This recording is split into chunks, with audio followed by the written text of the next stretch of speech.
This is a true crime discussions channel. We speculate. This is all just speculation. Because it's true crime, it's for mature audiences only. There will be no children allowed, no exceptions. Everything on this channel falls under fair use. Please remember to like, comment, subscribe, and share. It's free. Good morning, my lovely family members. Good morning. I see all of you here already talking. I did not see Joy. I don't know why I didn't see Joy, but if Joy's typing right now, I'll let me know if she says something because I can't see it, and I'll let you know if I see it. Jenny, I wanted to tell you, thank you for that email. I did see that, and I submitted a FOIA request for everything having to do with that. There was a teacher, his name Mitchell Reagan, I do believe, was found to have CSAM images, and he is an employee at Madeline School. So I am pulling information on that. I see you, Joy, now. Thank you. I didn't see you before. I don't know why. Trixie, you have 3 kids home today. You let the girls play hooky. Yeah, I have 4 kids home today and most days. It's stressful because they like to fight a lot. You think you're here, Joy? I hope you're here. But good luck with that. And I'm glad that you get to spend time with your babies today. We're going to talk about Richard Allen. There's some things that have happened, and then we're going to go over the closing arguments in the Leilani Simon trial. And I'm going to be keeping an eye out to see if they come back with a verdict. So right now, the jury is on deliberation and trying to figure out how they're going to rule in the trial. Like I said, there seems to be some interesting things going on in the Delphi case. So we're going to talk about that real quick. And y'all were asking, was I okay? Yeah, I just was tired, needed to rest, going live 2 times a day. I got to get some more videos out for my other people that don't come to lives. Okay, so this is going to be, hold on. Let me make it small so I can tell y'all who this is. This is WTHR channel 13, and they are covering the Delphi case. They are the local news channel from what I understand.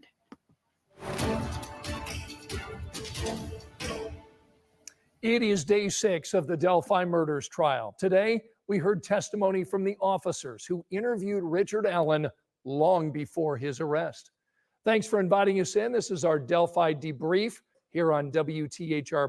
We want to get right out to Delphi, where senior investigative reporter Bob Siegel and Emily Longnecker spent today in court along with our 13 News legal analyst, Katie Jackson-Lindsay. Guys, let's start by breaking down today's testimony.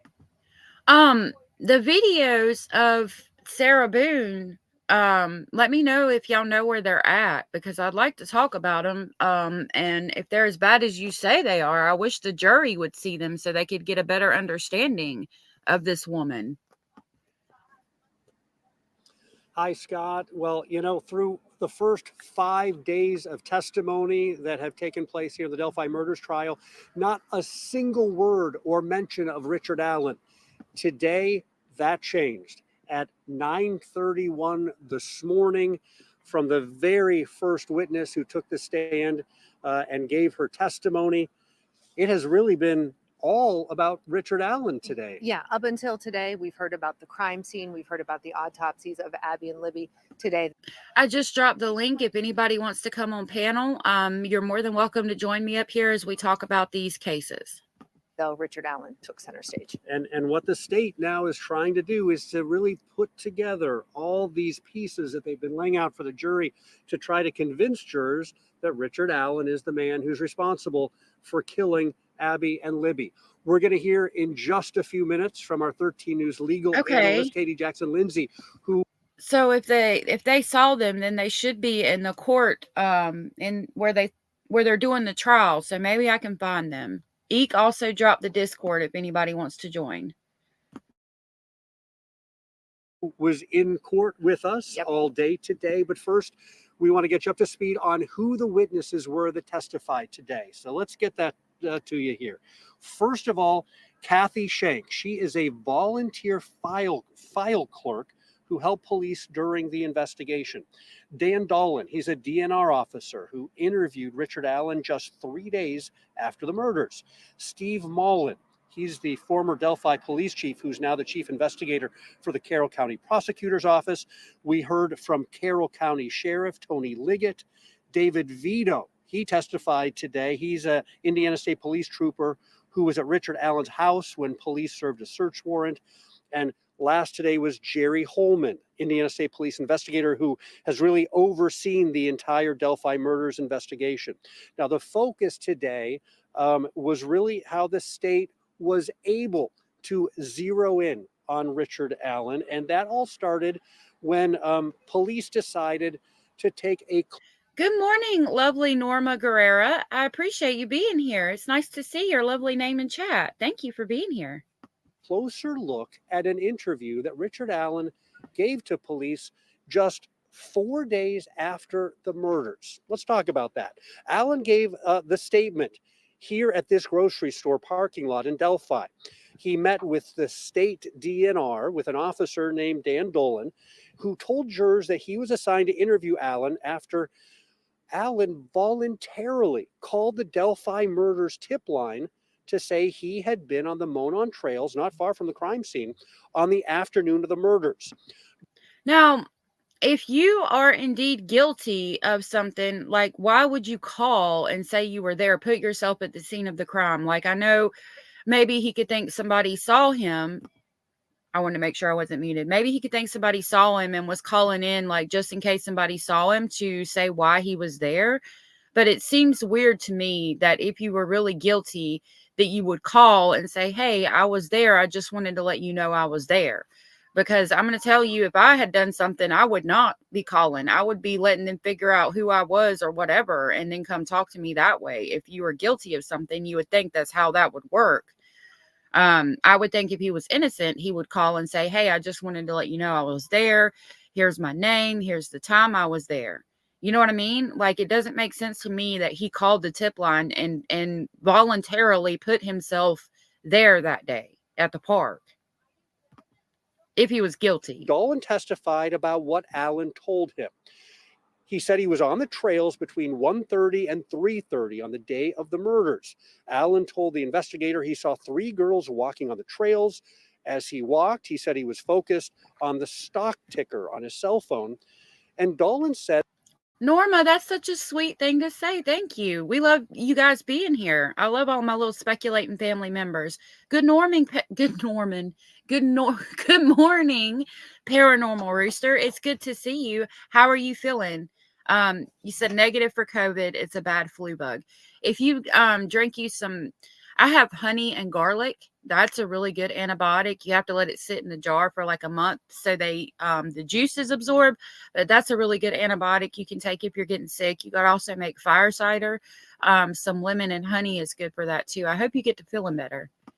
Said when he interviewed Richard Allen, there was nothing that stuck out as unusual. In fact, following that interview, the folder with Richard Allen's information in it, it was marked cleared.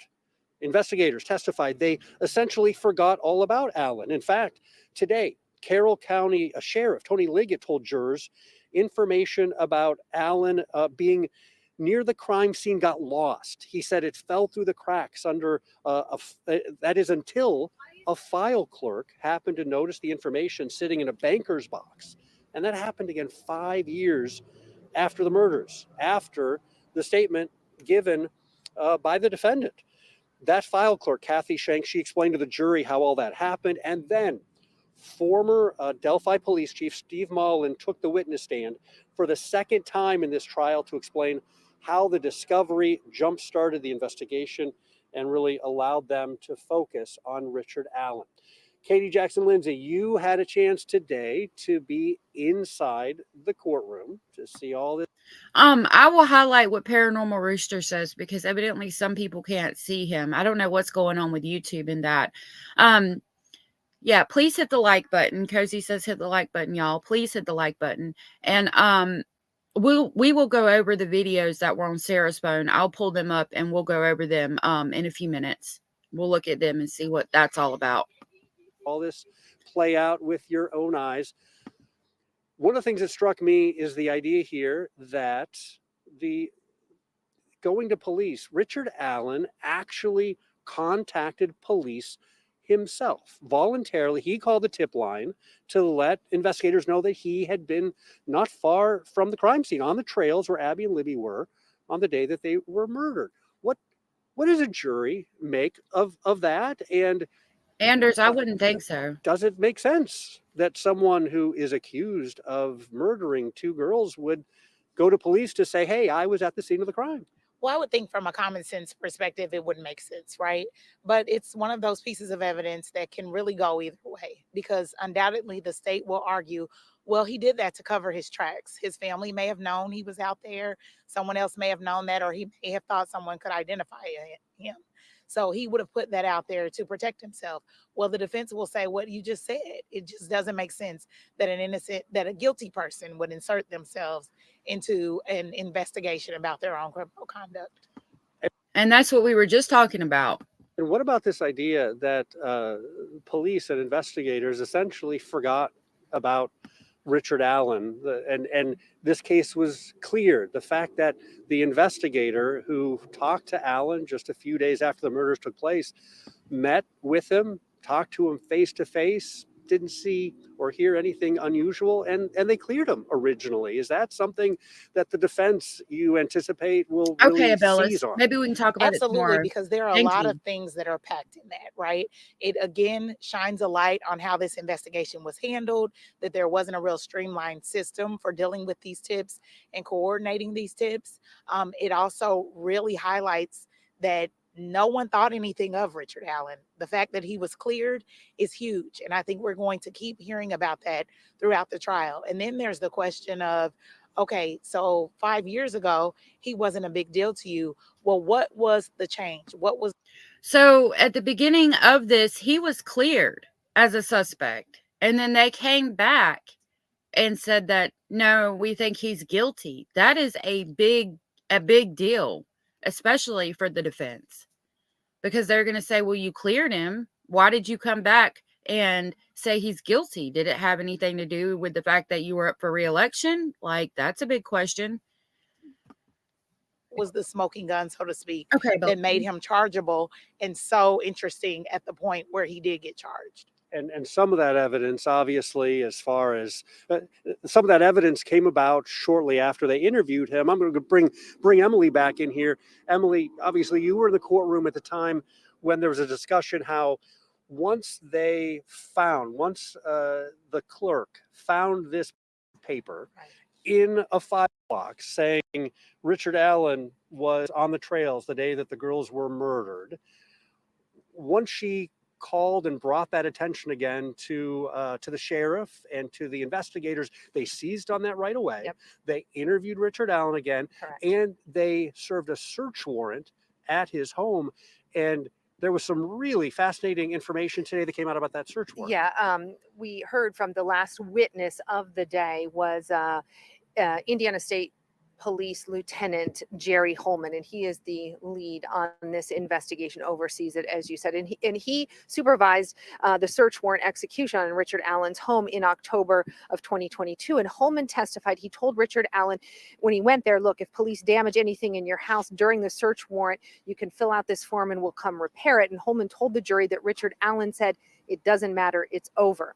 Holman then said that he and Richard Allen sat in Holman's car. Holman described Richard Allen as being very quiet, that he got out a few times to smoke a cigarette, and asked Holman at that point if police had detained his wife. And Holman told the jury that he told Richard Allen no and offered to drive him to his wife's work.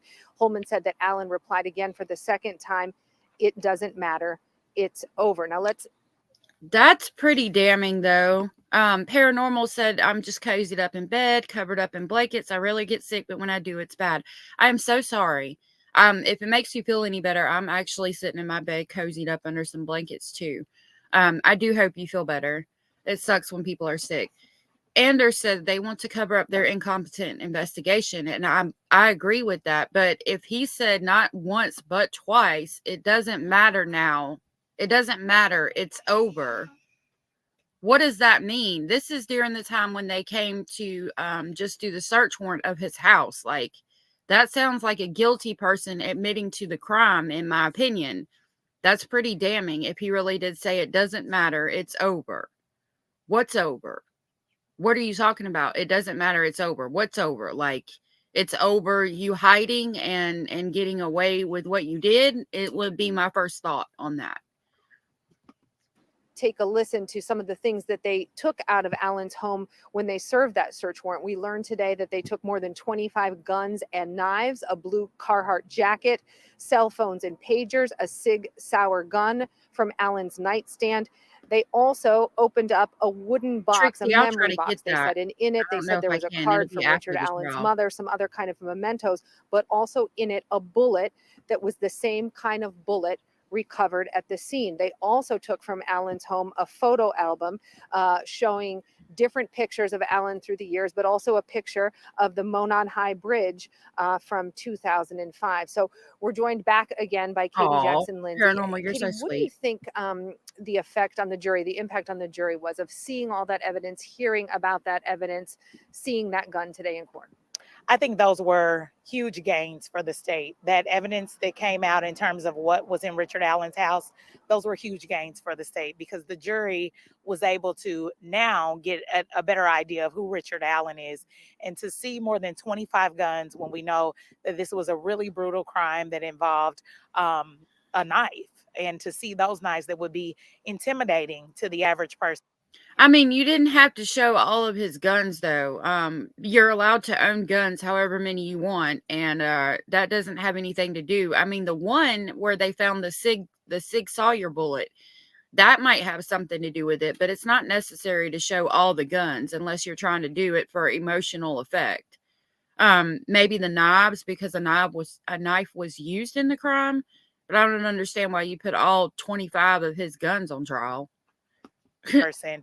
I think those were huge gains for them, as well as the jacket that is very similar to the jacket that we see on Bridge Guys. So I definitely think they made some gains with the jury through that evidence. And you also saw, I can't remember if you were in there at this point when Jerry Holman was asked to take out the gun, the Sig Sauer gun, out of the evidence box, and he was wearing blue gloves, and he took that out and he checked to make sure there was nothing inside, and you could hear that clicking of the gun as he checked that and came right up to the jury and showed them that. That was an emotional moment actually for the families today when they saw that gun pulled out. You could see Abby and Libby's families getting emotional. We also saw some emotion from Richard Allen's wife, Kathy, when they were describing just going through her home and searching her master bedroom, her kitchen, the closet, the garage, all kinds of things.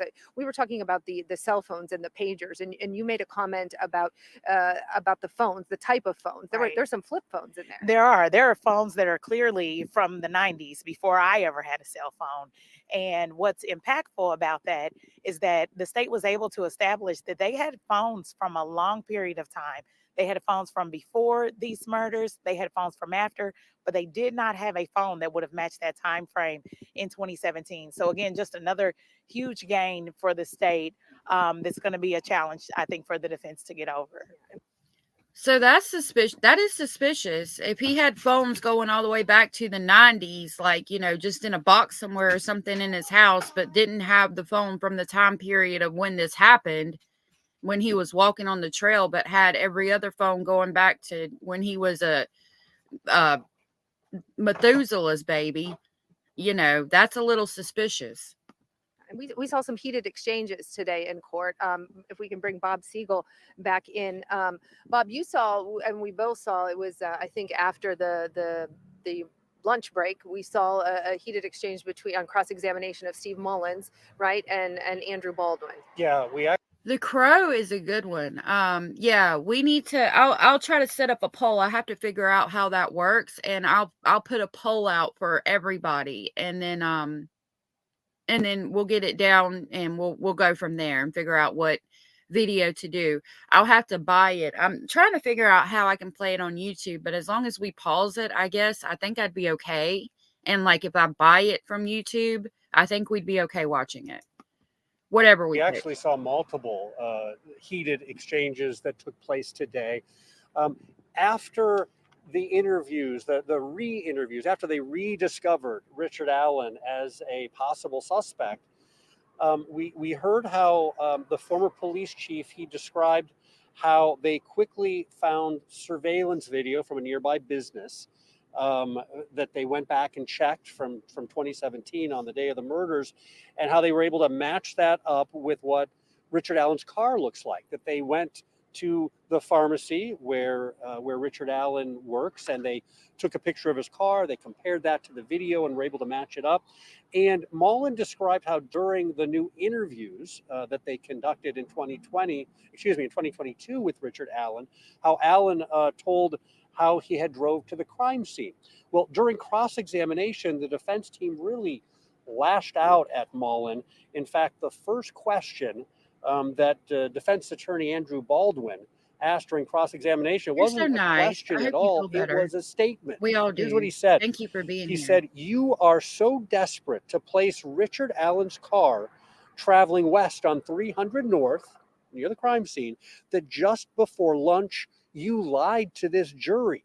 And he then got Mr. Oh Mullen my to gosh. admit that Allen did not tell him that he traveled to the trails that day on the path that Mullen had just told the jury the way that he had traveled there. Oh my God. And that would really impact, potentially, it would bring into question whether or not the car that the state says that they've been able to match up on the video is the same car that Richard Allen has. And We're going to take that back. I want y'all to listen. That is so important. Because somebody just got caught lying on the stand, the damn sheriff, from what I understand. Listen to this again. Examination, the defense team really lashed out at Mullen. In fact, the first question that defense attorney Andrew Baldwin asked during cross-examination wasn't a question at all. It was Listen a to this. statement. Here's what he said. He said, "You are so desperate to place Richard Allen's car traveling west on 300 North, near the crime scene, that just before lunch, you lied to this jury." And he then got Mr. Mullen to admit that Allen did not tell him that he traveled to the trails that day on the path that Mullen had just told the jury the way that he had traveled there. And that would really impact, potentially, it would bring into question whether or not the car that the state says that they've been able to match up on the video is the same car that Richard Allen has. And then there was an amazing... Oh my God, that is groundbreaking. So the whole entire sheriff's testimony can be null and void now because they just proved to the jury that he lied. He was lying about his testimony. He could technically be held in contempt of court. There's another amazing moment right here. So let's see what they say. Amazing moment between defense attorney Brad Rosie and Sheriff Liggett. It was when the sheriff said that police would have arrested Allen for the murders even without the bullet cartridge evidence that they found at the crime scene, because according to the sheriff, he says that they've got 4 separate witnesses who placed Richard Allen at the crime scene. And we heard from those witnesses earlier this week. Rosie really seized on that comment, and he said, let's talk about those witnesses. And he mentioned how they all gave wildly different descriptions, including witness Betsy Blair, who testified here earlier this week. Rosie said to the sheriff, he said, Betsy Blair saw a man who was boyish and beautiful with brown poofy hair in his 20s or 30s. And her description does not match the description of Richard Allen. Tony Liggett replied to that and said, hey, but neither do the 3 girls who saw him on the trail, basically pointing out their descriptions don't really match. This is groundbreaking. So what they're saying is basically the attorney for Richard Allen is talking to the Carroll County Sheriff, Tony Liggett, on the stand. They just brought up the fact that you were going to arrest Richard Allen regardless of whether you found a bullet there or not that matched his gun. You were going to arrest Richard Allen anyway. The sheriff admits to that. He says, yeah, we were. And then they're talking about, and he said basically because the witnesses put him at the scene of the crime. Well, to that, the defense attorney, so this is the attorney for Richard Allen, says Betsy Blair saw a man who was boyish and beautiful with brown poofy hair in his 20s or 30s. Her description does not match the description of Richard Allen, to which the Carroll County Sheriff, Tony Liggett, says, but neither do the three girls who saw him on the trail. And then his attorney, Richard Allen's attorney, says, exactly, right. So he's saying that none of the witnesses that were there on the trail that day saw Richard Allen there. This is amazing. This is groundbreaking. Oh my God. What Richard Allen looks like either. Rosie looked at Liggett and he then looked at the jury and he said, exactly, right. Pointing out that's my very point. That's what I'm trying to get you to understand here. Let's talk about our lovely Eek thinks the sketch of the younger gentleman is a woman. It's possible, using speculation. Oh, Cozy, thank you for being here. I hope you have a good day. about that a little bit. What Sure. does that testimony, the fact that really the defense was able to highlight during a witness for the state how wildly inconsistent the descriptions are, and that the man that several of these witnesses that the state are relying on really doesn't match the man that they're looking at in the courtroom. What's that do? That is a dream moment for a defense attorney. Okay, Cozy, thank The you. issue in this case is identity. Is Richard Allen the killer here? And to get a lead investigator on this case to agree with you that there are inconsistent statements as to his identity from all of your from all of the state's witnesses, and highlight that through your lead investigator, that's huge. I mean, I'm sure that the defense didn't expect it would go that well, and I'm sure they're very excited about the way that that came out. And I would imagine that the state is really disappointed. And I think that heated exchange, that sparring, caused a little bit of a slip on behalf of the state's witness, and it really hurt them in the end. And talk about that sparring going on in the courtroom, those tense moments. So what they're talking about is the defense attorney questioning the sheriff on the stand. They got a little heated, and that's how he got the sheriff to admit that none of the witnesses' statements match the description of Richard Allen, which is really important in this case. Moments. I'm trying to see this trial through the eyes of a juror. What does that sparring and those tense back and forth, specifically between the defense and witnesses that the state's putting on, what goes on in the minds of a juror while that's happening? Well, it can cut a lot of different ways. As a trial attorney, you are always trained that you don't want to offend the jury. You don't want to be offensive towards the jury, just as a lawyer, because that never. Abella's probably the pew pew. I think I've said the word already, but I think it's the pew pew. Never bodes well for your client and for the state. It just never bodes well for the community that you're representing, because if a juror doesn't like you for personality reasons, it makes them not trust your credibility. And so you don't want to go too far with that. But what we're seeing is that this evidence is coming to life now. We have been through 5 days of what's been pretty uncontentious testimony and really no disputes in the evidence. There's no dispute that the girls were murdered. There's no dispute that it was brutal. But now today, for the first time, we are hearing Richard Allen. And so it's causing emotion in the defense, and they're fighting for their client. So they're being zealous advocates, but there's a fine line so that you're not offending the jury. And I'm curious, from your perspective, you are an experienced litigator.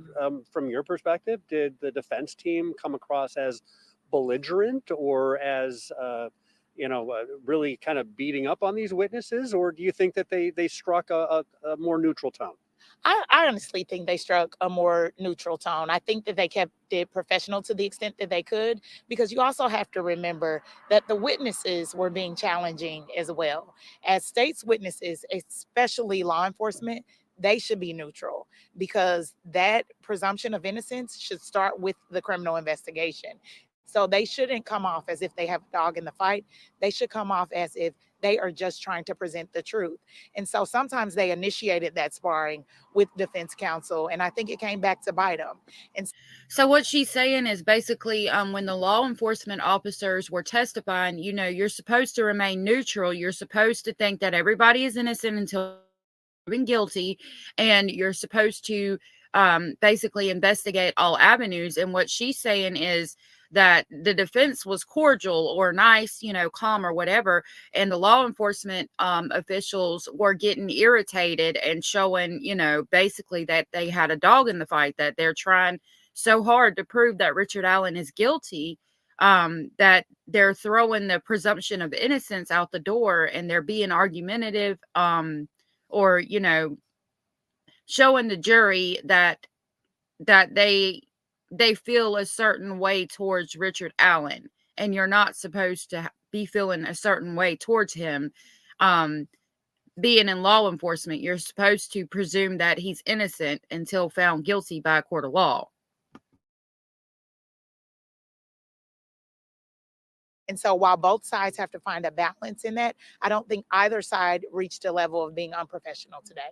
And Emily, there were other won't say controversial moments, tense moments, confrontational moments. There were, when you were talking about that, did they reach a difficult point? I was thinking about that moment when defense attorney Brad Rosie pointed out to Tony Liggett, look, when you arrested Richard Allen, it was at a time when you were running for sheriff. Tony Liggett wasn't the sheriff at the time when Richard Allen was arrested. I think he was perhaps the second in charge. Todd Lesenby was the sheriff at the Carroll County Correct. Sheriff at the time.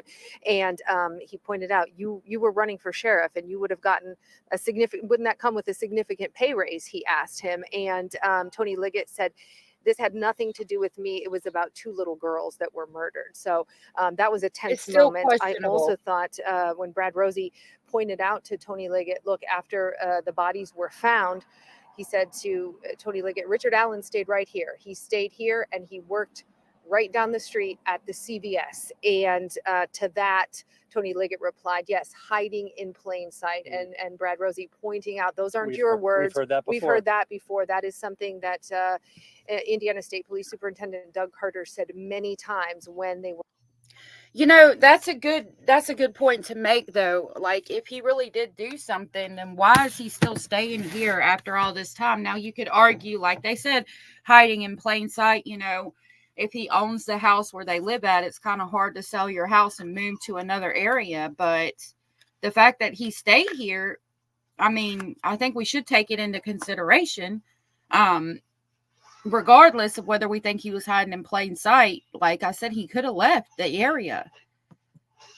They were looking, for a suspect. We believe that whoever did this is hiding in plain sight. So, I'm noticing you holding some of your notes here, yes. And I just want to point out for our viewers just how much.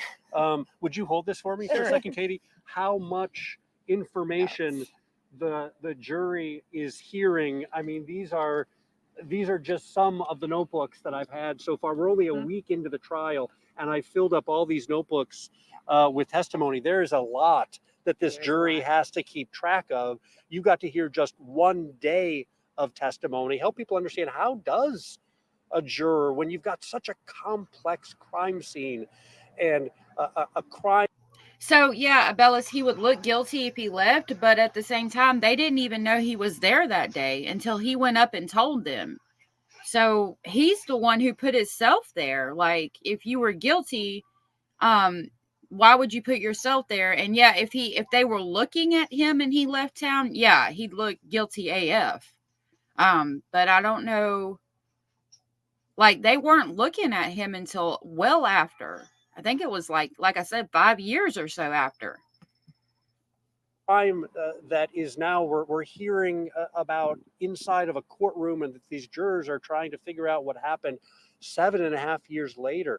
How does a juror keep track of all that? And as an attorney and a litigator in the courtroom, how do you help them keep track of all that?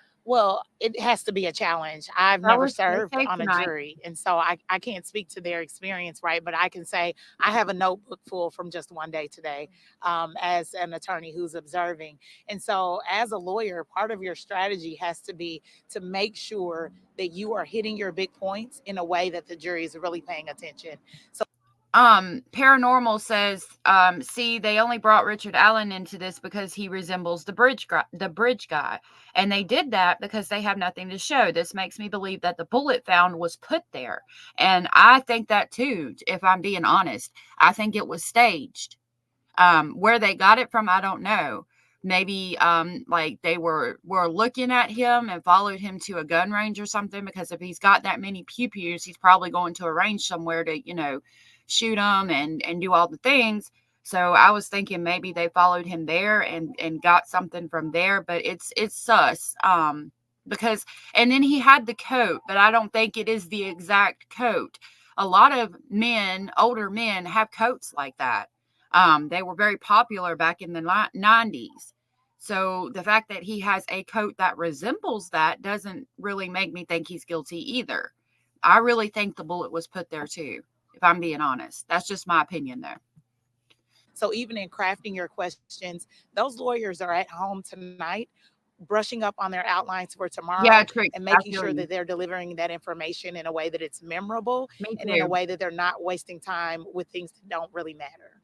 And we should point out the jurors are taking really careful notes as well. They all have notebooks and they all have folders, and they're getting tons and tons of pieces of the evidence and the exhibits that have been submitted in this case, and they get to collect all that along with their notebooks. They're not allowed to leave the courtroom with it, so they don't take it back to the hotel with them, but they have all that information that they can refer to.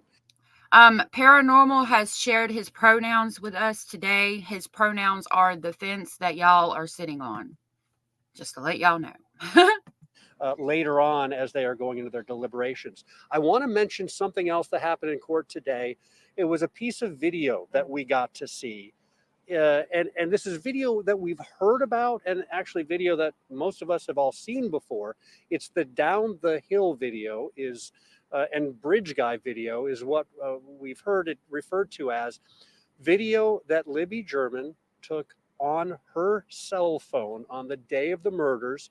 Presumably, it appears just moments before the Joy, I murders think took so place. too, but I'm on the fence. State It police were looks able sus to though. recover her cell phone. It was actually under Abby Williams' body at the crime scene. They recovered it. They downloaded the video.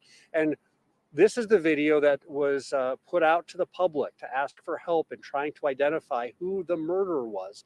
Today, we got to see really enhanced images from that video, and the jury got to see it too. We're talking about a 43-second Cabela video. said that yesterday. We got to I see agree. that earlier this week, but today we got to see what investigators have been working off of. The sheriff said he has seen this video hundreds of times, and we got to see in that video how they're able to really zoom in to see Bridge Guy as he's walking up behind Abby Williams on the bridge. And they were able to isolate using enhancements and software. They were able to really isolate the audio, get rid of the background noise to enhance what the words are on there. And so today the jury got to see and hear that inside the courtroom. And I'm going to tell you what they had to, what's said now on there. Again, we could see Bridge Guy much more closely than we have seen before. And Sheriff This Tony is gonna Liggett, be he told the interesting. jury what he hears on that video. He hears Abby saying, "Is he right here? Don't leave me up here." And this is when you can see the image of Bridge Guy behind her. And then Libby says, "That be a gun. There's no path here." And then we hear Bridge Guy say, "Guys." One of the girls says, "Hi." Then the man says, "Down the hill." So this is some chilling video again. We've Okay, seen I'm it, gonna we've replay heard that. it before, but seeing it really enhanced. And I'm gonna replay that. I'm sorry you couldn't hear me. I'm going to replay that real quick. So they're talking about the whole entire video right now and what was actually said on the video. While we can't see it because it was played in the courtroom, we can hear what the girls were saying to each other and what I think the audio of the man was the same throughout, but I really want to play that again so we can hear it. And software, they were able to really isolate the audio, get rid of the background noise to enhance what the words are on there. And so today the jury got to see and hear that inside the courtroom. And I'm going to tell you what they had to, what's said now on there. Again, we could see Bridge Guy much more closely than we have seen before. And Sheriff Tony Liggett, he told the jury what he hears on that video. He hears Abby saying, "Is he right here? Don't leave me up here." And this is when you can see the image of Bridge Guy behind her. And then Libby says, "That be a gun. There's no path here."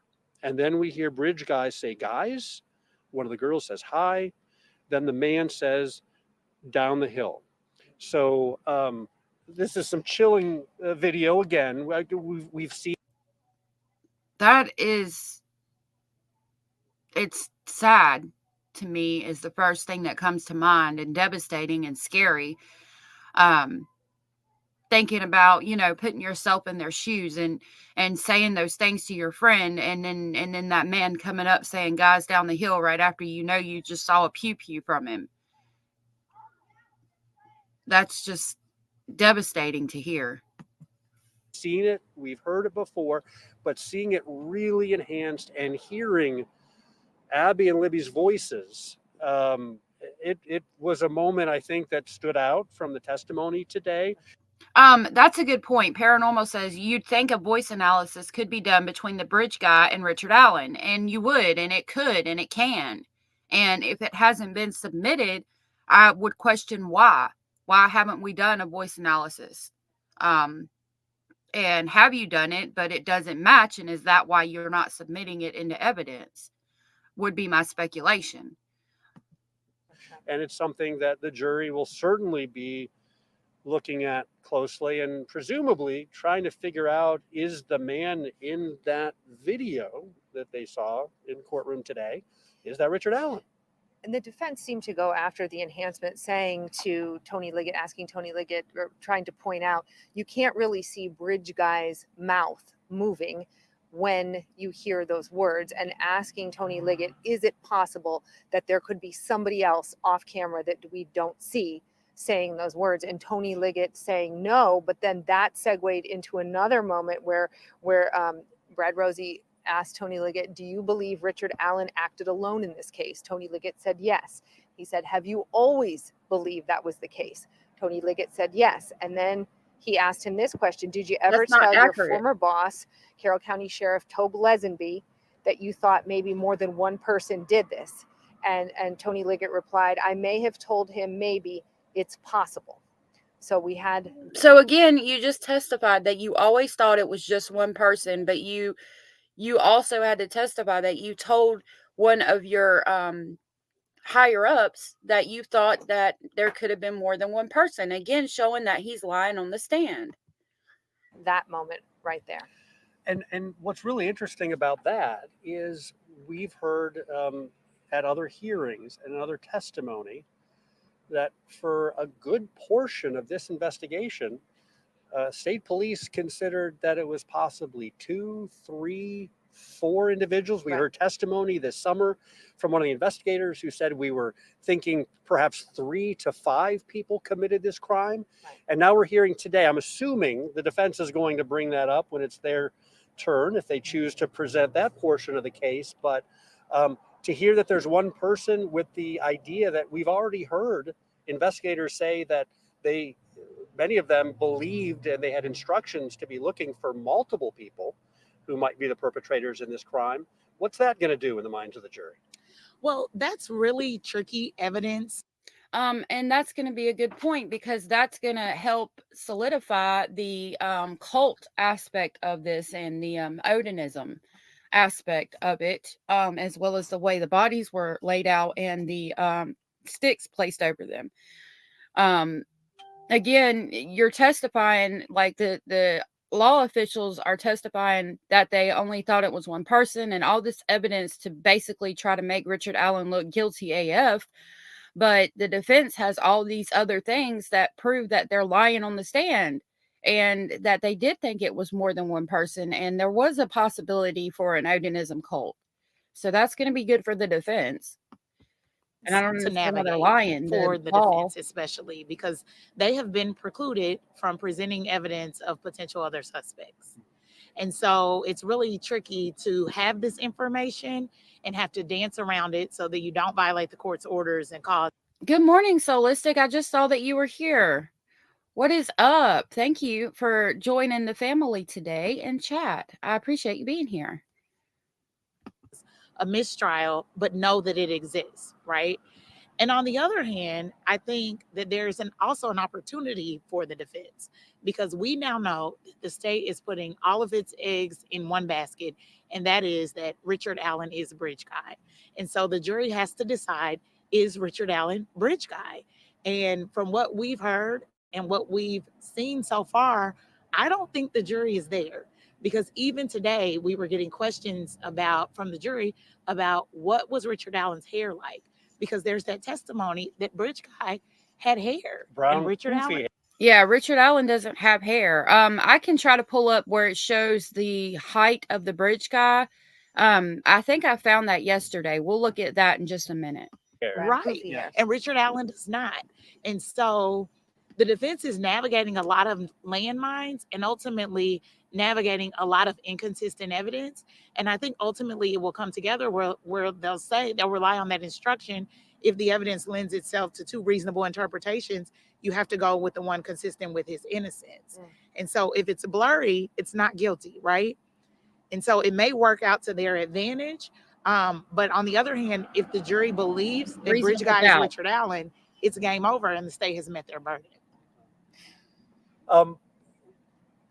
Emily and I, we see this through the eyes I have of not. I don't know journalists who Lyle when we're Lovett in is. there. You have years and years of litigation experience as an attorney. You've seen it both as a defense attorney, Not yet, you've been on the Abellas. other side as a prosecutor. I'm just curious, what are your thoughts and what things really stood out to you today, Katie? Well, it was very interesting to have the opportunity to actually be in the courtroom today, and to be able to give analysis, having witnessed it firsthand. When you're in the courtroom, it's an entirely different environment. No We're just feet problem, away Abellas. from Abby and Libby's families. We're just feet away from Richard Allen. I was immediately struck by his stature when he came into the courtroom, because we've heard all of these awful things, and it's hard to imagine that a man of his size actually committed this crime. Considering the reaction on your face when he walked into the courtroom and you saw him for the first time, I saw the look on your face, and it was one of almost disbelief. Right. And I would have to imagine that was the initial reaction of the jury. Right. And so to some extent, I'm sitting from the vantage point of a juror, because this is not my case. I don't know all the ins and outs. And this evidence I'm hearing today, I'm hearing this for the first time. But what I mainly honed in on as a lawyer today was the strategy of the lawyers to try to get an idea of how they were building their cases. And so some things that stuck out to me, a really big thing, was that we didn't hear Richard Allen's statement. We heard them presented through witnesses, which is what we call cherry picking in trial work. Instead of just playing the video, letting the jury hear it, letting them see his demeanor, letting them hear his voice, because they have the audio of Bridge Guy, right? And so wouldn't you want the jury to hear Richard Allen's voice? And the defense made a big deal out of that. They kept calling it the video recording. And so that was interesting strategy on both sides. I really like having the perspective of this lawyer here. And you definitely, I mean, that's going to be, if your case is solid and you've got bridge guys saying girls down or guys down the hill, yeah, you're going to want the jury to hear Richard Allen's voice so that you can compare the two and say, see, it's him. Don't you hear the voice? It matches. Unless it doesn't match. Again, reasonable doubt. Another really interesting piece of strategy was during the state's case, when they would ask questions on direct exam, you would think, man, that was a zinger. They really laid a good groundwork for some solid evidence there. But then on cross examination, you would realize that they sort of mischaracterized the evidence. So, for example, Yeah, let's give Dolan, an example. yeah, Dolan, the DNR officer, he talked about, he made a really big deal out of Richard Allen changing his profile, his fishing license, changing his height, changing his weight shortly after the murders. Yes. And then we learned on cross exam that that's not really what happened. He changed it back to something that had been there before. So it wasn't as if he was trying to change his identity. He was simply updating the profile in a way that reflected what had been there before. And then the last thing that I thought was a big deal was the objections that we heard. So you have to object.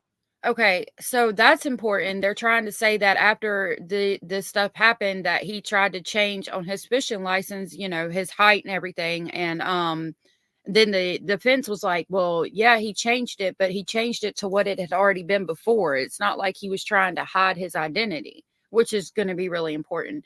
Paranormal said the crazy link that people are overlooking is that some of the officers involved in this case are part of the Odinism group. And that's absolutely correct. We talked about that yesterday with the officer, the corrections officer having the Odinism patch on his uniform and then being told to take it off and coming back the next day with it tattooed under his eye. And again, wasn't fired, which you could state freedom of religion, okay, but you can't have facial tattoos, you can't have facial hair.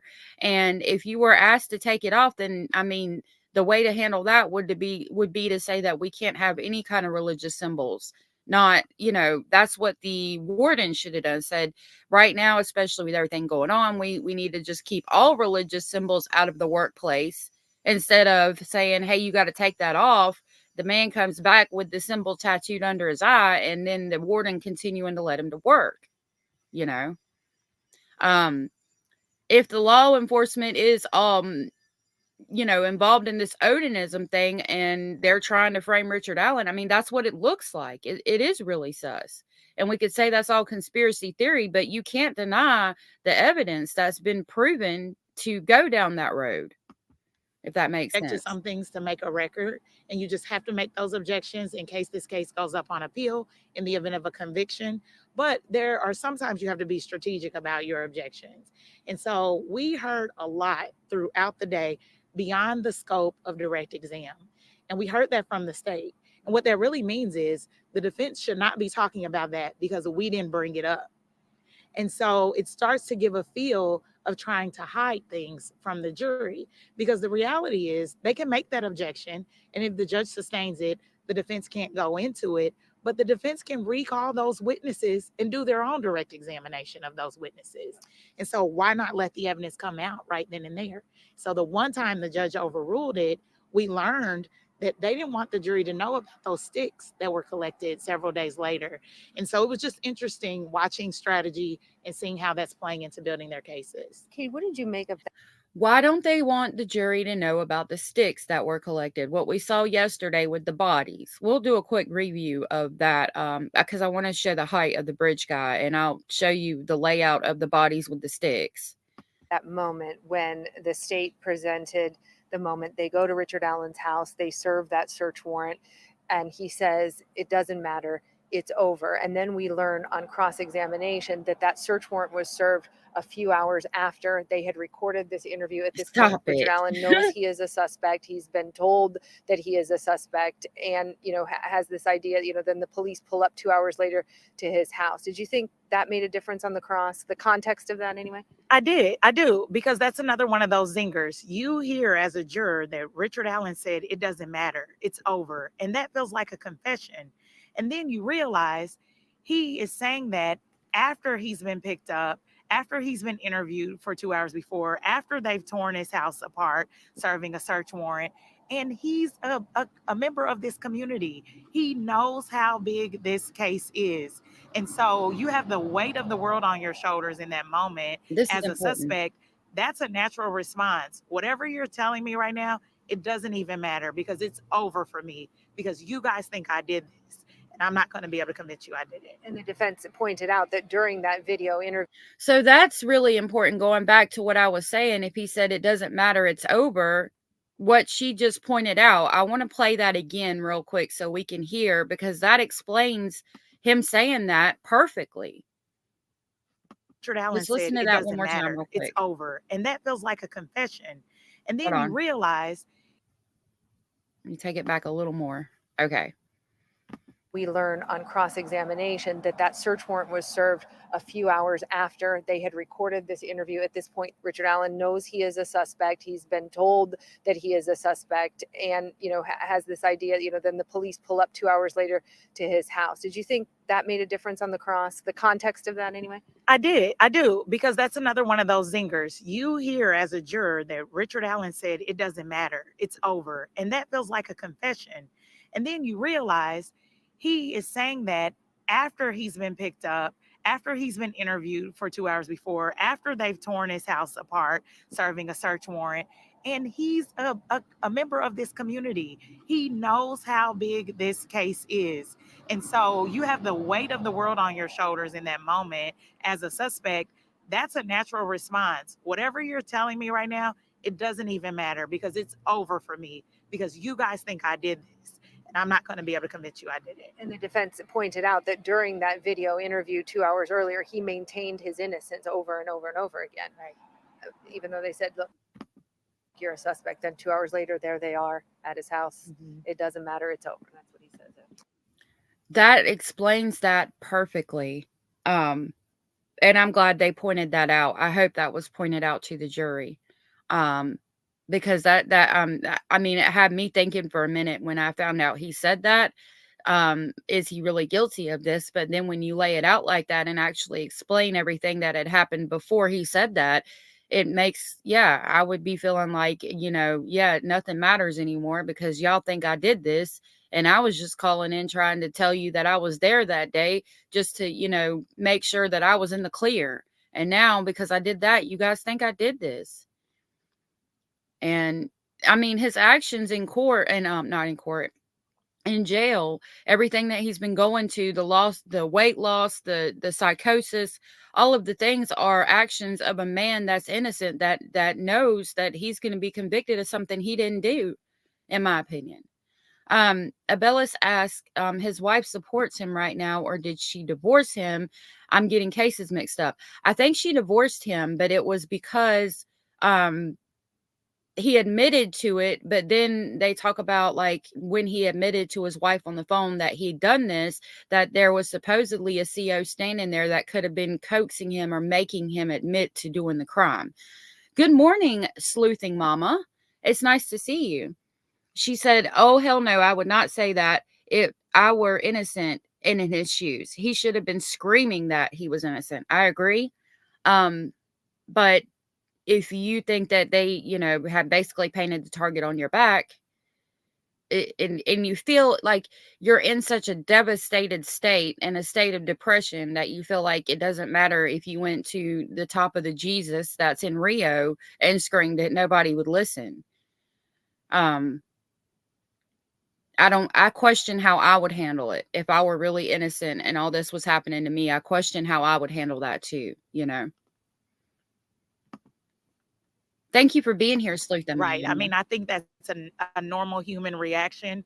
He knows how heavy this situation is for this community. He knows how many resources have gone into this.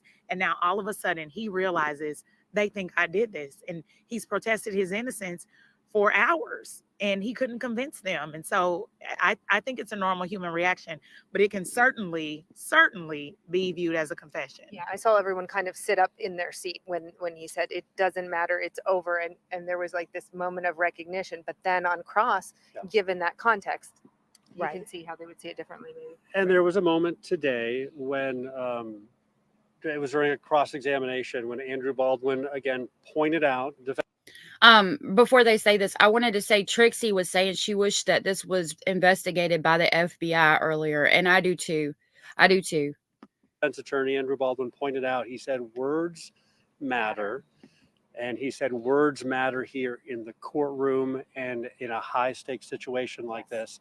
Every word really does matter.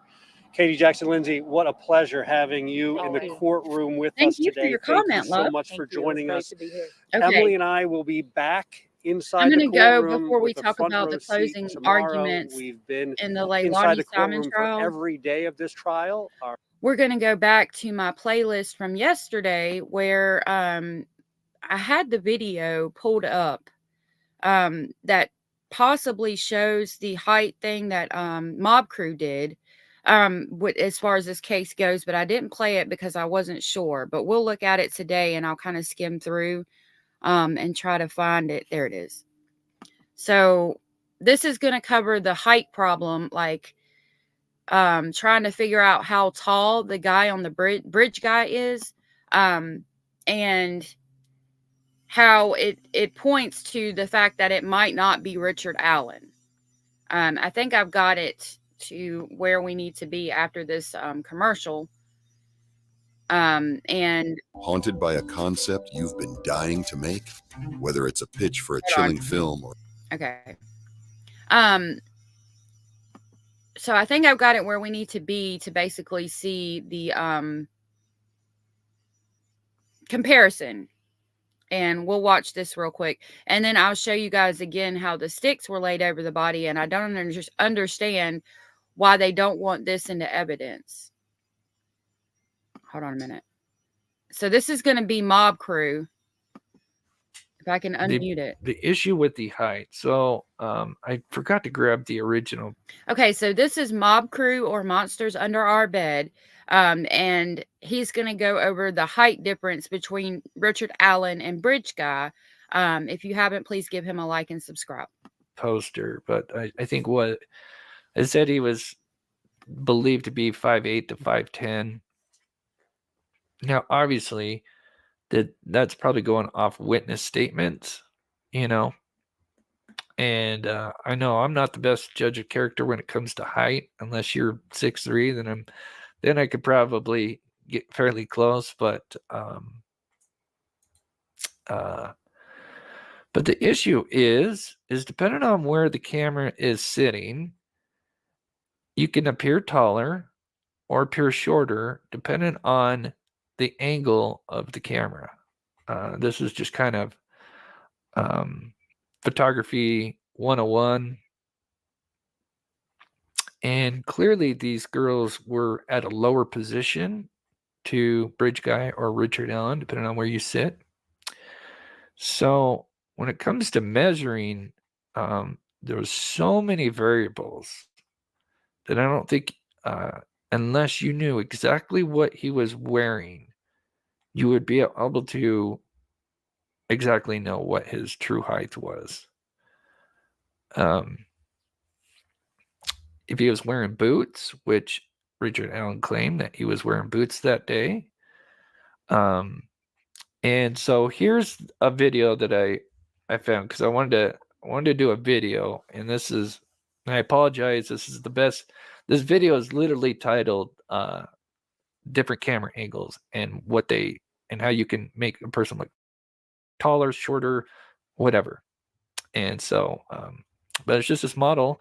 It's kind of weird. It looks like she's out almost at the salt flats, but I'm not sure. I don't think it certainly does look like it in some degree.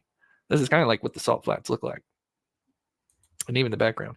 So this is taken at waist level. So this would make her appear taller. If she had, let's say, a static, graph behind her with, measurements about tall, she would almost actually appear to be a couple of inches taller, just even at waist level. Maybe not inches, but she would appear slightly taller. At eye level, obviously, it would be just right. Look at the mountains behind her. At low level, she looks much taller. And this is just obviously basic photography or videography, kind of 101. I skateboarded for 12 years, and obviously we filmed a lot, skateboarded, and we would watch skateboarding. We'd watch professional skateboarders, videos before we'd go skateboarding to kind of amp us up. And we always noticed that like the stuff that they did always looked much bigger. And we even went to some of the famous spots that they skated and noticed it wasn't as big as it looked on camera or, on the footage. And that is because you'll notice when it comes to skateboarding and many other probably sports, they film at a very low level. That makes it look like whatever object they're jumping onto or off, it makes it appear much bigger. I don't know if he's going to go over it. So I think from the angles that they thought Bridge Guy was like about 6 feet tall, and obviously Richard Allen is not. And that's kind of what everybody's talking about here. But this is important. You know, it is going to depend on the angle of the camera. You have to remember the height of Libby or Abby, who was holding the phone, and then how they're holding the phone. If they're holding it at an angle or whatever, you know, it's going to make a difference in judging the height. Joy says that I wonder if the family of the victim, who they think is responsible. I do too. And much more dangerous. But just basic camera angle alone will make someone look either shorter or taller. Yeah, that's what So we're just trying to figure out. Basic thing here. Have a good day, Paranormal. Hope you feel better. There you go. And just hunching, exactly, it's going to take some inches off. Right. There's so many variables. So looking at, find it here. So here is, let me go to this one here. Actually, so here is a photo of the bridge. Let me get that out of the way here. So the video was taken. They believe the girls were standing right off this bridge here.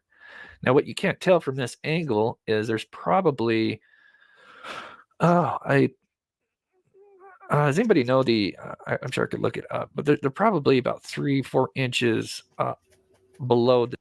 Anders says, I think Libby held the phone in an unusual angle to avoid showing it to Bridge Guy. And I think so too. You got to think about the angle she could have possibly been holding it at to keep him from seeing the phone she was holding. That's an interesting point.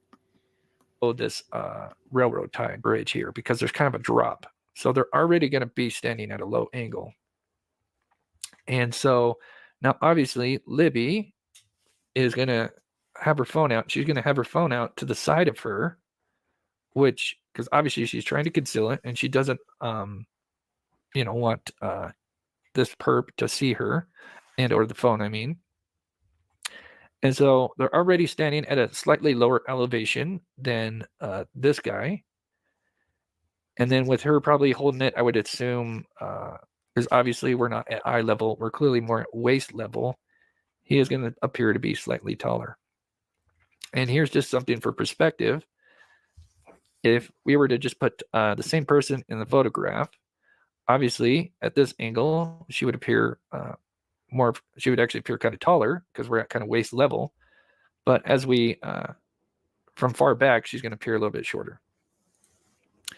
And so as you can see, here's what I was talking about. As you can tell, there's quite a bit of a dip.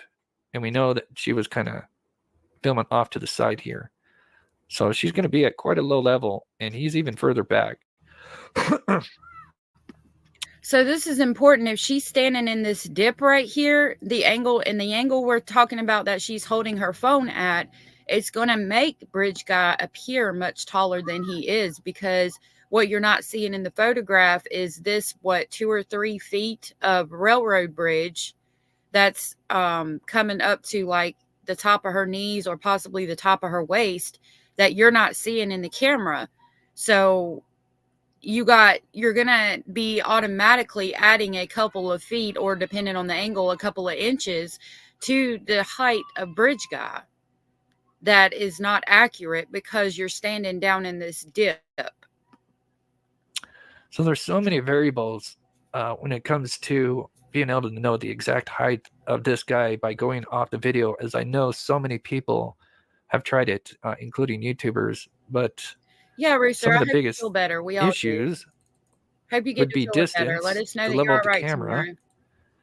and then of course depending on what the perp is wearing. Now Richard Allen even claims that he was wearing boots. Joy, I could not imagine. And then as well, if he had a hat, which we don't know, but he claims he had. So there's a picture of Richard Allen just out. I think this was taken at the bar where he's just drinking, and the shoes do look the same, but he looks different. You got to think we can't see Bridge Guy's face, but that's just him standing, relaxed, and how, he dresses and things. He had a hood on. So if he had a hood on as well with the boots, he could easily appear a little bit more taller just in the video, just by a couple of extra accessories. Let me check chat here. Norma says exactly. Anders. USA, I think she may have been holding the camera near eye level. I don't know. I mean, would you have it out like that so the guy would see it? I would think she would probably have it lower. Either way, they're going to be at a slightly. We'll let as you him can talk. see, they're going to be at a smaller, shorter position than the perp walking towards them. So even at eye level, that would still be kind of close to his waist level. I mean, I'm just, going approximate because obviously. Maybe it's just me. Joyce says I do a lot of walking and it scares me just running into a stranger. I do a lot of walking too. There's actually railroad tracks like right here by my house that I go walking on almost daily.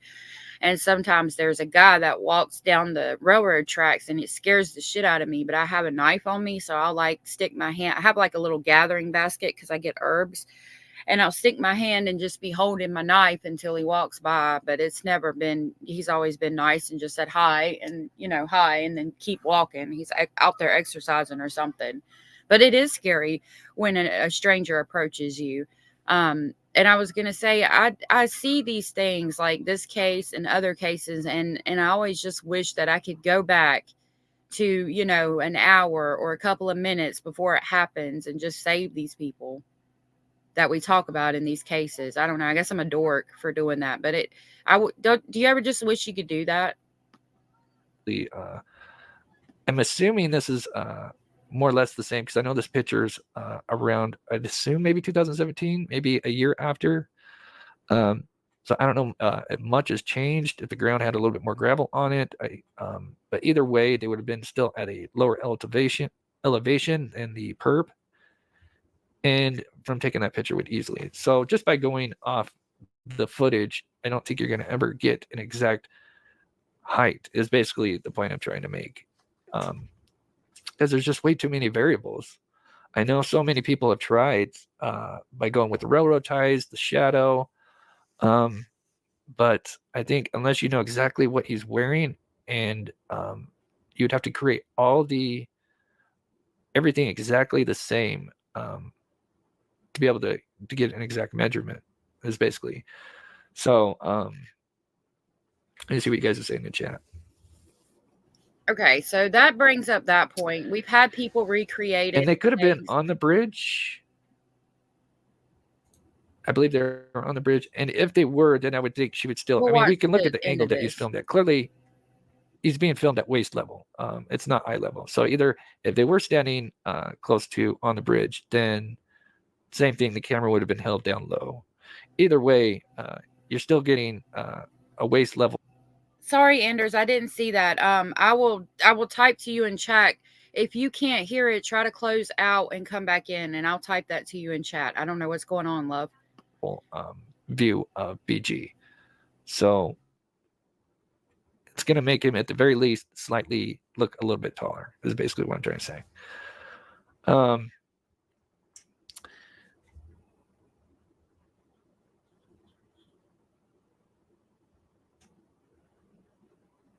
One of the 14 ones came with BG. BW, one of the 14 witnesses said she came up to BG's shoulder when he walked by. Yeah, she was 5'7" at the time. That is why I say 14 girls. BB saw a young, tall guy. Oh, I got you. There's also a statement by another that claimed, let's see, I don't know if it's in this one or not. It is Anders. I hate that the world has come to where you can't even go walk in nature. No. We Okay. know Josh Stein. And we know. So we basically got the idea of the height variation. Like I said, I know that they were saying that it appeared that the person was like 6 feet tall. I really like Mob Crew and the way he breaks things down and does layovers. And he brought up some really good points. The angle of the camera is going to play a huge role. We don't know the angle of the camera. We don't know if she was standing in that divot. And all of those things are going to play, going to make him appear taller or shorter. So I don't think we can judge the height from the video. Like you'd have to know exactly where she's standing, exactly how she's holding the camera. It's just, there's too many variables that could throw a wrench in your being able to determine accurately. You know what I mean? So that was the height thing that I wanted to show you guys. Oh, let me go back and show you how the sticks were laid real quick, and then we'll jump into Leilani Simon. Hold on just a minute. Okay. Hold on just a minute. And we'll look at how the sticks were laid over the bodies, and then we will jump into the closing arguments for Leilani Simon. I am also keeping an eye and seeing if there's a verdict that came out. So we're going to watch this real quick, just the one video where they recreate how the sticks were. Because they're saying now that they're not allowing these sticks into evidence.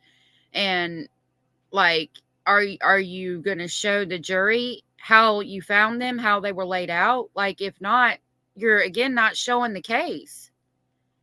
In my opinion. Okay, so this again is the Mob Crew, and he's got this person from True Crime Web recreating basically the sketches and how the bodies were found with the sticks laying over them, referencing the Odinism cult. So we're going to watch this real quick. Excuse me.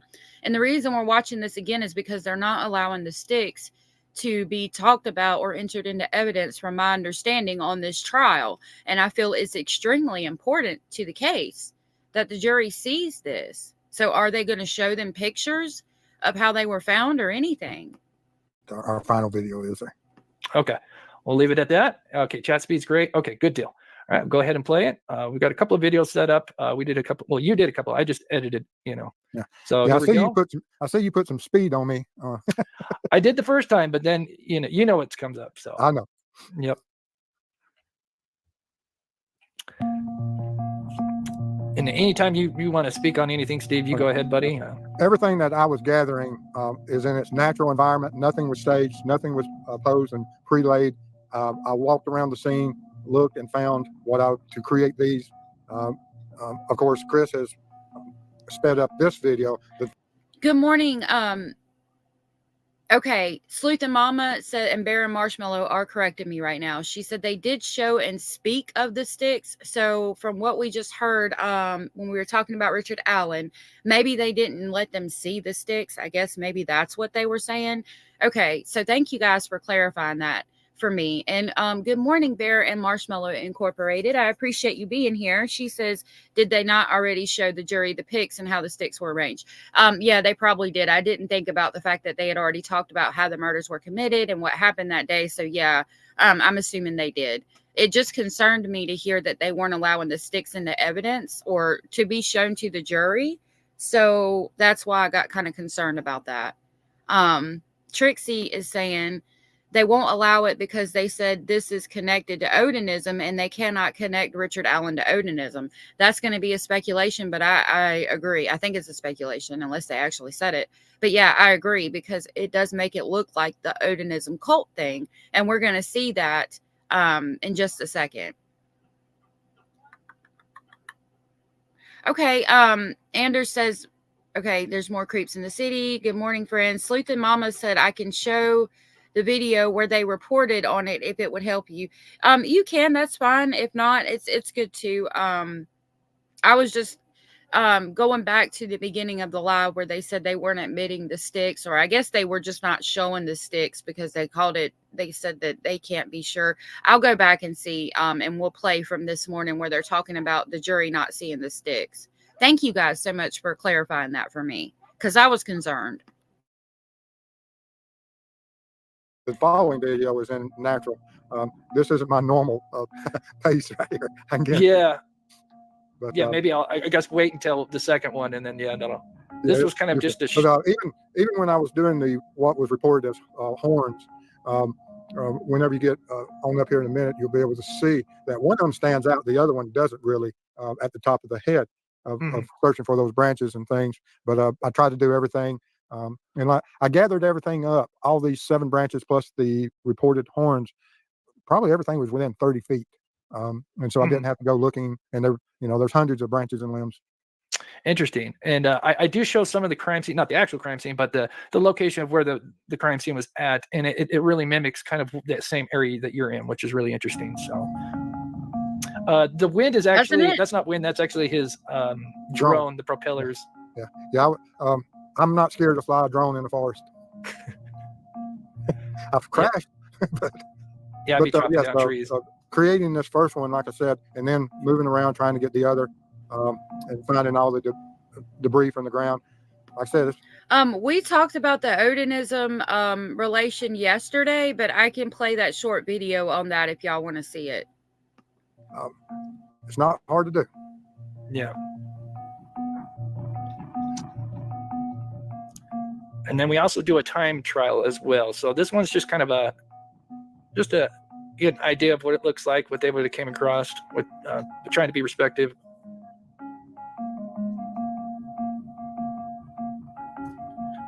But that worked out perfectly because you had a whole mannequin and then a half mannequin. Is that correct?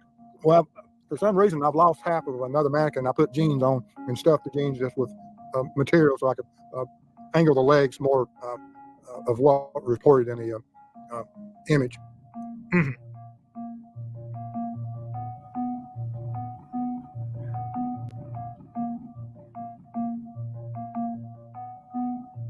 Then I walked around so that you can see from all these different angles. And I have a lot more still images. And of course, we have a lot more video than just what we edited here. But and it's important that for the fact that the different angles and different perspectives, wherever you're standing at, some of these things may change. The only thing that really didn't change, regardless of angle, was the asterisk. The other stuff, when you're looking at from different location, okay, disappear, Mama. unless you're standing in a certain area.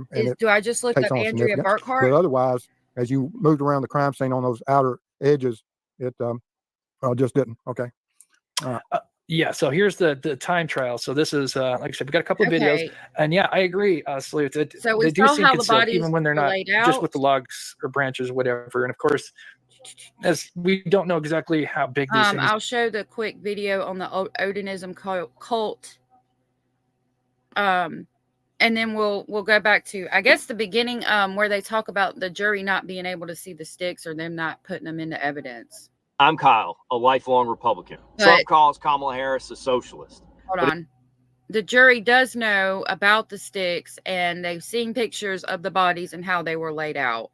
Something was said this morning about the sticks. So I'm going to try to find that for us after we watch this quick video on the Odinism thing for those of you that did not see it yesterday when we did the deep dive. Directly Hold on a minute. to the killer who may be in this room. Okay. Let me show you. We believe you are hiding in plain sight. For more than 2 years, you never thought we would shift gears to a different investigative strategy, but we have. Hold on. I wanted to show Suspects. According to the defense team, Richard Allen is innocent, and they claim a group of 5 men known as Odinism are responsible for taking the lives of Abby and Libby as a ritual sacrifice. The 5 men, Holder, Westfall, Messer, Fields, and Abrams, were all or at one time part of a religious group who worship Norse gods like Odin. Odinism is what Vikings believed in. The defense also claims that this group has connections to people that work in the corrections department, like the prison where Richard Allen is being held at. And this again is Mob Crew. now this group is supposedly using Allen as their patsy. The defense claims Richard Allen was forced by this group to confess to his wife, or there would have been consequences. So what is the connection between this group and Abby and Libby? Part 2, the crime scene. Hi, This new motion Teresa. definitely released some shocking new... Sorry, I'm just now seeing you. Hi, Teresa. Thank you for being here this morning. Yeah, this is going to explain Odinism and the ties to the Richard Allen case. details that only had been rumored about before on the internet. We've always heard that this crime scene was odd and bizarre in nature, but I must say, trigger warning, as I am only going to summarize what was detailed in this motion about the crime scene. According to this motion, the defense literally starts out with "this was a ghoulish scene." In summary, it says that Libby was found completely naked, lying on her back, her head positioned close to a tree. Her arms were both positioned in different ways. They also claim that where Libby's final resting spot was not actually where she was attacked because there was very little blood on her body. She had tree branches and sticks placed on top of her body. Now this is where it begins to connect the crime scene to this Odinist group. They say that the way that the branches were laid on top of poor Libby had made a V-shaped symbol using sticks and branches. They also claim that these tree branches were cleanly cut, which meant that there was something used like some kind of electrical saw. Where it gets even more bizarre is how Abby was supposedly placed. According to the motion, Abby was also laying on her back near Libby, but a few feet away, not quite parallel to Libby. Abby was actually wearing all of Libby's clothes, according to the defense. This is one of the more bizarre statements, since it would seem to be difficult to Why was Abby wearing Libby's clothes and Libby was in the nude? rope one victim and then put the clothes on another. Abby supposedly had little to no blood on her, unlike Abby, which according to the defense, both victims were naked when they were attacked. Just like Libby, Abby was also positioned in a unique way with her arms and legs. Abby also had... Solistic Glow says, this is a fact. My son said they use Nordic symbols to place rank with tattoos. That is interesting. That's really interesting. I didn't know that. So if we go on that, then did the CO get the tattoo of the Nordic symbol under his eye because he's a high-ranking official in the religious, in their group? I say cult, but like their coven, as I would say, I guess is what you would call it, like their group of practicing Odinism people. That's really interesting, Solistic. Thank you for that. Had tree branches and twigs placed on top of her. The defense claims that these branches made like an asterisk type shape on top of Abby. Abellis said, huh? Oh, yeah. Joy says, pure evil. Overprotected said, I'm scared I'll get someone in chat. Oh, you're good, love. Abellis, you said, huh? So what he's saying is, like, you know, going back to the correction officer having the patch on their uniform and then being asked to take it off, and he comes back to work the next day with it tattooed under his eye. That's what we're referencing. And Solistic Glow was saying that they do the tattoos to show rank. So again, having it tattooed under his eye could be because he got pissed off about having to take the patch off. But at the same time, it could also be, it's like an and or situation that it's showing rank. And he's high up in the, their little coven or their little cult. Anders says, Joy asks, what do they believe? They believe in Norse gods. It's like what the Vikings believed. If you look in, I don't know the names of their gods, but like what the Vikings believed. Anders says the clothes thing is really bizarre. I don't know what to make of it. Sleuth and Mama says, I feel like the killer was pissed at Libby for possibly putting up more of a fight or trying to protect Abby. That's a good point. That's a really good point. So yeah, trying to do, you know, stuff to basically diminish her more. Yeah. They also say that small twigs were placed above Abby's head to make it look like horns or antlers. This would be more proof, according to the defense, that this was done by this Odinist group. One of Libby's shoes and Libby's phone were laying under Abby's body. The unspent bullet was supposedly in the ground between the two girls, where the defense claims this bullet wasn't properly photographed. Then just when the crime scene couldn't get any more bizarre, the motion brings up that there was a tree nearby, possibly where one of the victims were attacked, where 4 feet from the base of the tree, there was an F symbol painted onto the tree. DNA tests claim that this was painted on using the blood of Libby's. This was truly shocking. According to the defense, this was the Nordic rune and Zeus, which symbols look similar to the letter F, but slightly different. This symbol has many meanings. So this is showing the alphabet of the Vikings, or like the Odinism would use these letters as basically the alphabet, which goes back to the sticks we were just seeing. They were laid in a way to represent some of the alphabets. I know one of them was this one, but it had a line going across here. So it means elk or protection. That was laid across one of them, and I don't know the other one. I think it was this one, but I'm not sure. And it means cattle or wealth. Like creative solution to a problem, as well as the symbol for Odin. It also stands for mouth, breathe, persuasion, and communication. This would also be another argument towards the defense connection to this Odinist group. Part 3, Witnesses and the Sketches.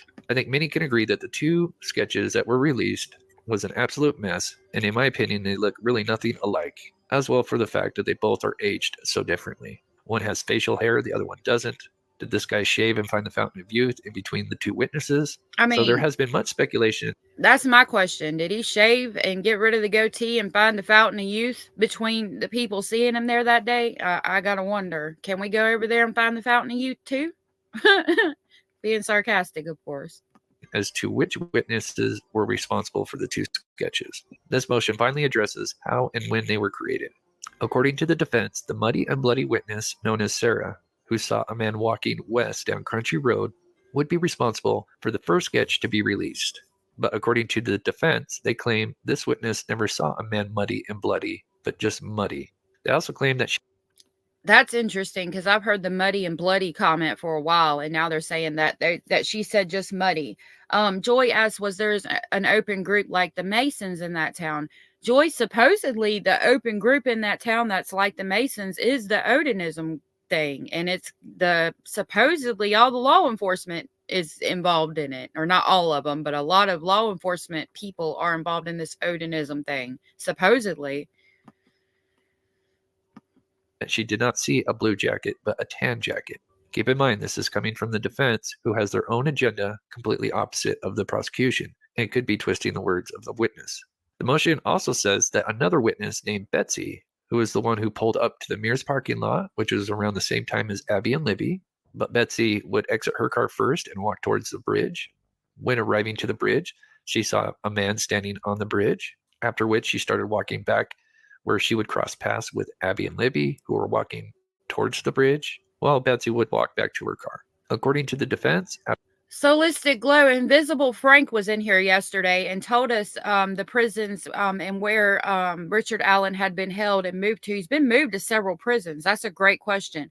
I will review my live and get back to you, and maybe we can look at the prisons in that town. That is a great question. I wish Invisible Frank was here today and could tell us, because he named them all off, but I can't remember what they were.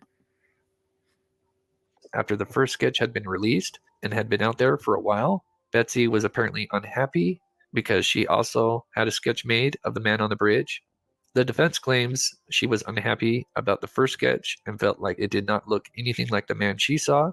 Betsy's sketch was actually created first, but because the other sketch much more resembled the man in the video, they held back on Betsy's sketch.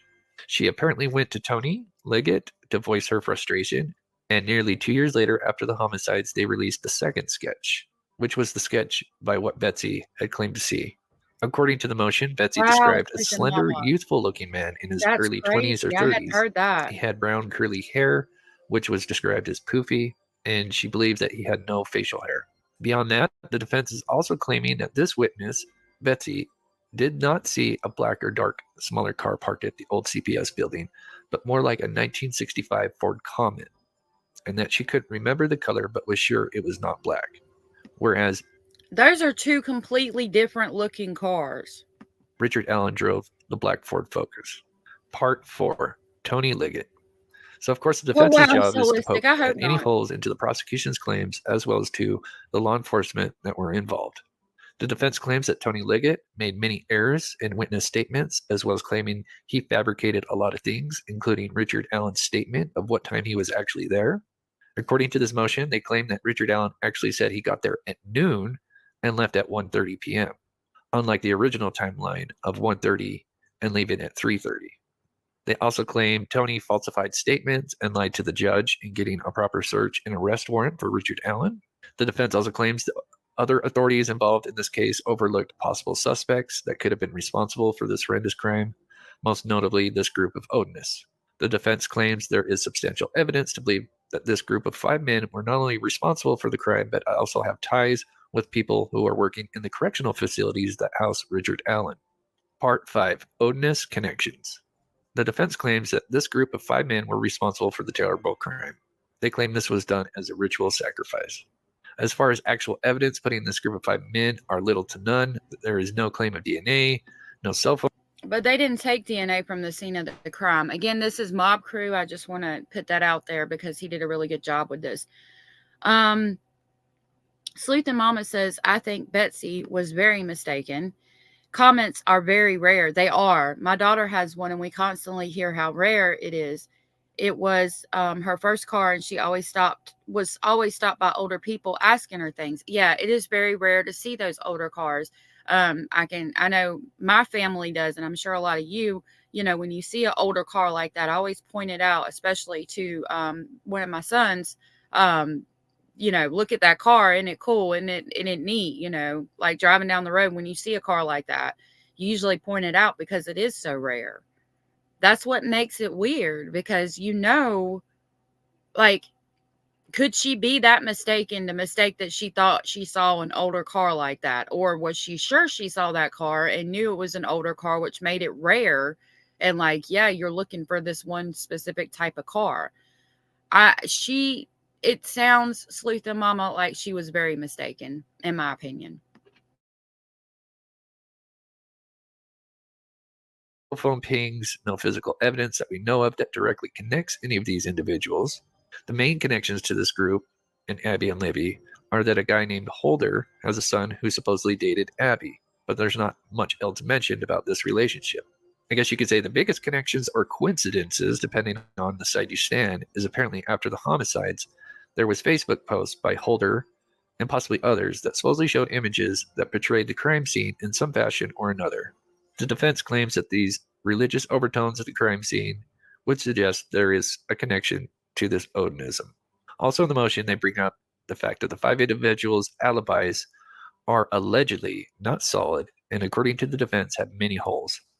But the motion does not actually go into who did what as far as these 5 individuals, such as how they got there, who drove what, who participated in the crime, and how they escaped. The defense also mentions, after this horrendous crime, that some of these men supposedly made confessions, either to a family member or others, but they are pretty vague. Part 6, Conclusion. After reading this motion, I'm sure, like many others, they were quite shocked at some of the details released, and it definitely adds a lot more questions, especially regarding the crime scene.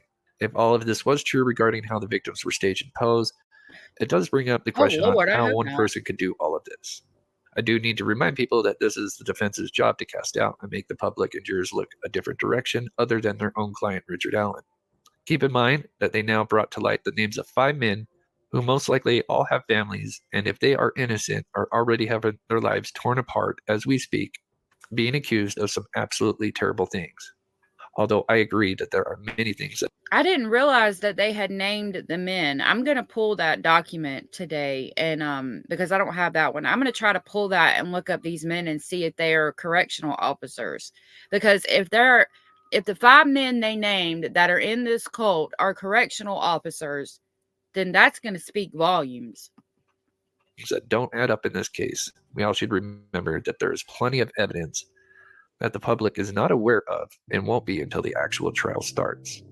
Well, that does it for today's video. I really hope you got some good info from today's video. Okay. Please share your thoughts in the comments. So now I'm going to go back to what we played earlier just to hear the part about the sticks, and then we'll jump into Leilani. Those videos were both from the Mob Crew. Okay, let me go back, and I want to hear that part one more time about the sticks so that we can talk about that real quick. And then there was a lot said in this recap. A lot of really important stuff. And then we'll go over the Prices are soaring, wages are stagnating, and closing Brian Kahn's arguments with solution Leilani raised. Simon. And I'm going to keep checking to see if there's a verdict in that case. If there is, I will jump on it and we'll hear the verdict live. Because right now the jury's at deliberations on that case. Okay. I don't think it was very far in where they mentioned the sticks.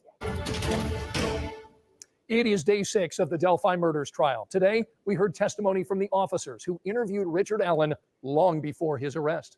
Thanks for inviting us in. This is our Delphi debrief here on WTHR+. We want to get right out to Delphi, where senior investigator reporter Bob Siegel and Emily Longnecker spent today in court along with our 13 News legal analyst Katie Jackson-Lindsay. Guys, let's start by breaking down today's testimony. Hi, Scott. Well, through the first 5 days of testimony that have taken place here at the Delphi murders trial, not a single word or mention of Richard Allen.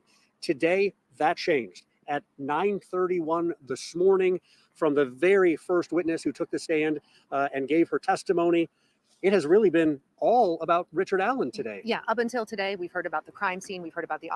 We talked about that Solistic Glow, how it is a form of like the Aryan Brotherhood in prison, the Odinism thing. But yeah, outside it would be like a cartel out of prison. Yeah, we talked about that a little bit yesterday, but I don't want people to relate white supremacy with Odinism, because it's only a thing in prison once you're out of prison. But just because somebody is Odinist doesn't mean they're like a white supremacist. I do want to put that out there when we talk about that aspect of it. The autopsies of Abby and Libby. Today, though, Richard Allen took center stage. And what the state now is trying to do is to really put together all these pieces that they've been laying out for the jury to try to convince jurors that Richard Allen is the man who's responsible for killing Abby and Libby. We're going to hear in just a few minutes from our 13 News legal analyst, Katie Jackson-Lindsay, who was in court with us all day today. But first, we want to get you up to speed on who the witnesses were that testified today. So let's get that to you here. First of all, Kathy Shank. She is a volunteer file clerk who helped police during the investigation. Dan Dolan, he's a DNR officer who interviewed Richard Allen just 3 days after the murders. Steve Mullen, he's the former Delphi police chief who's now the chief investigator for the Carroll County Prosecutor's Office. We heard from Carroll County Sheriff Tony Liggett. David Vito, he testified today. He's an Indiana State Police trooper who was at Richard Allen's house when police served a search warrant. And last today was Jerry Holman, Indiana State Police investigator who has really overseen the entire Delphi murders investigation. If that ain't the truth, I don't know what is. Was really how the state was able Teresa, to I zero think in so too. on Richard Allen. And that all started when police decided to take a closer look at an interview that Richard Allen gave to police just 4 days after the murders. Let's talk about that. Allen gave the statement here at this grocery store parking lot in Delphi. He met with the state DNR with an officer named Dan Dolan, who told jurors that he was assigned to interview Allen after Allen voluntarily called the Delphi murders tip line to say he had been on the Monon trails, not far from the crime scene, on the afternoon of the murders. Dolan. And I brought up that I don't think that a guilty person would say that. Testified about what Allen told him.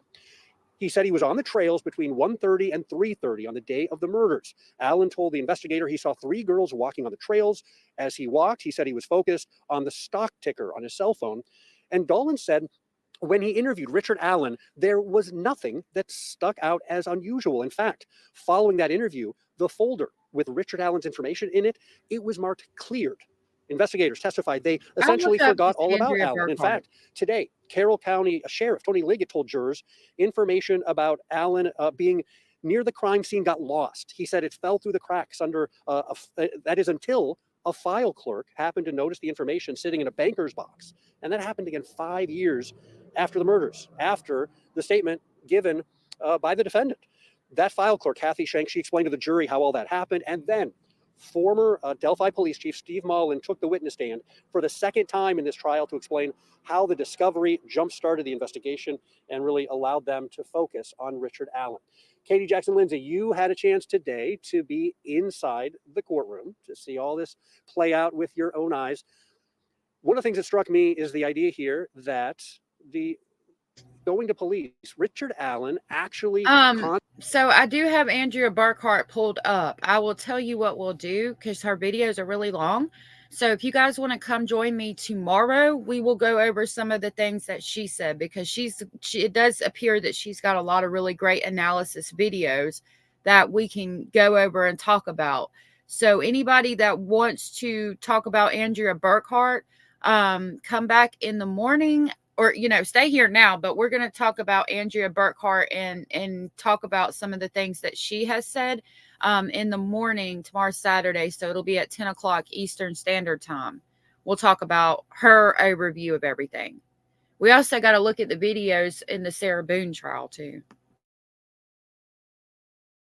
Contacted police himself voluntarily. He called the tip line to let investigators know that he had been not far from the crime scene on the trails where Abby and Libby were on the day that they were murdered. What does a jury make of that? And does it make sense that someone who is accused of murdering two girls would go to police to say, hey, I was at the scene of the crime? Well, I would think from a common sense perspective, it wouldn't make sense, right? But it's one of those pieces of evidence that can really go either way, because undoubtedly the state will argue, well, he did that to cover his tracks. His family may have known he was out there. Someone else may have known that, or he may have thought someone could identify him. So he would have put that out there to protect himself. Well, the defense will say what you just said. It just doesn't make sense that a guilty person would insert themselves into an investigation about their own criminal conduct. And what about this idea that police and investigators essentially forgot about Richard Allen, and this case was clear. The fact that the investigator who talked to Allen just a few days after the murders took place, met with him, talked to him face to face, didn't see or hear anything unusual, and they cleared him originally. Is that something? That speaks volumes to me, the fact that he was originally cleared. That the defense, you anticipate, will really seize on? Absolutely, because there are a lot of things that are packed in that, right? Mm-hmm. It, again, shines a light on how this investigation was handled, that there wasn't a real streamlined system for dealing with these tips and coordinating these tips. It also Anders. Really highlights Good morning, Angela. Thank no you one for thought being anything here. Of Richard Allen. The fact that he was cleared is huge, and I think we're going to keep hearing about that throughout the trial. And then there's the question of, okay, so 5 years ago, he wasn't a big deal to you. Well, what was the change? What was the smoking gun, so to speak, that made him chargeable and so interesting at the point where he did get charged? And some of that evidence, obviously, as far as some of that evidence came about shortly after they interviewed him. I'm going to bring Emily back in here. Emily, obviously, you were in the courtroom at the time when there was a discussion how once the clerk found this paper in a file box saying Richard Allen was on the trails the day that the girls were murdered, once she called and brought that attention again to the sheriff and to the investigators, they seized on that right away. Yep. They interviewed Richard Allen again, correct, and they served a search warrant at his home. And there was some really fascinating information today that came out about that search warrant. Yeah, we heard from the last witness of the day was Indiana State Police Lieutenant Jerry Holman, and he is the lead on this investigation, oversees it, as you said, and he supervised the search warrant execution on Richard Allen's home in October of 2022. And Holman testified he told Richard Allen when he went there, look, if police damage anything in your house during the search warrant, you can fill out this form and we'll come repair it. And Holman told the jury that Richard Allen said, it doesn't matter, it's over. Holman then said that he and Richard Allen sat in Holman's car. Holman just See, that spoke volumes to me, but then when it's broken down, I understand now. The fact that he was like, it doesn't matter, it's over. I was like, oh, well, he's admitting to it. But it's broken down later in this video that I'm just trying to get through real quick to talk about the sticks. It's broken down why he said that. And I think that's really important. And I hope the breakdown is presented to the jury. Described Richard Allen as being very quiet, that he got out a few times to smoke a cigarette, and asked Holman at that point if police had detained his wife. And Holman told the jury that he told Richard Allen no and offered to drive him to his wife's work. Holman said that Allen replied again for the second time, it doesn't matter, it's over. Now let's take a listen to some of the things that they took out of Allen's home when they served that search warrant. We learned today that they took more than 25 guns and knives, a blue Carhartt jacket, cell phones and pagers, a Sig Sauer gun from Allen's nightstand. They also opened up a wooden box, a memory box, they said. And in it, they said there was a card from Richard Allen's mother, some other kind of mementos, but also in it a bullet that was the same kind of bullet recovered at the scene. They also took from Allen's home a photo album showing different pictures of Allen through the years, but also a picture of the Monon High Bridge from 2005. So we're joined back again by Katie Jackson Lindsay. Katie, what do you think the effect on the jury, the impact on the jury was of seeing all that evidence, hearing about that evidence, seeing that gun today in court? I think those were huge gains for the state. That evidence. Yeah, they evidently showed all 25 of his pew-pews, which actually had nothing to do. They're just trying to make it look like he's this deranged person because he owns so many pew-pews. Overprotected. I just did my nails last night. I'll have to show them to you guys. It came out in terms of what was in Richard Allen's house. Those were huge gains for the state because the jury was able to now get a better idea of who Richard Allen is, and to see more than 25 guns when we know that this was a really brutal crime that involved a knife, and to see those knives that would be intimidating to the average person, I think those were huge gains for them, as well as the jacket that is very similar to the jacket that we see on Bridge Guys. So I definitely think they made some gains with the jury through that evidence. And you also saw, I can't remember if you were in there at this point when Jerry Holman was asked to take out the gun, the Sig Sauer gun, out of the evidence box, and he was wearing blue gloves, and he took that out and he checked to make sure there was nothing inside, and you could hear that clicking of the gun as he checked that and came right up to the jury and showed them that. That was an emotional moment actually for the families today when they saw that gun pulled out. You could see Abby and Libby's families getting emotional. We also saw some emotion from Richard Allen's wife, Kathy, when they were describing just going through her home and searching her master bedroom, her kitchen, the closet, the garage, all kinds of things. We were talking about the cell phones and the pagers, and you.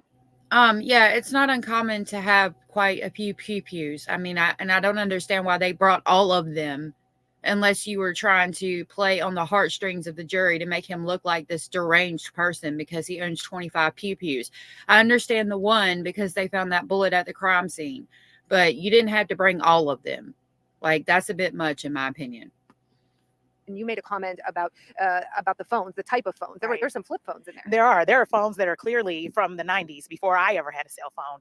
And what's impactful about that is that the state was able to establish that they had phones from a long period of time. They had phones from before these murders, they had phones from after, but they did not have a phone that would have matched that time frame in 2017. So again, just another huge gain for the state. That's going to be a challenge, I think, for the defense to get over. We saw some heated exchanges today in court.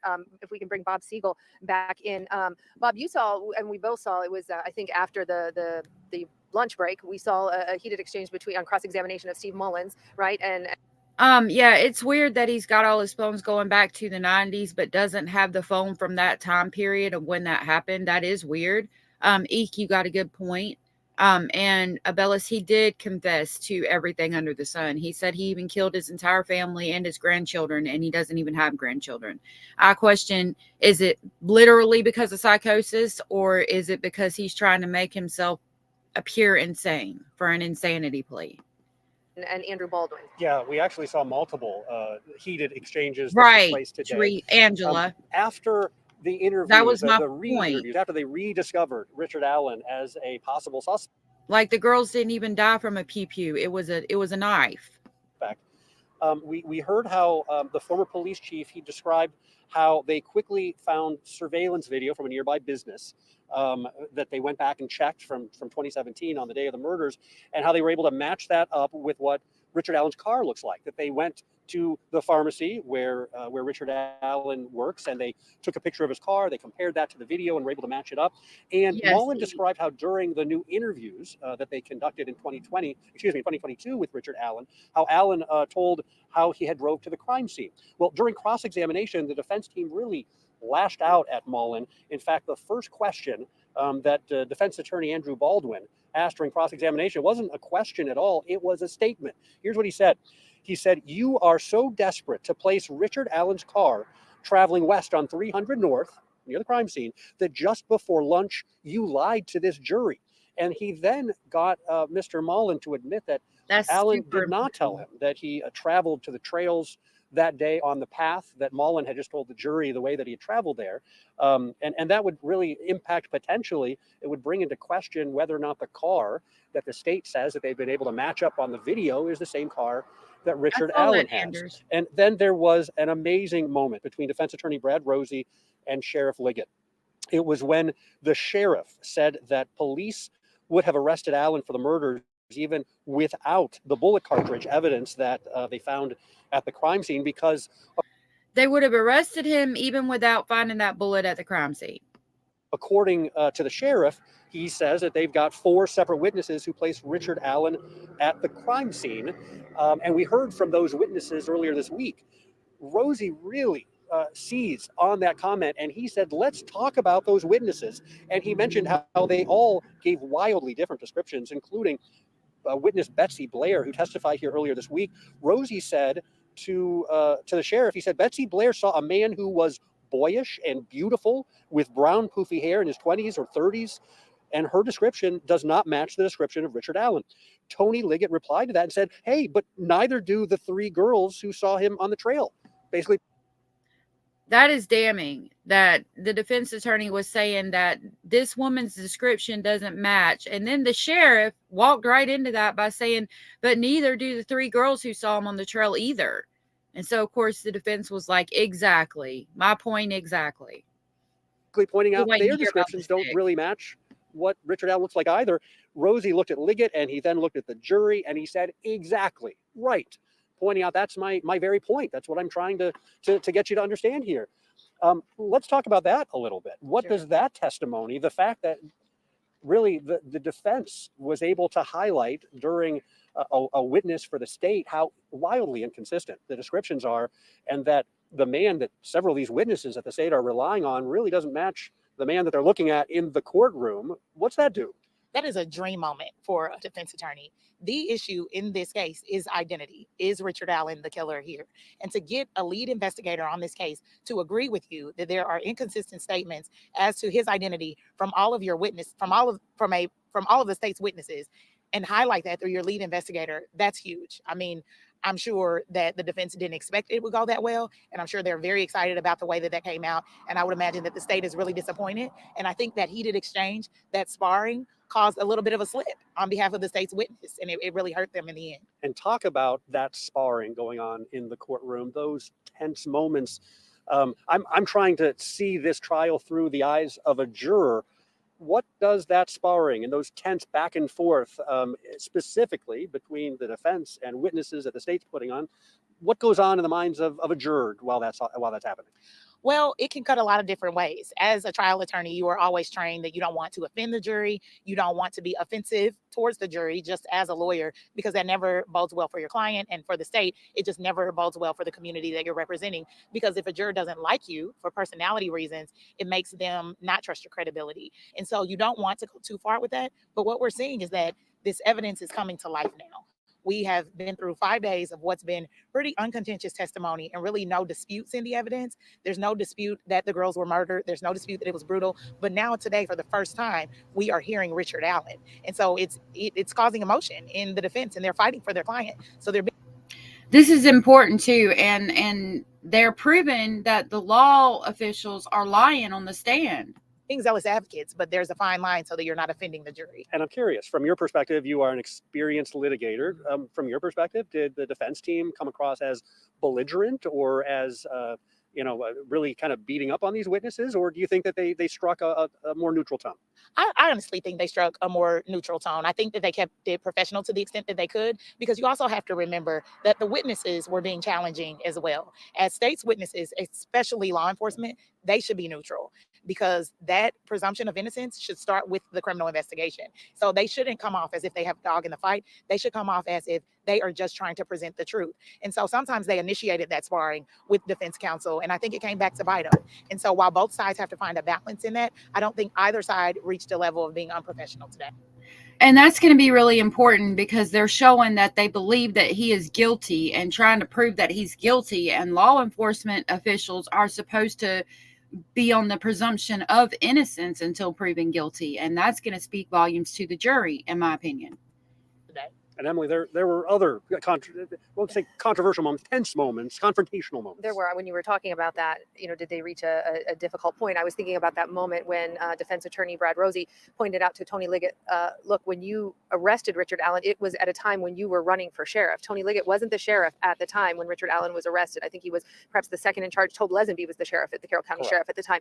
And he pointed out, you were running for sheriff, and you would have gotten a significant, wouldn't that come with a significant pay raise? He asked him. And Tony Liggett said, this had nothing to do with me. It was about 2 little girls that were murdered. So that was a tense moment. I also thought when Brad Rosie pointed out to Tony Liggett, look, after the bodies were found, he said to Tony Liggett, Richard Allen stayed right here. He stayed here and he worked right down the street at the CVS. And to that, Tony Liggett replied, yes, hiding in plain sight. And Brad Rosie pointing out, those aren't your words. We've heard that before. That is something that Indiana State Police Superintendent Doug Carter said many times when they were looking, for a suspect. We believe that whoever did this is hiding in plain sight. So, I'm noticing you holding some of your notes here, yes. and I just want to point out for our viewers just how much.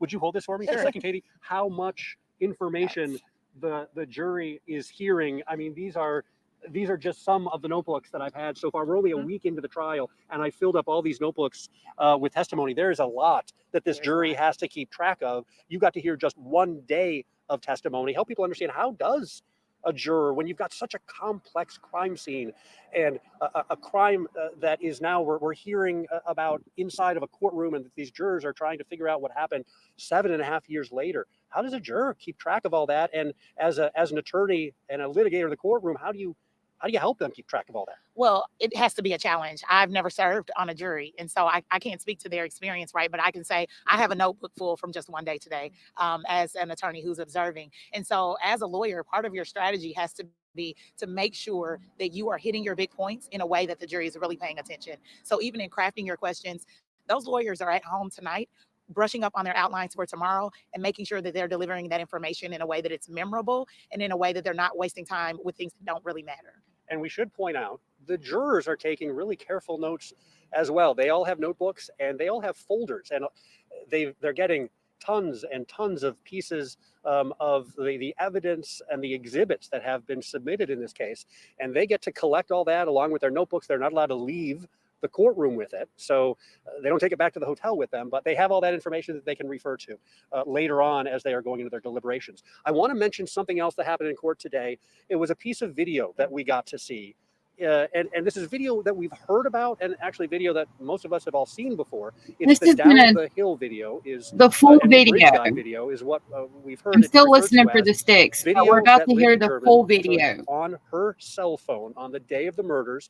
Presumably, it appears just moments before the murders took place, state police were able to recover her cell phone. It was actually under Abby Williams' body at the crime scene. They recovered it. They downloaded the video. And this is the video that was put out to the public to ask for help in trying to identify who the murderer was.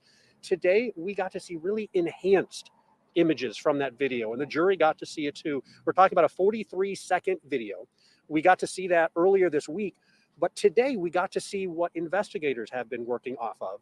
The sheriff said he has seen this video hundreds of times, and we got to see in that video how they're able to really zoom in to see Bridge Guy as he's walking up behind Abby Williams on the bridge, and they were able to isolate using enhancements and software. They were able to really isolate the audio, get rid of the background noise to enhance what the words are on there. And so today the jury got to see and hear that inside the courtroom.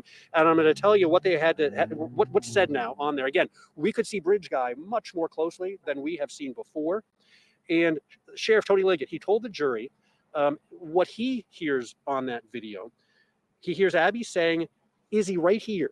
Don't leave me up here." And this is when you can see the image of Bridge Guy behind her. And then Libby says, "That be a gun. There's no path here."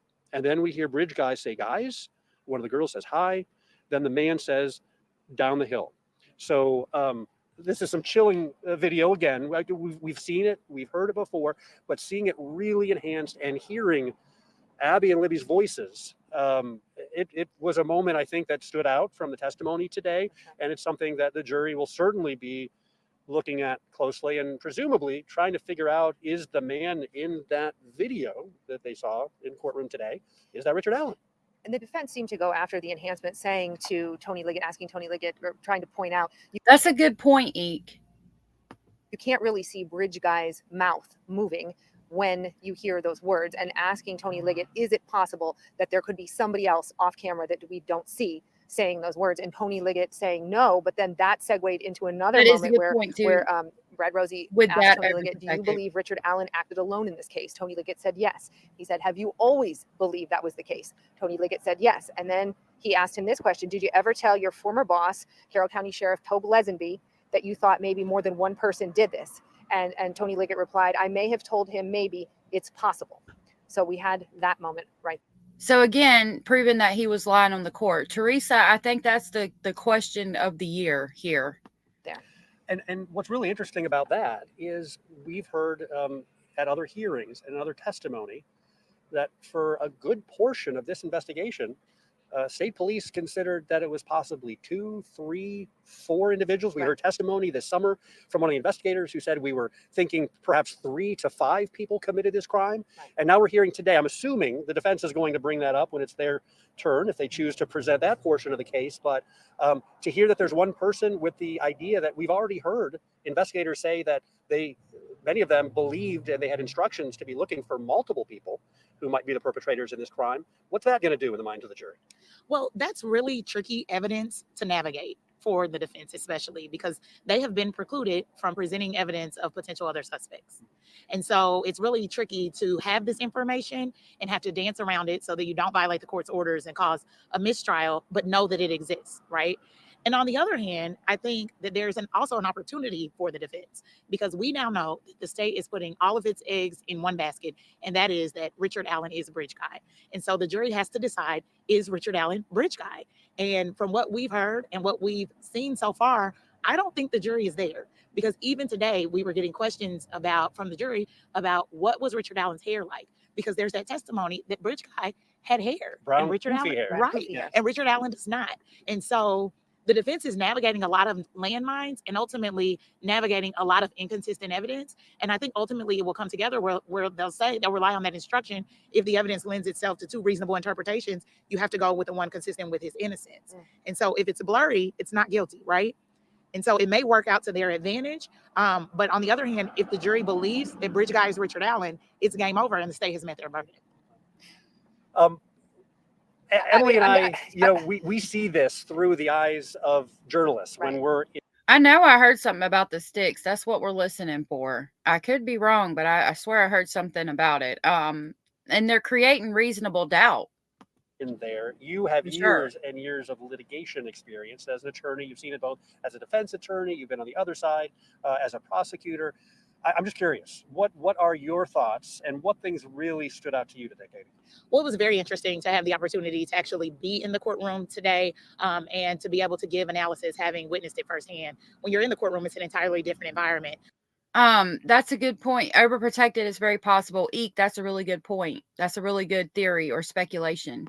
We're just feet away from Abby and Libby's families. We're just feet away from Richard Allen. I was immediately struck by his stature when he came into the courtroom, because we've heard all of these awful things, and it's hard to imagine that a man of his size actually committed this crime. The reaction on your face when he walked into the courtroom and you saw him for the first time, I saw the look on your face, and it was one of almost disbelief. Right, and I would have to imagine that was the initial reaction of the jury, right?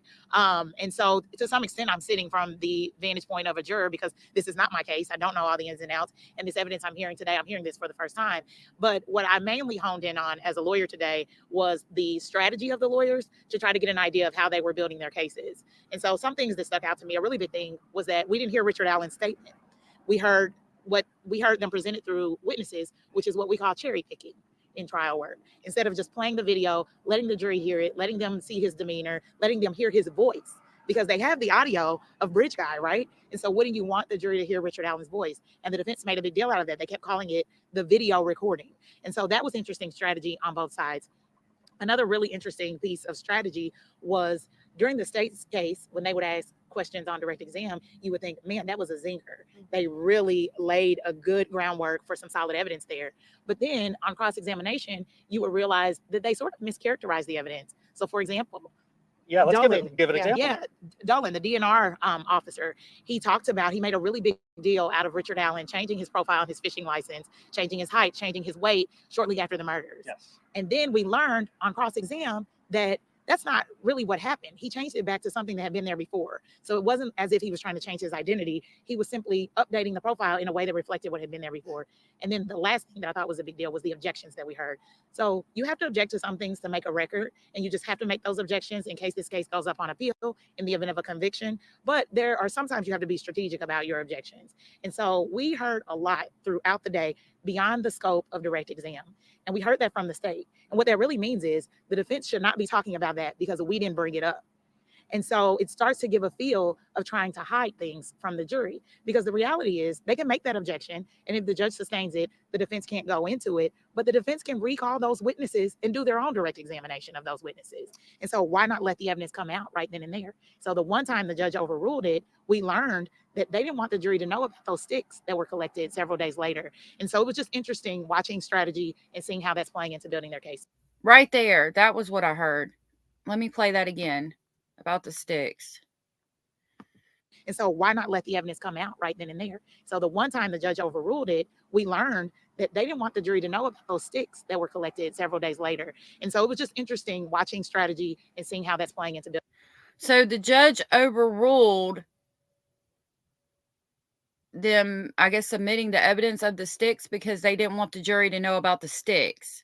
Building their cases. Katie, what did you make of that moment when the state presented the moment they go to Richard Allen's house, they serve that search warrant, and he says, it doesn't matter, it's over. And then we learn on cross-examination that search warrant was served a few hours after they had recorded this interview. At this point, Richard Allen knows he is a suspect. He's been told that he is a suspect and, has this idea, then the police pull up 2 hours later to his house. Did you think that made a difference on the cross, the context of that anyway? I do, because that's another one of those zingers. You hear as a juror that Richard Allen said, it doesn't matter, it's over. And that feels like a confession. And then you realize he is saying that after he's been picked up, after he's been interviewed for 2 hours before, after they've torn his house apart, serving a search warrant. And I replayed it, Trixie, because we were looking for about the sticks. And now that we've listened to the whole thing again, I'm just playing this in part because it is important to hear about why he said it doesn't matter, it's over when they delivered the search warrant. And then we're jumping into Leilani. And he's a member of this community. He knows how big this case is. And so you have the weight of the world on your shoulders in that moment as a suspect. That's a natural response. Whatever you're telling me right now, it doesn't even matter because it's over for me because you guys think I did this and I'm not going to be able to convince you I did it. And the defense pointed out that during that video interview 2 hours earlier, he maintained his innocence over and over and over again. Right.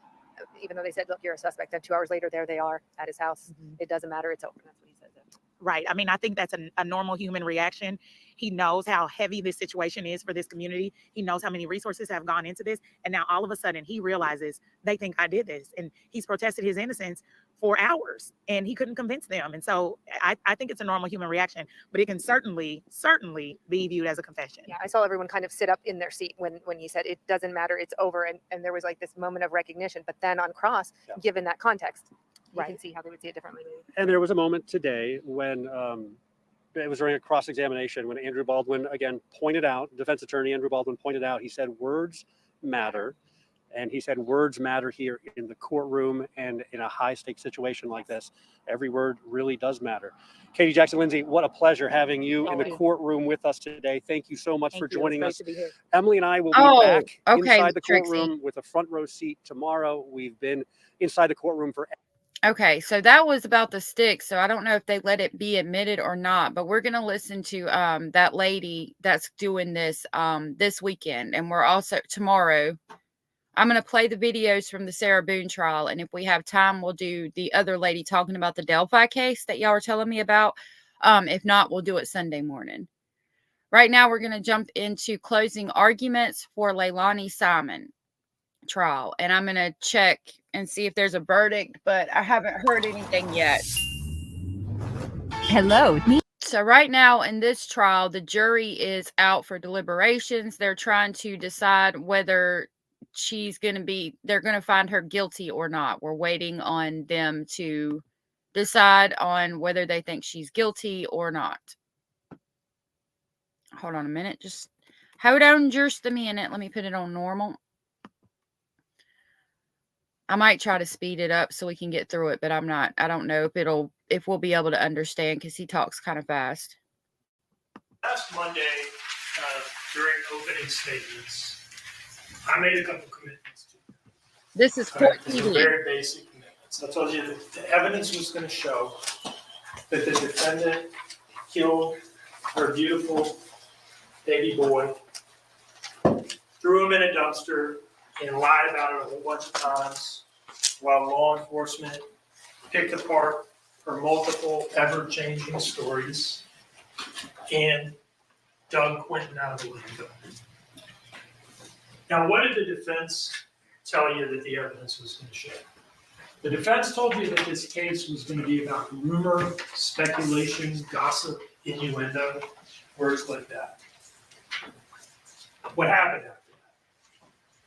Well, what happened after that is that you heard from almost 40 witnesses and received almost 100 exhibits, close to 100 exhibits, all of which lead you to the inescapable conclusion that the defendant did, that she killed Quinton and covered it up. Now, that presumption of evidence, or presumption of innocence that the judge told you about at the beginning of the trial, that is gone now. That is a frame of mind that you have to adopt at the beginning of a trial so that you don't prejudge the case. Everybody's entitled to that, all of us. Right, but it is gone now. Every witness we call, every exhibit we introduce, every bit of evidence that you see is chipped away at that presumption, and you no longer have to presume her innocent. And you should not presume her innocent. She sits before you right now proven guilty. Most of the evidence in this case was anything but rumor. All of it really was anything but rumor, gossip, and innuendo. Most of it was surveillance footage, GPS data, DNA, and so forth. We did call a couple of people that knew this family, knew the defendant, saw how she interacted with Quinton. They basically told you that she hated him. But that wasn't rumor. That wasn't gossip. That was based on things that they saw and they heard. So I'm going to talk to you a little bit about what the evidence in the case shows and how the law applies to it. Because you're about to have to go back and apply the law to the facts of the case. Could you imagine hating that little boy? He was just as precious as could possibly be. I'm going to try it on 1.25 and see how fast it goes. If it's too fast, let me know. I couldn't imagine hating that little baby. Okay. Let's talk about evidence. Evidence is simply the means by which any fact that is put in issue is established or disproved. Evidence includes all of the testimony of the witnesses and any exhibits. Sometimes you'll hear people say stuff like, well, there's no evidence, there's just a bunch of people came in and said some things. Testimony is evidence. Everything that you've heard is evidence, and it all cuts against her. Evidence can be direct or circumstantial. Direct evidence is, I see my 5-year-old son under his bed eating candy in the middle of the night.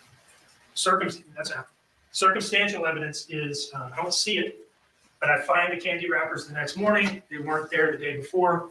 And when I ask him about it, maybe he tells me a story about how it was actually his friend Misty or something like that. There is no legal difference in the weight that you may give to either direct or circumstantial evidence. It's all evidence, just the same.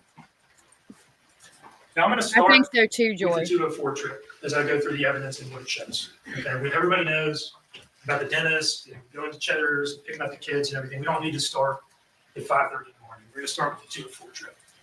Because this goes directly to the state of mind that she was in when she did this. Now, she told them, and you heard her say why she went on this trip in the first place, what prompted it. And it was another argument with Danny about how he doesn't pay enough attention to her. The evidence has shown that this defendant craves attention. She needs attention, specifically male attention. She needs it like you need oxygen. That is what is going on with her. Question that they had some sort of argument with frustrated. Yeah, I was frustrated. It wasn't like an argument. It was more like I don't understand why you don't look at me type stuff. So once again, I was going to work this. Pretty much. And the only way I could make myself get away from nothing and try not to get 100% into that type of mindset was to take off for a minute. She told Bridget Brock the same thing. You're leaving. I think you and Danny had an argument too. It was because of lack of sexual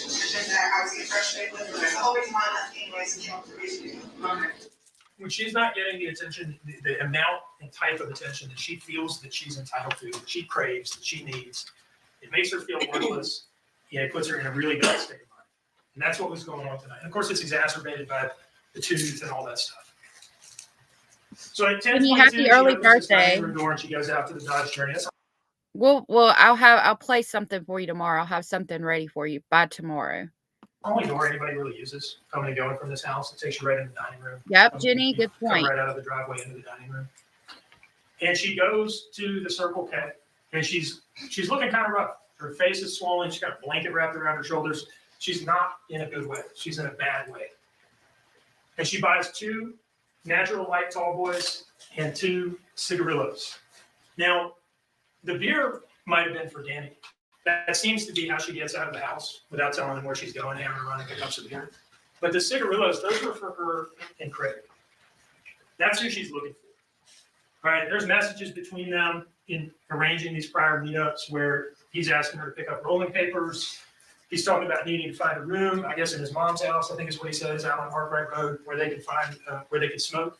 Because what she and Craig are doing at this time, what they do is they get together, they smoke weed, they kick it, and they have sex. Right? That's what the evidence shows is what was going on between them. And she has been doing this a lot in the week plus leading up to this. These are all messages from her to Craig that are in evidence, and you can see them. September 25th, 2 in the morning, on the way. September 22nd, just after midnight. Okay, I'm passing Quaco now. September 28th, 10 p.m., on the way now. October 1st, 1 a.m. He is looking kind of About to rough. head that way probably. Just probably can only stay for a couple hours. A couple hours. These people are spending a lot of time together. October 2, about to drive over there, actually. October 2, that was in the morning. This is in the evening. About to head over there and grab his ass at 40, so he'll shut up. This is what I was talking about. The way she gets out of the house and goes over here, she tells Danny she's going to make a beer run. Now, it's not just about the sex, all right? It's that he is providing this attention and affection that again is like, it's like air to her. She has to have it. He's sending her messages like, this is in the context of her complaining about Danny and how he's not giving her what she wants. Craig is sending her messages such as, don't worry, it will be okay, I got your back. And she's replying, I know you do, and I got yours all the way. This is what she needs, this is what she craves. And this is what she is looking for that night. The evidence essentially shows that Craig was like her emotional support drug dealer at the time, okay? And these are texts between her and Danny. Now, she had not. The plug that's also a therapist and also a lover. Got it. Told Danny that that's where she was going. Yeah, she's a thirsty girl. She must have just mentioned the Circle K, the convenience store run. And the reason I say that is at 10:32, when she's leaving the Circle K, she tells Danny, gonna run to 204, I guess. He did not know that that's where she was going because he responds, oh, okay. Be safe, I guess, my queen. I will be, and I'll be quick, I promise. And she had told him that before. He says, I hope so. So now she's on the way out to see Craig. 10:36, the dining room door opens, and that's Paul getting home. Danny texts the defendant 2 minutes after that door activity. Paul showed up and is going to bed. Now, Paul told you that after he got something to eat and went upstairs, he was in the bedroom and pretty much out of play for the rest of the night. That's direct evidence. Danny told you the same thing. That's direct evidence. The defendant in her interviews said the same thing. That is direct evidence. And Paul's phone activity provides circumstantial evidence supporting this. There's this exchange between him and a coworker where the coworker asks Paul, what time you going in tomorrow? And Paul responds with a 2-digit response, 12. That's at 11:40. He told you at this point I was laying in bed and either asleep or going to sleep. And the guy sends him 2 more messages and Paul doesn't respond. That short response and then the lack of any response to those 2 following messages is circumstantial evidence that what all 3 of them told you, that he was up in his room and out of play, is true. So that's what I mean when I say all this stuff is evidence, direct and circumstantial. You can look at this stuff and tell what happened. Back to Danny and the defendant's text messages with him. 10:41, she tells him, I'm about to turn on to 204. He says, okay. And then you get this series of text messages. Now, Danny told you that he was asleep. Okay, he told you that he was. We just went and got Halloween costumes last night, and my oldest daughter, she wanted to be Velma, but finding the clothes to match Velma was proved impossible. So she's going to be the girl from Mean Girls with the Christmas dress and hat when she's dancing on the stage. I got her the little boots, and she's just loving it. So, yeah, that reminded me of that we went and got that costume for that girl from Mean Girls for her to be for Halloween. He was asleep or close to it when she got back from 204. She said that in her early interviews when she was all in on the abduction between 6 a.m. and 9 a.m. story, and it didn't occur to her that she might have to at some point throw Danny under the bus and pretend like he was awake. She said that he was asleep. And there's a series of, so that's direct evidence, those two things. Now there's a series of messages that provide circumstantial evidence in support of that. Strong circumstantial evidence. The only way to read these messages is this is a dude who just wants to go to bed and is in the process of doing that. 1044, he says, thank you for the little bit left, baby, so sweet, no lie. Now, he was straight up with you. He told you this is a reference to a very small amount of cocaine that she had left for him. He wasn't trying to hide anything from you. And he went to sleep not long after this. And you heard from Special Agent Snyder that drugs affect people in different ways. And cocaine, in his experience, cocaine does make some people energetic, some people sleepy. It kind of depends on the individual person's physiology. And so these messages go on, but Danny just trying to get her home because all this guy wants to do is go to sleep because he's got to get up for work in the morning. And the fact that he does get up for work in the morning at 5:20 is further circumstantial evidence that he was asleep and out of play, was not involved in any way, and had no idea what she had done. I don't think Danny was involved at all, and I hope that the jury can see that too. 10:45. I love you. Please come back so we can crash together. 10:51. Or not. 10:52. I guess I'm gonna eat this food and try to stay up for a few. 10:56. I don't want to be tired, or you to be tired either. Now, there are a couple. I've taken them out. There are a couple responses from her in here, but they're like one word. They're kind of like stiff arm type responses, like leave me alone. I'm not really talking to you. 10:57. And I know you don't feel great. I don't know how you're still up. 11:01. Wow. Now, what is this message? This is a good night kiss from Danny. This is Danny giving up on it and going to sleep. I guess I'm not waking up. I'm crashing. You're doing whatever it is that you're doing. I'm going to bed. Now, what is different about this night than all the other nights involving Craig? Again, this is the guy that she's going to for the attention that she needs at a time where she's upset and in a bad state because of the tooth and because of Danny, and she wants to go there and get what she needs and craves. Unfortunately, Craig wasn't there. He told you that. It was unchallenged on cross-examination. I think Mr. Hilliard just asked him to repeat that. You weren't there? All right. And that's why she's only there for 10 minutes. She was in a bad enough state this night. This was a pop-in. There were no set-up text messages like there had been on other nights. She just drove over there and tried to catch him when he wasn't there. So now she's going home. Hasn't gotten what she needed from Danny and hasn't gotten what she needed from Craig because Craig wasn't there. That was the point of the whole Craig thing, the messages and then putting them up, is just to establish that he wasn't there and he was not able to give her the male attention that she needed. It's not like a character assassination, like, hey, here's some salacious text, let's embarrass her. No, it's part of the story, but that helps tell the story of what happened. And so she has to settle for $80 worth of Coke and Percocet from Tim Weston, who also lives out there, of the same family. She goes home and she enters that dining room door at 11:13 p.m. You saw the GPS and everything. It all lines up with this. We don't need to look at that anymore. I think you all got it, the GPS stuff.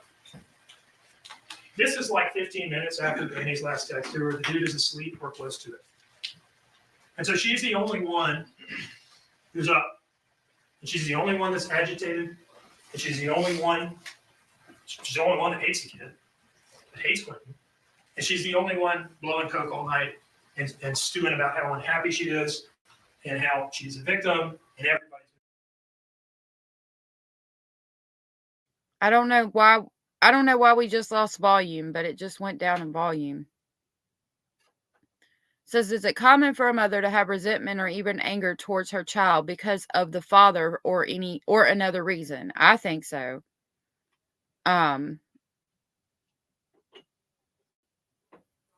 I don't know what's going on or why we don't have volume.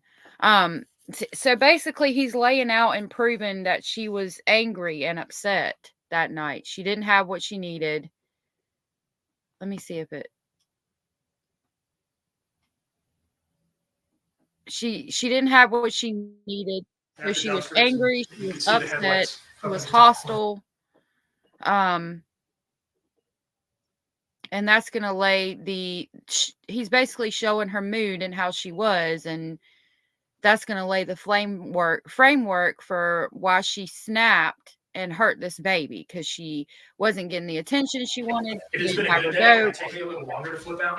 But if it's been a bad or stressful day, it can happen like that. But this was a bad or stressful day. She had her tooth pulled. She says a million times that she was in pain and couldn't sleep. And so this would be one of these days where the snap would happen quickly. This is evidence. Another circumstance is that baseline behavioral anger problem, propensity to snap, is exacerbated by the drug use.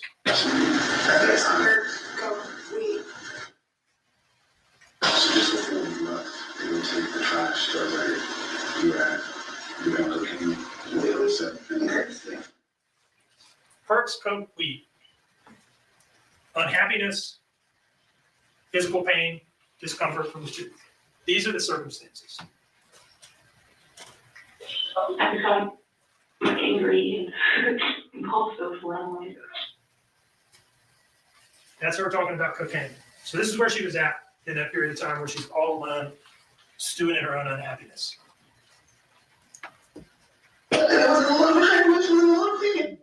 She says it herself. I was in a lot of high emotion and a lot of pain. And so it's under those circumstances that, for reasons known only to her, that she does the unspeakable. All right. The judge will tell you that one of the things you don't have to prove is motive. And the reason for that is that, man, it's really hard to figure out why people do things sometimes. People do stuff that after the fact doesn't make a whole lot of sense, and that they probably wish they hadn't done it. So we don't have to prove motive. But it's under these circumstances that she does something unspeakable. And it's literally unspeakable. And that is why she could not bring herself to admit it or tell the truth about it. Because it is an unspeakable thing for a mother to kill her child. But we know she did it in part because everything she does afterwards. Her flashlight is on for 20 seconds at 1 and 2 a.m. And that's because she's creeping around the house. This long route that you have to go to get out this living room door. It's the only time anybody ever uses the living room door. That's her taking Quentin's body out to his car. And she's using that door because it's the furthest one away from Danny, less likely to wake him up and have him say, hey, where are you going? That's really important evidence. When we were talking about the flashlight coming on that night for a couple of seconds, it's because she's looking to pick him up. Then she's taking him out the door that's furthest away from Danny so she doesn't wake him up. He's laying out what she did that night per the evidence. And what is that you're holding in your arms? So she goes out and she puts Quentin in the car. She goes back in and out a couple times at 107 and 110. She's going to want to get some shoes on, get her wallet, because she's very careful about not getting stopped by the police and not drawing any attention to herself on this trip. That brings us to the second trip, the Azalea trip. Now, she would eventually say, when they kind of pinned her down and said, look, we found Quentin now, so we know that you put him in the dumpster because we know where the dumpster went and all that. She would eventually claim, look, I was just so messed up, I don't remember anything. Totally ridiculous claim, especially when you look at what she was able to do and how she was operating that thing. It was all very calculated, all right? At least the aftermath, right? 113, she plugs her phone into the charger in the car. She's able to do that. At some point in here, she drafts a text message to Danny saying, getting some Orajel. Like the cover-up starts right away. Getting some Orajel. Now, that message is never sent. That's probably because she made the calculation that, look, that's more likely to make his phone ding and wake him up and draw more attention. That's interesting that they were able to pull messages that weren't even sent. Eek, I hope you're not insecure anymore because you are beautiful. I can tell by your picture. I just won't send it, and I'll bank on the fact that I can Yeah, get I out know. and When back we without say him ever waking up. when we say rugs, it's because we're trying not to say the actual word with the D in front of it. So rugs means the word with the D in front of it. Pew pews, you know what that is, and red rum is murder spelled backwards. So we're trying not to say murder when we say red rum or unalived. Which is what happened. Unfortunately for her, they were able to find this in the phone. So she knows what she is doing. This is calculated. She turns from Buckhalter onto Ogeechee Road. Hopefully this video will cooperate. This is one we're having a little bit of a problem with. She's coming to a complete stop. She's using her blinker. That's how you want to drive when you have your dead child in the car and you're going the wrong way. You don't want to get stopped for rolling through a stop sign. Following all the laws of the road, all the traffic laws. You're welcome, Eek. Or failing to signal. That's what's going on here. So when she tells you, I just don't remember, don't believe her. Don't believe her.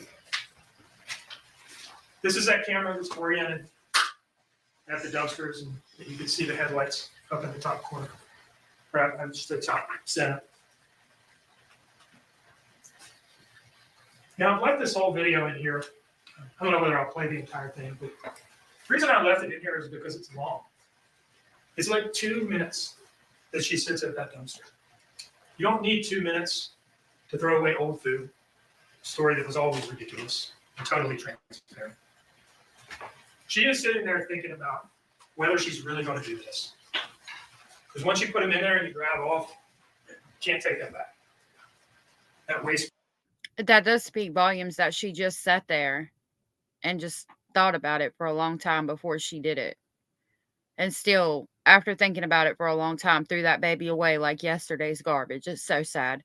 Anders, yes, it has to do with advertisements. You know how when you click on the video, it shows an advertisement. If you say those words in your live stream or your videos, you get limited advertisement because people don't like to put their advertisements on videos that are talking about that. So that's why we say it in basically code, those words. Race Pro truck is coming, and you made your decision. 2 minutes to think about whether she really wants to throw Quinton, her son, in the garbage, such that he gets crushed into pieces by the compactor in the garbage truck and ground into pieces at the landfill. She thought about it. She thought about it. And she chose to do it. And there was that bit in her October 12th interview with Special Agent Snyder that was so telling. She's given this ridiculous story about throwing away the trash.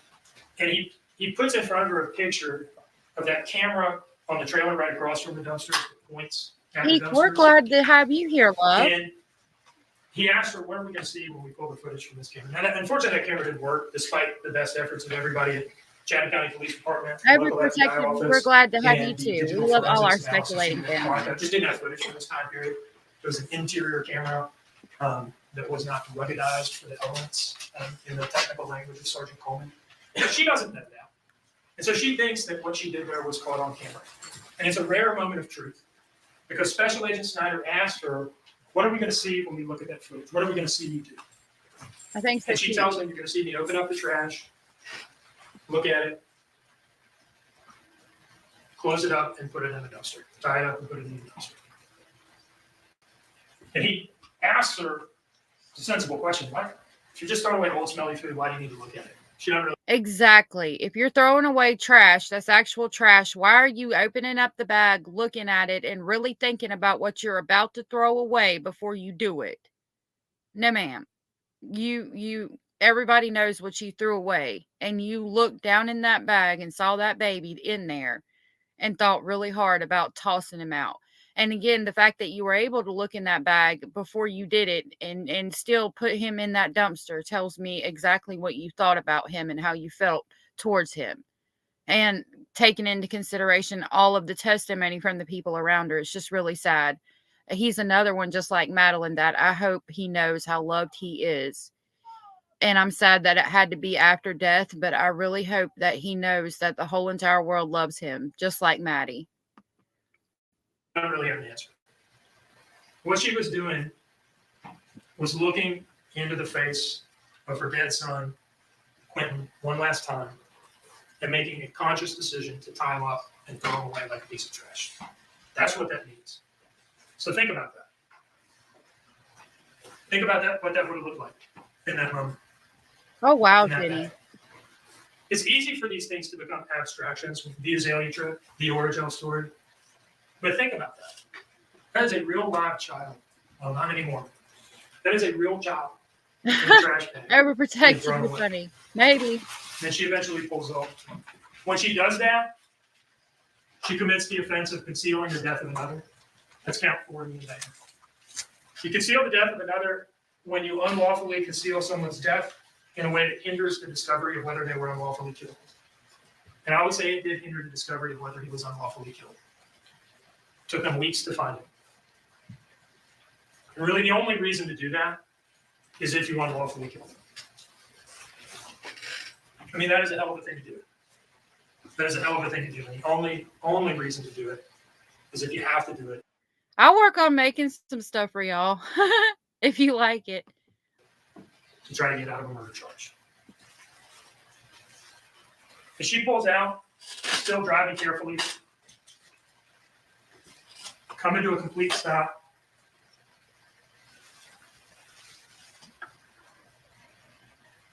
Putting on her turn signal.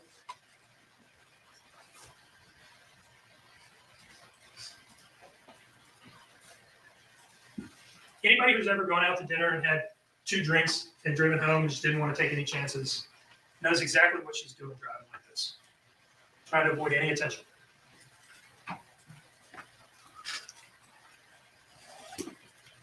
The next day, she would talk about a couple times. Once in this interview that you watched, and according to the testimony of Detective Lemons, once when they were outside smoking a cigarette. She talked twice about the importance of the first 24 hours of a missing persons investigation.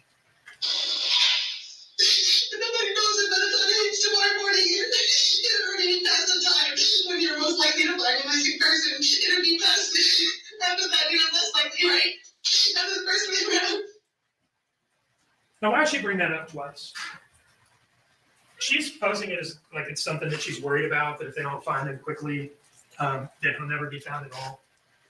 What is going on here is it's exactly the opposite of this. This is not a fear of hers. This is her hope. All right? She might be calculating. She might be manipulative. But she's not necessarily that smart. Okay? She does not understand that when a child goes missing, He just called her stupid. Oh, my God. they pull out all the stops.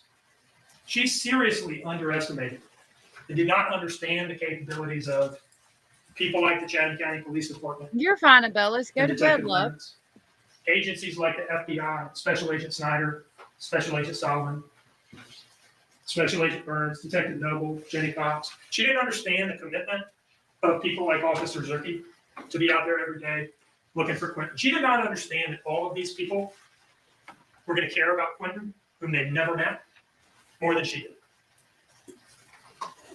And they did. They put that baby By in the 1:26 box. in the morning, she's home. And they wrapped him up like the little soldier he was in that flag. I need to put it on my community post, the pictures of that baby and wrapped up in that box in the flag like the little soldier he was. Abellis, baby, go to sleep if you need to, love. Thank you for being here, though. She's unplugging her phone. She's going in that dining room door. 1:39, she goes out again. And then there was this, her phone being unlocked from 1:47 to 2:01, a little less than 15 minutes. And I asked Special Agent Burns, could you tell what she was doing on her phone at that point?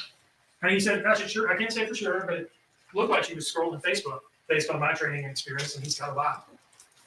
She's sitting there on Facebook trying to calm herself down and level out a little bit after doing this thing so that she can go to sleep and pretend like everything's normal and further to cover up in the morning. 201, dining room door opens again. 204, it opens. 236, it closes. And here's what she had to say about that. She says that that's because she was still frantically blowing lines, going outside, smoking cigarettes, smoking weed, coming back in, blow another line, repeat the cycle. And so you do it every minute while the back door is open and shutting.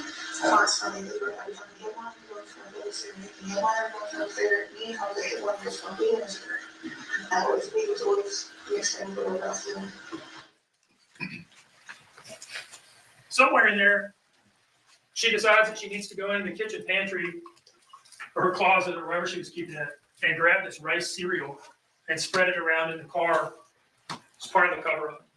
Some kind of half-baked effort to absorb odor or something like that, throw off the canines or whatever. Like I said, calculated, manipulative, not necessarily smart.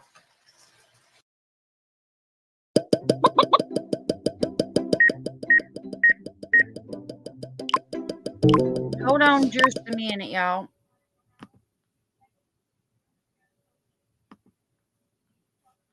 Oh, I was like, why is it She had cleaned it up and she had taken it into the house.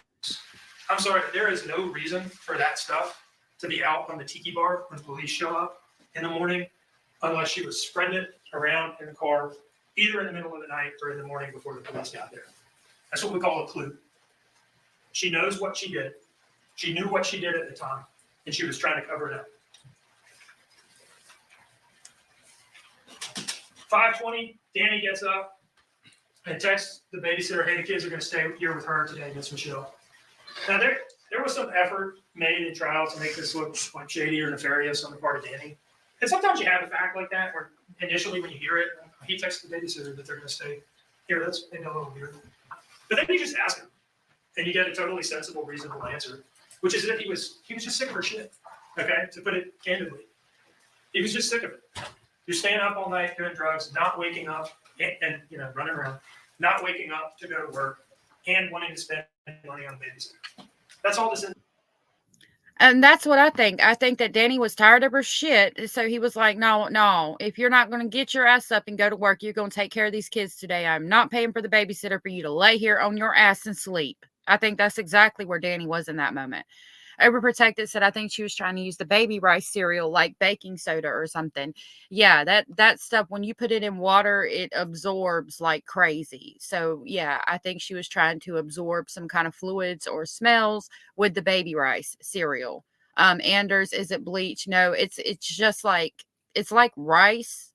But it absorbs, like you put it in the baby's bottle and you shake it up in the baby's bottle when you start feeding them, and it makes it a little thicker so you can kind of get them used to, like, kind of start working them towards eating food. Also, another reason for that could be that she poured it all over the back, thinking that if a dog smelled for decomposition, that she could cover it up with the smell of food. Either way, absorbing fluid or trying to cover up smells would be my thought on that. And it could have been that abnormal because Michelle's response is not, well, Daniel, this is highly out of the ordinary. There's something going on. And she just says, okay. And he takes this route to work, the most direct route, the quickest route, that does not go by a Zillion mobile home closet. That's the testimony of her, and we looked at the Zoom in and all that stuff. She eventually wakes up, and now it's time to launch the story. And at 9:14, she calls Danny and gives her the whole front door was open, and he's not in his playpen, the abduction story. Danny gets this phone call and runs out of work.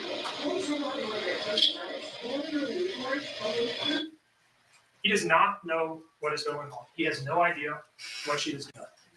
You heard him talk about, and his boss, Dave, corroborated this, that Danny left his North Face jacket and cigarettes there. He would not, you saw Danny. He's a nice enough guy, I guess, but he's not sophisticated enough to know he was involved in this, that he needs to begin acting before he's ever like home talking to the police. It just would not occur to a guy, if he's somehow involved and is trying to disguise that, to start acting at work before he ever even gets home. He runs out like this because he believes what she is saying. He believes what she is saying. He certainly wants to, he doesn't want to believe what she did. So he believes it. That jacket was important to him. He was talking about it. He mentioned the brand twice. It's my North Face jacket. My North Face jacket. It's an expensive jacket. Right. I agree with this statement. He ran out of there like a bat out of hell because he genuinely believed that the baby had ran away and he needed to get home to find him. Good morning, Nolly. Thank you for being here. Yeah, I'm not going to highlight that comment, but yeah, you can. And you have to question postpartum depression or something to that effect. But again, I think she was in it only for, she was very upset and depressed and just not getting enough attention. And it made her do what she did, in my opinion. He would not have left this thing there with the cigarettes in it unless this is an organic reaction, a real reaction, a genuine reaction to something that he believed.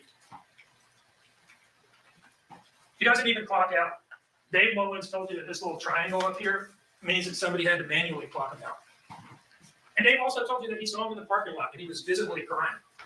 That is real. All of this. Danny told you that he didn't know. That's direct evidence. This is all circumstantial evidence that strongly supports that. There is no reason not to believe him when he says that. 6 or 8 minutes into that phone call, I think it's 8, she opens the front door. I told you we were going to see this in the opening statement, and you did. She's on the phone with him saying, the front door was open and Quinton's gone. Meanwhile, she's opening the door and staging the scene. And she wanted to say in those interviews, well, the front door sensor is not working. You know, how do we know? How do we know that that data is reliable? Well, again, the police work in this case was phenomenal. Detective Noble told you he sat down with those records that he got from ADT, and he pulled up the body-worn camera footage for the police officers that responded to the scene, and he looked at the timestamps on the body-worn camera to see when they were opening the door and seeing how firm it was. I think Lieutenant Foster talked about that. And he cross-checks those timestamps in the ADT records. That's evidence. That door sensor was working, and this is exactly what it looks like. This is part of the cover-up. She should have opened the damn door before she called him. Finally, at 9:39, she calls 911. Now, she doesn't want police attention. She's trying to run out a 24-hour clock. That's how she thinks this works. If they don't find him in 24 hours, and pretty much gotten away with it. She doesn't want police attention right away. She only calls the police because Michelle comes over there and tells her, like, you really need to call the police. Your child is gone. And that's when we get into what has a heading in the indictment of the falsehoods on October 5. Now, I typed up this indictment. I call these things falsehoods in there because at the time of indictment, nothing's been proven. And falsehoods sounds a little softer maybe than lies. I'm gonna go ahead and call these things lies now. Okay, because we're at the end of this thing and we've proven all of this. The lies on October 5th. Count 5, false report of a crime. She committed this offense by implying that Quinton Simon had been abducted by an unknown intruder. Now, initially, it was just an implication. I woke up about 10 o'clock and I was going to sleep. So between 3 hour period, stepped out the front door. I'm looking at the sun is not sleeping. She would go on a little later that day to. So we're going through now all the time she basically lied and said Quinton is missing or I don't know where he's at. And basically they're saying that it's falsifying, admitting to a false or whatever, a false confession. That's it. Because we find out later that she knew where he was the whole time because she had done what she did to him. And so they can go back and charge you with lying all the times you lied before by falsifying the charge that they just mentioned. It keeps slipping my mind for whatever reason. To state this a little more directly. Accident. There was no somebody falling. There was no horse playing. There was no door being left over and a child walked outside. There was none of that. None of it at all. Then, whatever happened, somebody picked that baby up out of that playpen and they took it with them. That's what they did. There's no way he can get out of that playpen on his own. No way. Yeah, Nolly, thank you for being here. Yeah, the speculating family. We love to talk to everybody and for everybody to be here. Thank you for being here. With her telling Detective Wilkins that she went to bed at 12 and woke up at 9, so this thing starts falling apart almost immediately. When's the last time you saw your son? When I went to bed last night. And what time was that? Do you remember? Around 12. 12? Okay. 12 I went to bed. I listened to you I'm sorry. That's a. I'm late. I get you. Listen, I have enough too. So I got up this morning about 9. Oh, why aren't they texting me back? Are they mad at me? Do they not?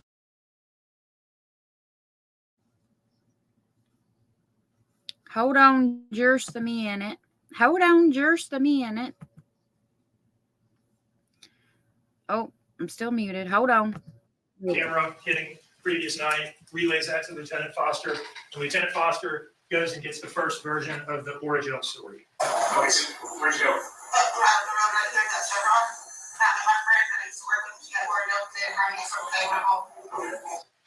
You know, as one does, leave your house at 1 in the morning to get a topical oral anesthetic from your friend. And Danny, of course, is looking at her like, what is this woman talking about?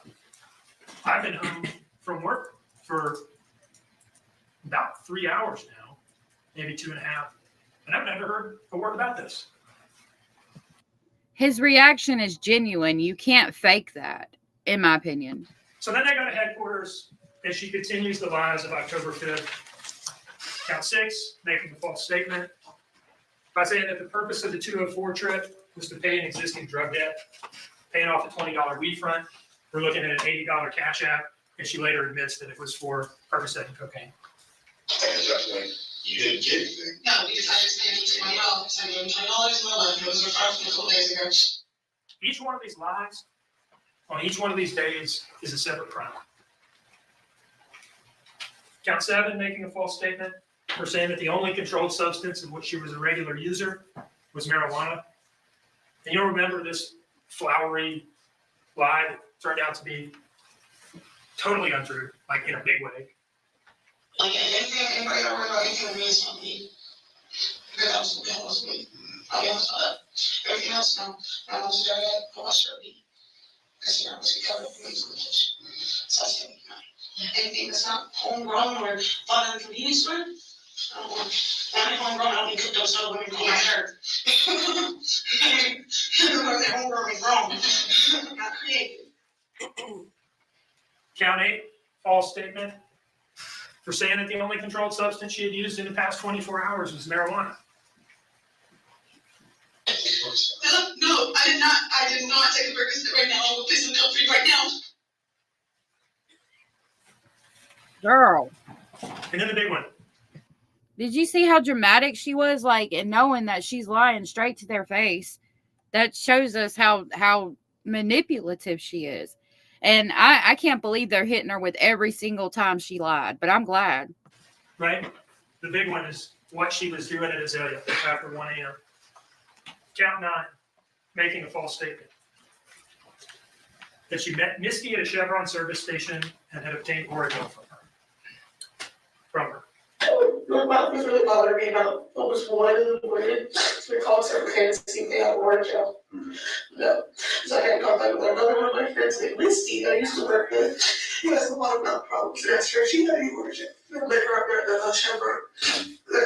They ended up calling her and got at me by calling me also 12 minutes. And this lie is for the purpose of committing the offense charged in count 10. There's the link if anybody wants to join me on panel. False statement by concealing a material fact. Most material fact in the case. That on that trip, she had in fact traveled to Azalea Mobile Home Plaza and there had discarded her son's went to Simon in a dumpster. October 8th, with Bridget Brock, more lies.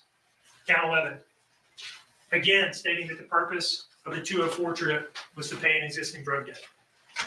Now, I told you in an opening statement that the evidence would show that she just had not had enough time to adjust to the new information of Misty saying I didn't see her and the cameras saying we did.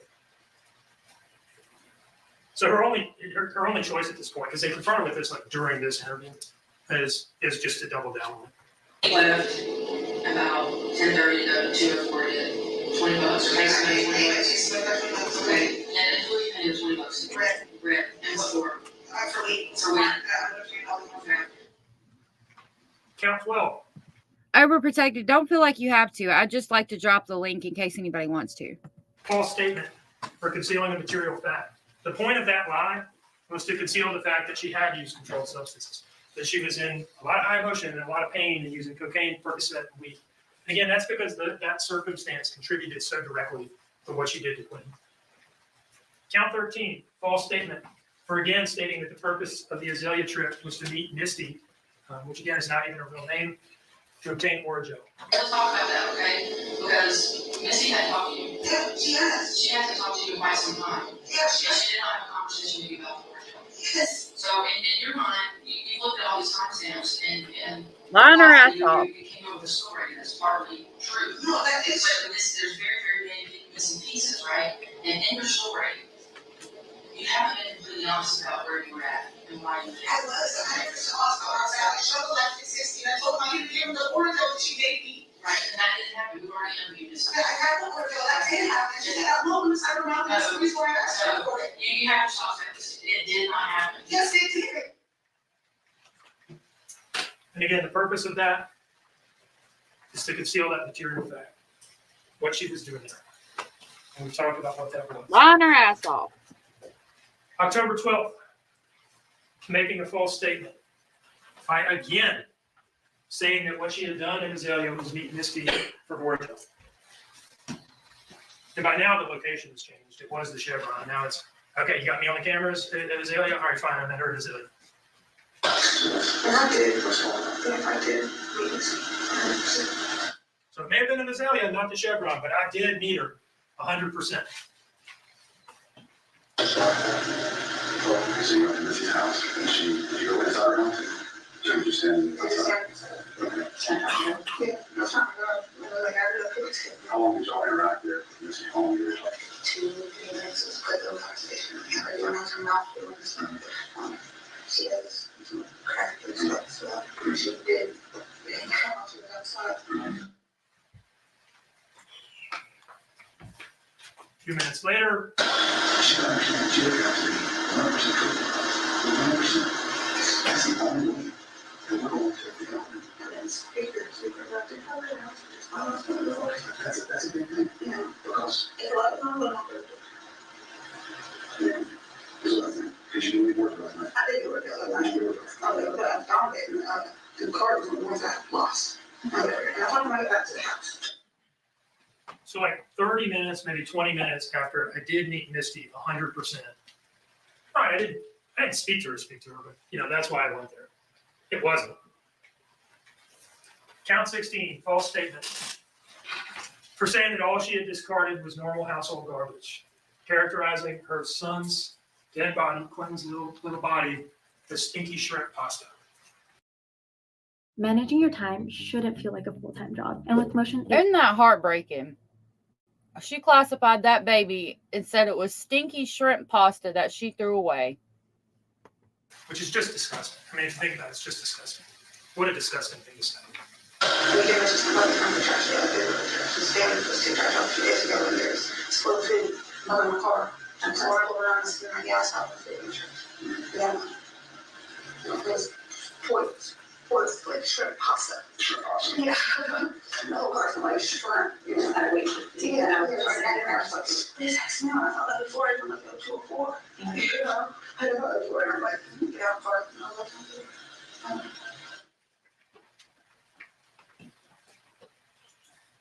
I didn't stop. It was the only stop. I didn't think anything of it. To be honest, it's just, I'm food. I'm for the car. See an opportunity after the go.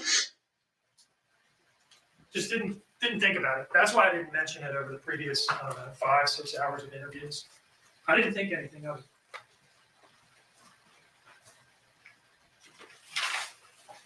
And of course, she's still concealing that material fact. So again, she's being questioned by the law, and they keep asking her over and over and over to talk about what she did that night, all of the things she did, all of the places she went. And then after several hours of questioning, all of a sudden it comes up that you went to the dumpster and threw something away. Like, that doesn't look obvious AF.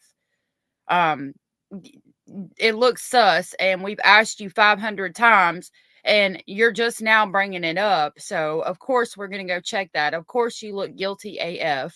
You've been lying. Like, your whole credibility is thrown out the window at this point. and she had discarded her son Quinton Simon in a dumpster, like a piece of trash. October 31st, time to try something new. Danny's left town by this point. Who wouldn't? You know, that was characterized as some sort of suspicious activity on his part. This is a guy who had no connection to Savannah other than her. The relationship was already falling apart. It's a difficult woman to live with and to be in a relationship with. And by this, you know, now he knows that she's killed her child. It doesn't take him that long to figure that out, even if he didn't want to believe it initially. So he goes over to his parents' house. Who wouldn't? All right, so now, by the time October 31st rolls around, hey, Danny's gone, screw Danny, I'll put it on him. I sure And would this have. starts with that text message to Special Agent Solomon on October 24th, and then that's made official in this October 31 interview. I'll tell you something about this count right now. It says that she made this statement to Detective Lemons, Special Agent Solomon, and Special Agent Snyder. I think the only one who testified about being a part of this interview was maybe Lemons and Solomon. When we have people like that joined with Ann in the indictment, we say she made this false statement to all three of these people. Even if the evidence only shows it was made as one, like only one person testified of the three that they were the recipient of the statement, you can and should still convict on that count. Even if if you look at it and say, well, that person didn't say they were there for it, you can still convict on that count. You should still convict on that count, because even if you were to omit the other person from the count, it's still a lie. It's still a lie. So sometimes we charge things with the word "and" between them, but you should read it as "or." You can read it as "or." We do it that way for technical legal reasons that I won't get into. We have to charge it with "and," so we put them on notice of anybody that we might prove the count as to. But you can read the "and" in there as "or," and you should read it as "or." And I think I saw somebody write that down. I'm glad for that. Another thing about technical aspects of charges, these charges have Special Agent Brad Snyder as Bradford. That's his full first name. I don't know that came out on the witness stand. Little things like that do not prevent you from convicting on a charge. A little thing like the person's name, first name, whether it's Brad or Bradford, is not a material allegation in the charge. So little things. I mean, if it said somebody else entirely, if it said it was actually Joe Smith and that guy never testifies, that's a problem. But if he said on the stand that his name is Brad and the indictment says Bradford, you don't need to get wrapped around the axle on that. So anyway, she makes this false statement. It was not her, but rather Daniel Youngkin who drove to Azalea and disposed of Quinton's body. Now, that doesn't make sense for 100 reasons. One being that she'd already admitted to making that trip and given a false alibi for it, a false explanation for it, like 15 times. And later, in her last interview on November 21, she would once again admit to it. But here's something even a little more. Anders, I'm sorry. Yeah, you're fine. Go ahead and do what you got to do, love. We're just going to listen to the closing arguments, and that'll be it for me today, unless the jury comes back and has made a decision. I see MC. Oh, MC Nemesis on Amazon. Thank you for being here. I appreciate it. I don't know what that is, but that's cool. Thank you for being here, and thank you for your comment. Welcome. Probably direct than that. That same day that she comes in and says that to them, that it was actually Danny. She has this call with Danny because he's still entertaining phone calls and things, even if they're not really together. And he asked her, "Where did you go when you left the house?" And she says, "Like I said, I went to get Georgia." She doesn't say, "What are you talking about, dummy? That was you. Remember, I was supposed to lie for you." She just once again admits on the same day that she's telling law enforcement that it wasn't her. She's admitting to Danny at a time where she doesn't think the police were listening, that it was actually her. So what did you do when you went out after I fell asleep?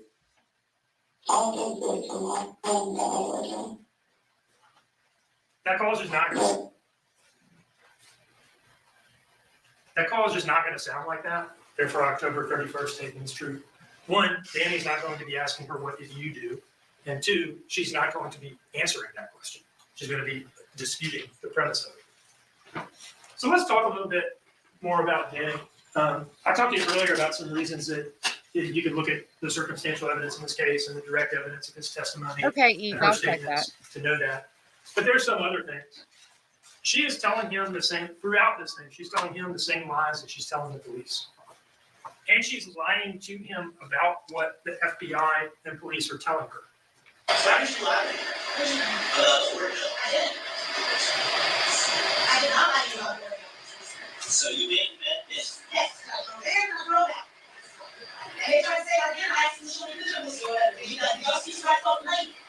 Did you speak to her? Did you speak to her husband? So I'm ready. You know, and they said her husband. Why did you speak to her?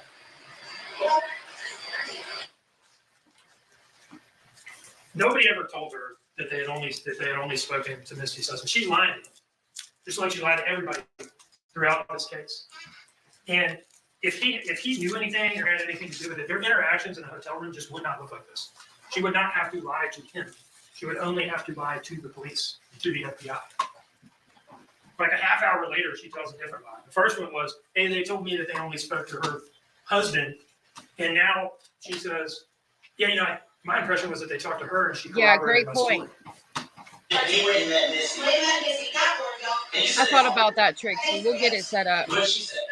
She confirmed it. She confirmed it? It's not that I told you what was said. Oh, but they said they spoke missing. They didn't question me no more about Oregon. Oh, okay. This is the day of that interview with Bridget Brock. They said that they talked to Misty and then they didn't question me any more about the Orgel. That is not an accurate characterization of that interview at all. She's lying to him just like she's lying to the police and FBI. This guy didn't know anything. He didn't have anything to do with it. You heard from him directly. And one of the things the judge is going to instruct you on is how to evaluate the credibility of witnesses. And it's got a number of factors, this instruction, things for you to consider. The most important as they apply to Danny are his manner of testifying and his personal credibility as you observe. We would submit to you that he came in here and was just an open book, a guy doing his level best to tell you the truth. And there's some things about his manner of testifying that give that impression. One is he's not hiding anything. He's not covering anything up. I definitely got that impression from Danny. I asked him, and this was not like rehearsed or anything. I asked him about the alcohol in the car and whether he would ever drink and drive. And he's on the stand under it, essentially admitting to a crime. Yeah, unfortunately, at that point in time, I would do that sometimes. Mr. Hilliard on cross-examination asked him some question to the effect of, you said, you tried to say you were the responsible person in the home. He corrects Mr. Hilliard. Whoa. I never said I was responsible. He's taken ownership of his role in creating a certain environment in that house and certain behaviors. But he did not have anything to do with this. And he did not know anything about it. And it's kind of a shame what has happened to him, the effort that was made by her during the investigation for like a minute there to try to throw it on him. And some of the insinuations about him that have been made during this trial. And it might be made again in the defense closing argument. But you can assess Danny's credibility and consider the fact that he's corroborated by all the circumstantial evidence in this case. One circumstance is that he was talking for like 2 months or so on a regular basis with two very experienced and savvy FBI agents, Special Agent Snyder and Special Agent Solomon. These people know what they're doing. Like Special Agent Snyder said, what the FBI has all these sophisticated techniques and resources and all that stuff. They love that word, resources. But at their core, what do? They talk to people. And they had extensive, it's not just his demeanor in the interviews. I asked those questions, what was his demeanor like in the interviews? And it occurs to me, having heard all the evidence, that I think I might have been missing the point a little bit, and that's a little too narrow. It's everything that he did and said over like 2 or 3 months that convinced them at every turn that he had nothing to do with this and no knowledge of it. He is not capable of pulling that off if it's not true. Okay, Trixie. Yeah, we got to do a private chat. I was worried about that with like the Discord stuff, but we'll get it set up. I'll get on there later this afternoon because I'll go take my walk after we get down on the live, and we'll get it set up later this afternoon. He's not capable of conning Special Agent Snyder and Special Agent Solomon. He ain't that guy. Probably nobody is. And that brings us to the day of arrest. Lies on November 21. after giving all these detailed stories and changing the details whenever that became necessary, the weight of the bag, how exactly she threw it in, the exact amount, the color of the ties on the bag, all that stuff. Now, it's I just don't remember at all. I don't remember anything from when I got home from 204 and saw Quinton safe in the crib to when I was driving home from Azalea and hit the railroad tracks and jerked back into, I don't know, forming memories, I guess. Just totally absurd. You can literally watch the ads disappear. How many times have we heard criminals that have committed crimes claim that they have no recollection of the time period that the crime was committed? To all these detailed cover stories Stop she given. No, ma'am. No, ma'am. And contradicted even in this interview. There's this line of questioning where Detective Lemons asks her, was Quinton in the trash bag? And she says, well, there were actually 2 trash bags, which is a new fact. You had another change. Even on the final day, she's still changing things. And then Detective Lemons says, is that what Quinton was in? Or did you use a bag to dispose of Quinton? She says, I don't remember grabbing a bag. I was focused on throwing away the trash. So there's 2 things going on here. One is that she is admitting that she remembers what she did with Azalea. It was like 30 minutes after she said, I just have no memory. And she's now describing details again. And 2, she's more or less admitting that, I threw Quinton in the dumpster. That's the only way to hear this. This is the closest you're going to get to a confession from this woman. All right? You can read this as a confession to concealing Quinton's death by throwing him in the dumpster. What's the last thing you remember before? Feeling good. And then it goes to driving back from Zoe. Have you seen the bed right when you got home or something? Like you went to the line and you saw him? So that was like the right home from that right trip. And that's what's the memory all the night. You know, in the trouble. Yeah.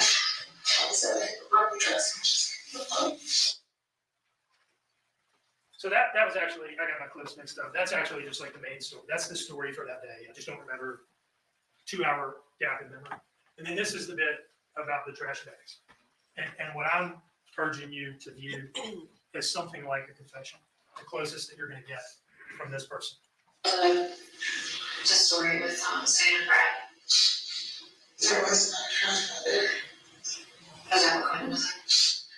Before there was like 2 nights later, I should remember. I remember there was so few. Did you use a trash bag? I don't recall the brand of the trash bag. And then there's this. This also is something like a confession that she did at the dumpster, what she's charged with doing. Can I say something? It's gonna help with what Helen's asking right now. This is a very small fraction of the mountain.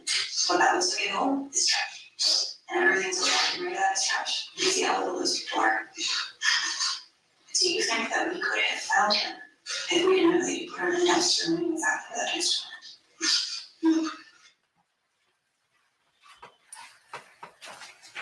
So that brings us back to the beginning of the indictment. We've made it through the end. I want to go back to the beginning and talk about the murder charges. Okay, because this is not just a concealing the death case. This is not just a false statements case. It's not really a false report of a crime case. It's a murder case. She killed Quinton. So I do need to talk to you a little bit about murder. Now, one of the things the court is going to tell you, the judge will instruct you on this, that crimes have what are called essential. You on Discord? I hope you're not trolling us, Holistic Glow, on Discord. Elements. Those are the things that we have to prove. The essential elements of a crime. And it's actually a very short list, right? It's like bullet points. We have to prove that she caused the death of her son, Quinton Simon, a human being, that she did it unlawfully. And this word is not really in play in this case. It just means like it's no case where there's a defense to the killing, like self-defense or defense of others or something like that. And for malice murder, count one, we have to prove that she did it with malice aforethought. Now, we have to talk about malice a little bit, okay, what it is and what it isn't. You might hear it and think, well, doesn't malice mean to hate somebody? Well, first of all, there's some evidence of that in this case. But it's a legal term, it's a technical term. And the judge will tell you it is not necessarily ill will or hatred. Rather, it is simply the unlawful intent to kill. You may find malice when the circumstances, circumstantial evidence, show that the defendant acted with the deliberate intention to unlawfully take the life of another person. State does not have to prove premeditation to prove murder. Perhaps in some states you do, but in Georgia, the state does not have to prove premeditation to prove malice murder. If a killing is done with malice, again, just simply the intent to kill, that's it. It is murder regardless of how briefly the malicious intent existed. No specific length of time is required for malice to arise in the defendant's mind. Malice may be formed in a moment.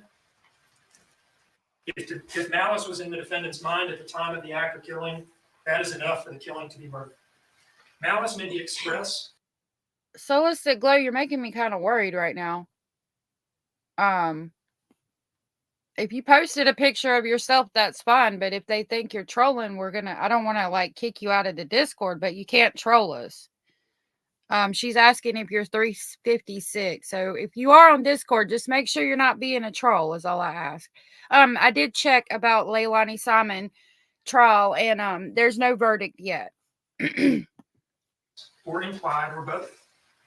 You may imply malice when all the circumstances of the killing show an abandoned and malignant heart.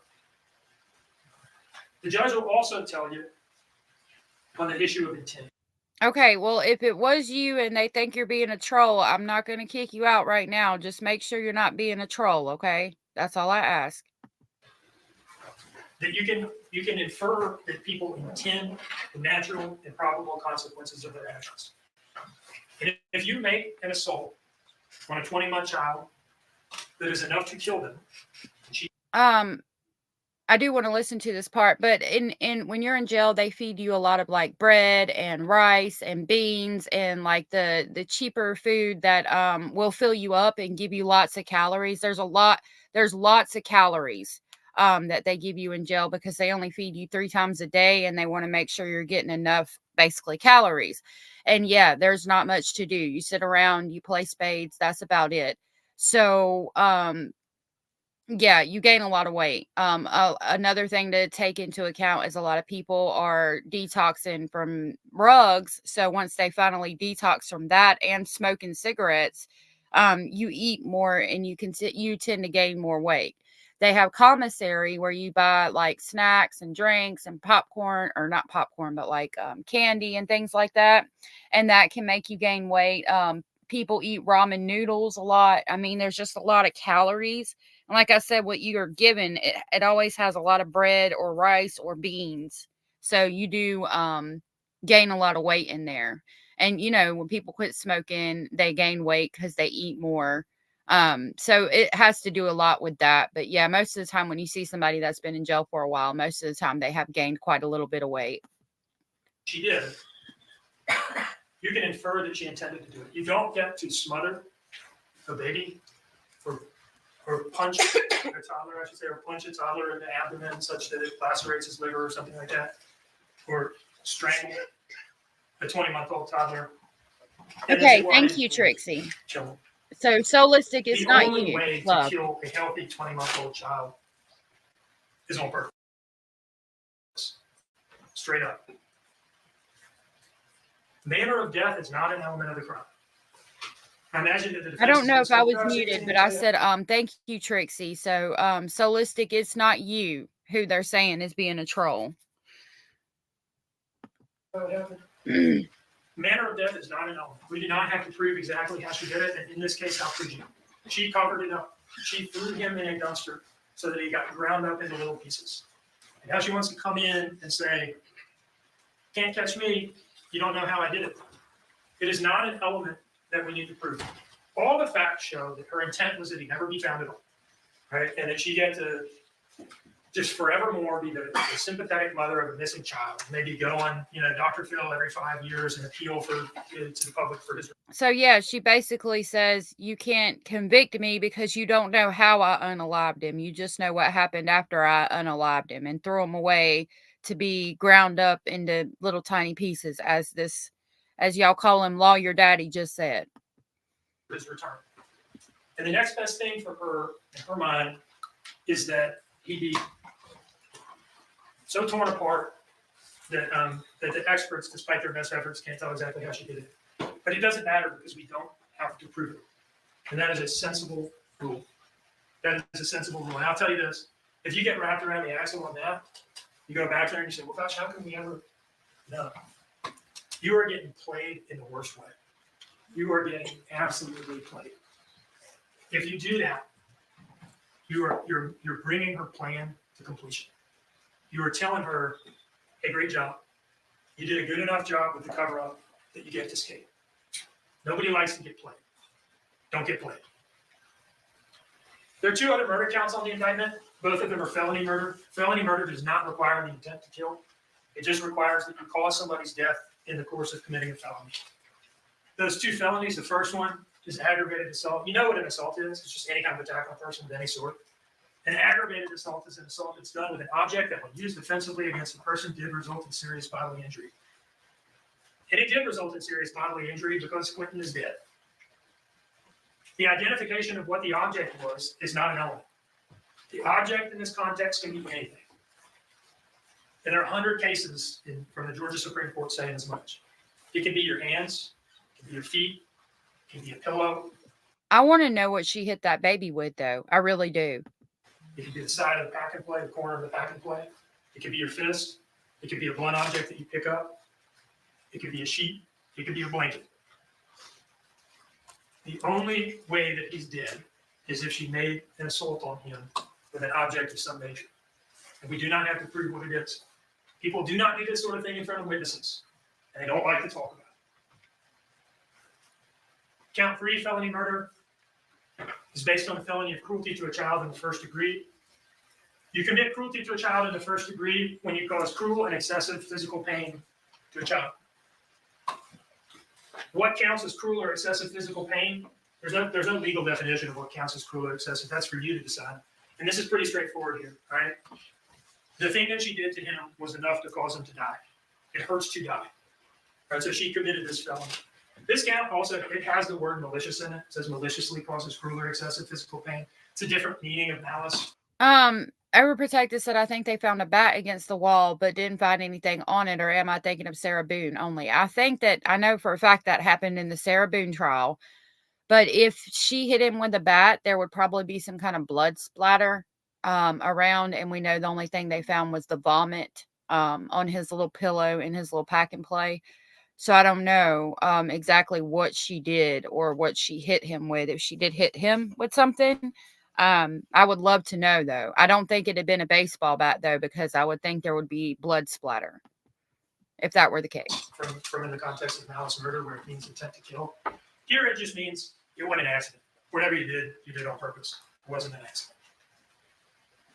And as with the previous 2 counts, the specific manner of the infliction of the pain, how exactly she hurt it, is not an element. It's not something that we have to prove. So nobody wants to believe that a mother would do this. This unspeakable thing. Nobody wants to believe. You'd bend over backwards to believe it was anything but an intentional killing or an intentional assault that resulted in his death, in Quinton's death. The police did not want to believe that. But the problem is all the evidence. All right, the problem is all the evidence. The police looked at every possibility. All right, there are only so many ways to die. There are only so many ways a healthy, robust toddler can die. If you have kids, you know that at 20 months old, at nearly 2, a little kid is like a bowling ball. They're tough. They're resilient. They don't just die. It takes something happening. I mean, yeah, there's like car accidents and things like that. That's not what we're talking about here. They ruled out accident. They asked her 100 times whether there was some kind of accident. Tell us. If there was, tell us. And she never would, because the truth was unspeakable. All of her actions after the fact, immediately after the fact, the flashlight, the living room door, all that stuff, not yelling and saying, oh, something happened. Danny, help me. Clemens not breathing. All that stuff, everything she did is totally incompatible with there having been some sort of accident. In her final interview on November 21st, when she's been told that she knows. And that's a great point. If it was some kind of accident, why wouldn't you wake him up or wake up somebody? Oh my God, he's not breathing. Somebody help me, call 911. But she didn't. She hid it because she had done something extremely malice, in my opinion. She's being arrested for murder. For murder. This is like interview number 15. Now would be the time, if it was anything but that, anything but murder, anything but an intentional killing, anything but an intentional assault that resulted in his death, now would be the time to say it. And she doesn't, because that's not what happened. This investigation ruled out accident. The evidence ruled out accident. This is something that they would have been happy to hear had it been true. There was no medical event. That's something that people, you know, you're looking at a charge like this, it's natural to look at a way out of it. Is there some other way we can go to avoid this conclusion? Nobody wants to believe this. Well, they looked into that. They got all of his medical records for his whole short life. Right? All of Quinton's medical records. And we put in front of you two doctors who had like the most direct treatment of him and the most recent in time to when he was killed. This is like a combined 60 years of medical experience. And they said, no. If you're looking for an out there, you're barking up the wrong tree. It wasn't that. Dr. Quinta said Quinton was thriving. And Dr. Birch told you how minor and unconcerning these things were. It was not some random freak medical event that just so happened to occur in the context of all those circumstances with what was going on with her that night. No SIDS. You might find yourself wanting to go down the, well, don't kids just. That's a great point, Jenny. Jenny says she acted on rage and impulse, but in my opinion, those feelings were always there. And we know that because the babysitter talks about how she would just push him down the stairs, push him down on the concrete. And that poor baby would reach his little arms up with tears in his eyes, wanting the babysitter to pick him up, not the mama. She pushed him into the pool. She held hostility towards that baby. She, from what I would assume, she did not bond with him like you normally would. Now, whether that's due to who the father was, postpartum depression, all of the things could be true. But either way, she held hostility towards the baby and did not care about him, especially how she cared about her other ones, in my opinion. Just sometimes die route to avoid calling this what it is. No SIDS. It's way too old for that. Dr. Darasol told His dad, Bubba, wanted him. SIDS has a lot to do but she with wouldn't let him have him. Having a hard time, rolling and getting away from something that's obstructing their airflow and things like that. It's way too big for that. Way too big, way too strong. There's no accidental overdose. That was a. So Overprotected said, I think his father wanted her to abort. And that could be true, but I know that there was text messages or phone calls or something where he was asking to have custody of Quinton at one point, and she wouldn't do it. Possibility that was suggested by some lines of questioning, cocaine and so forth. One, it seems like they were, actually fairly careful with that, and it's expensive, and you're not going to lay it around and so forth. Then you heard from a forensic toxicologist, right? Who looked at a bunch of stuff and didn't detect any of that on or in anything, including Quinton's brain tissue. All right, so they looked at all this stuff, and there are only so many ways to die. Hi, I'm Annette Benning. For people on stage, on camera, and behind the scenes, what they're life saying is, some babies get a hold of their parents' rugs, and that's how they die. They accidentally overdose, and they're saying that didn't happen. It wasn't SIDS. It wasn't that like he had a brain aneurysm or a natural death that just happened to a child. They know it was none of those things. There's nowhere else to go. This was murder. She killed him. Now, here's an instruction that we really need to talk about in this case. Voluntary intoxication is not a defense. It is not a defense to a crime. If you became intoxicated, on purpose and then committed a crime. And that's a lot of what is going on here. She's essentially saying that is what happened. Take my responsibility. That is classic voluntary intoxication. Getting so fucked up that you do something. You don't get to drive drunk and wipe out a family floor and come out of your blackout. She wasn't blacked out. She's lying about that. And say, oh, my bad. Oh, you guys didn't know I was drunk. And then the court system says, oh, you were drunk? Oh, man, forget about it. That's not how it works. That would be crazy if that were how it worked. A huge percentage of people that commit murder are under the influence of something. But you're responsible for your own actions. And by the way, if you're intoxicated to the point that it's impacting your faculties, and what comes out is that you murder that child that you don't like, that was in there somewhere. Some people think the truth comes out when you're intoxicated. That was in there somewhere. This is not a defense. So let's just look at a couple clips of the most she could say in her defense in this case. What do you think people are going to say when you're out there? It's horrible there. You're a killer, child. God knows exactly what I'm saying. Oh, I can see that. It's not that I was planned out. It's not like I wanted to. Lack of premeditation and it having been an impulsive thing is not a defense to murder. Most murders are impulsive, snap decisions. Every now and then you have a cold, calculated hit. I'm sure, because we know that she had been abusing Quinton pretty much from the jump. By like a contract killer or something like that.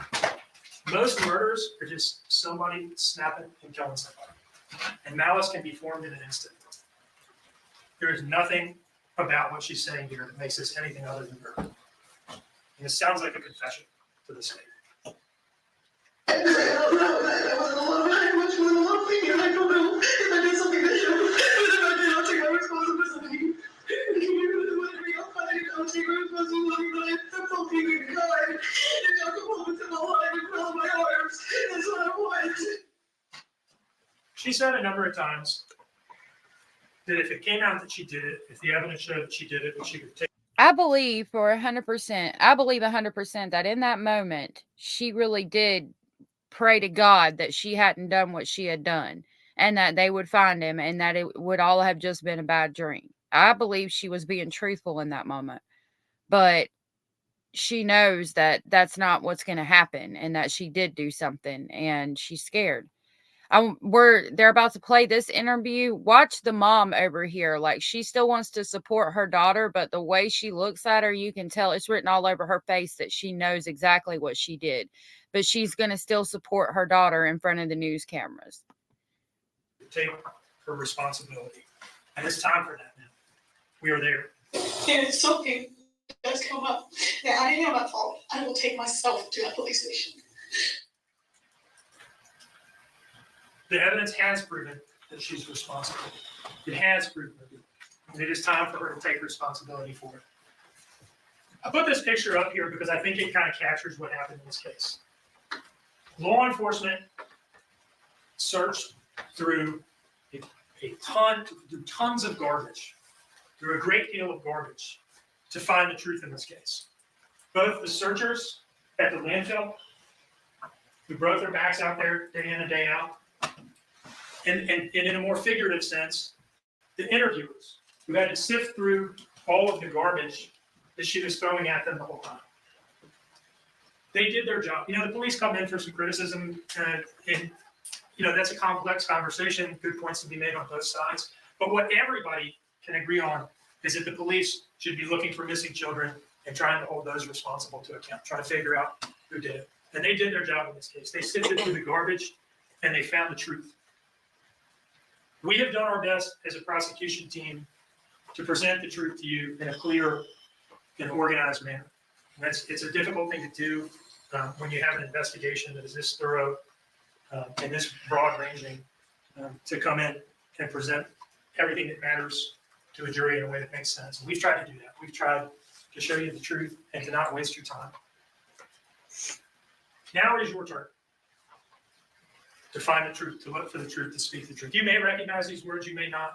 These are the last couple of words from the oath that you took when you were sworn as jurors.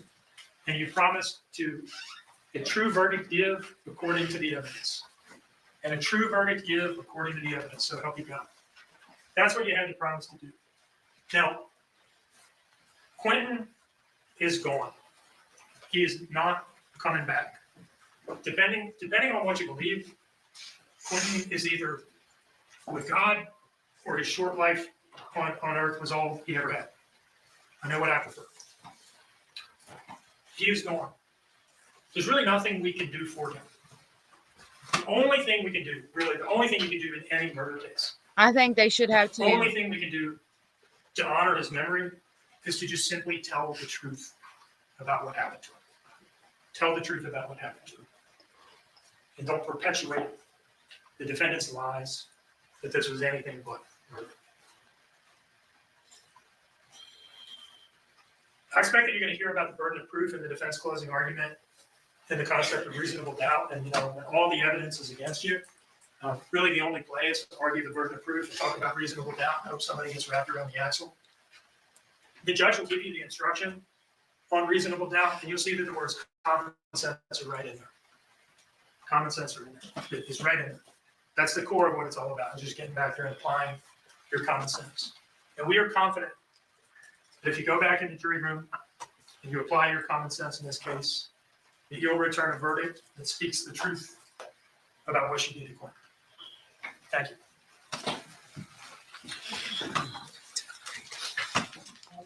My preference to go directly into defense closing argument. I believe this is a good time for a break. Okay, so that was the prosecution's let's, closing arguments, and now we're going to look at the defense's closing arguments. It don't appear to be that long. All right, so here's what the defense said in closing arguments. Remember, this is talking to the jury and trying to sum up your case and get them to rule in your favor. This is what they say. Yes, Your Honor. I saw the little side look. I know you've already done your part. And Mr. Hilliard, are you ready to proceed? We're ready to proceed. All right, very good. Please bring in the jury.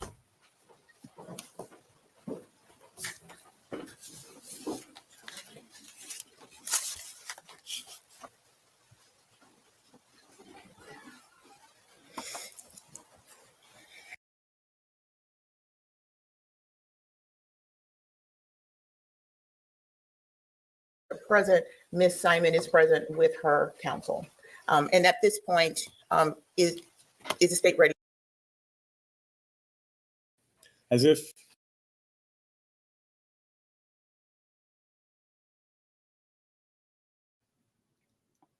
Lord have mercy. I'm trying to get it to where he just started talking, so hold on a minute. Let me take it back to... Okay, where is my thing? All right, we'll just listen from here. Turn to Mr. Hilliard. Thank you, Your Honor. good almost afternoon. Thank you for your time. It seems like a lifetime ago, back on October 9th, when we started to select this jury. And back then we asked a bunch of questions. And the most important of which was whether or not you could set aside your feelings and your emotions and be a fair and impartial juror, to which all of you said you could. The reason why I bring that up now is because of something the state just said about the burden of proof. The burden of proof is the requirement. The state has to overcome the burden of proof. Okay, they hate it. They have complete and utter disdain for it, which is why Mr. Dean used the term wrapped around the axle, as if you hold the state to their burden of proof that there's something wrong with you, that you're not normal or straight, or somehow you're getting twisted. That's not really how our system of government and our court systems work. We selected you, and you are the perfect jurors for this case. We're not asking you to set aside your life experiences. We're not asking you to set aside your feelings or anything I like get that. mad when I get mad. I You're clean selected too. for who you are and your unique experiences by both me and the state of Georgia. Oh no! In that regard, you are the perfect Overprotected. jury to consider this case. Now, and I say that during the course of this, but there is nothing personal between Mr. Dean or Ms. Parker or myself or Mr. Purse or Ms. Lemons or any of the witnesses. But it's an adversarial system, okay? I am their adversary. It is my job to stand up and defend my client, Ms. Simon's rights. And it is my job to hold the state to their burden of proof. I don't take that task lightly. And it's been my job to do that since we began. Now, what happens next is I take that responsibility and I turn it over to you. And I'm going to start with my biggest fear. And my biggest fear is this case deals with so much emotion. It has from the beginning. I don't think that's an overstatement or an understatement. And I know there were times during the course of this trial where every single one of us felt something deep down inside of us. On more than one occasion, we've seen witnesses break down, seen jurors break down. It's a serious matter. But the law gives us guidance on what we're supposed to do when that happens. When it comes to emotion, the law says that the case must not be side-decided, for or against anyone because you feel sorry for anyone or you're angry at anyone. Your verdict is to be based on evidence. It's not to be based on emotion. And in times during the course of this trial, the emotion was directly pointed at you. How could it be otherwise? And I think that it's important for all of us to acknowledge that. There were things that were done to draw your emotion up, to play upon your emotions, to manipulate and twist your emotions. Things to get you angry, things to get you upset, things to dehumanize Ms. Simon. Things to get you to make judgments about her that have nothing to do with the evidence in the case. Now, I wasn't the one doing this, but these things were done. And to pretend that they were not is just not accurate. I think she You heard a lot dehumanized from herself and her witnesses. son. And I'm going to talk about, there's your help. basically 4 types of witnesses. And I like to identify them because it's up to you to determine, just like Mr. Dean said, the manner and method of testifying, what type of witnesses they are. As a defense lawyer, I basically put them down into 4 different types. Number 1 is a police witness. Police witness can be unbiased or biased. It basically depends. I mean, to be quite fair, a police witness is paid government money to investigate and prosecute crimes. Some of them think they have to put their fingers on the scales. Other ones don't, but they're police witnesses. That's kind of one of the first categories I put them in. The second one is a civilian witness. Of course, that's an easy one. Denard Johnson, Waste Pro, those guys. They're just a civilian witness that get caught into the investigation. Paul Simon, one of my personal favorite, a civilian witness. Ms. Bowling, civilian witness. Then there's what I call like a fact witness, someone that you would normally never hear from, but they just have some sort of fact to give. They can be civilian or they can be police. In this particular case, I would say any of the forensic examiners kind of fall in that category. And the final one is what I basically would call a sock puppet. A sock puppet witness is somebody, and it's usually a police investigator or someone like that, who basically gets up and wants to parrot what the state's theory is. Now, in this particular case, emotions were very high. I don't think that's an extravagant statement. Hello, Anna George. Grigor. Hello, Anna Grigor, and thank you for being here. She points out the fact that he's just doing his job and that everyone in the defense needed lawyers too. That's a good point, and I appreciate you pointing that out.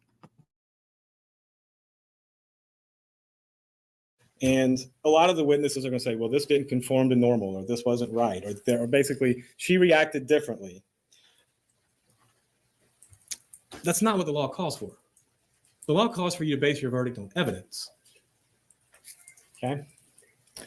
And the reason it's my biggest fear you're going to base it on emotion or something that's not completely or at all relevant to the issue is it's difficult to push these feelings aside. It's difficult to put this prejudice aside. And it's difficult to look at evidence, especially in a case dealing with a dead 20-month-old. I cannot think of a harder case to do it in. Now, Quinton Simon was a sweet, innocent child. I don't think anyone said anything different. He died far too young. I don't think anyone said anything different. And if I have, to any extent that you've maybe thought that that's where I was going with that, I apologize. I never, ever, ever meant to come across that way, and I don't think that I have. There's no doubt about these two things, and no one in here disputes it. But to parade witnesses up here, witness after witness, basically they're going to testify for the state, and to make this argument that in some way, shape, or form, who Miss Simon was having sexual affairs with was in any way, shape, or form relevant to the question of how Quinton Simon died is just horrendous. It's meant to evoke an emotional response from you. We said in the beginning that most, if not all, of the state's case was based upon speculation and character assassination. I believe those are the exact words Mr. Purse used. And we sat here for an hour and 28 minutes and listened to Mr. Dean say exactly that. Now, this was their strategy from the beginning. They can pretend that they did something. And I'm not saying that the task was Herculean, obviously, to search the landfill. I learned more about landfills than I've ever wanted to know in this case.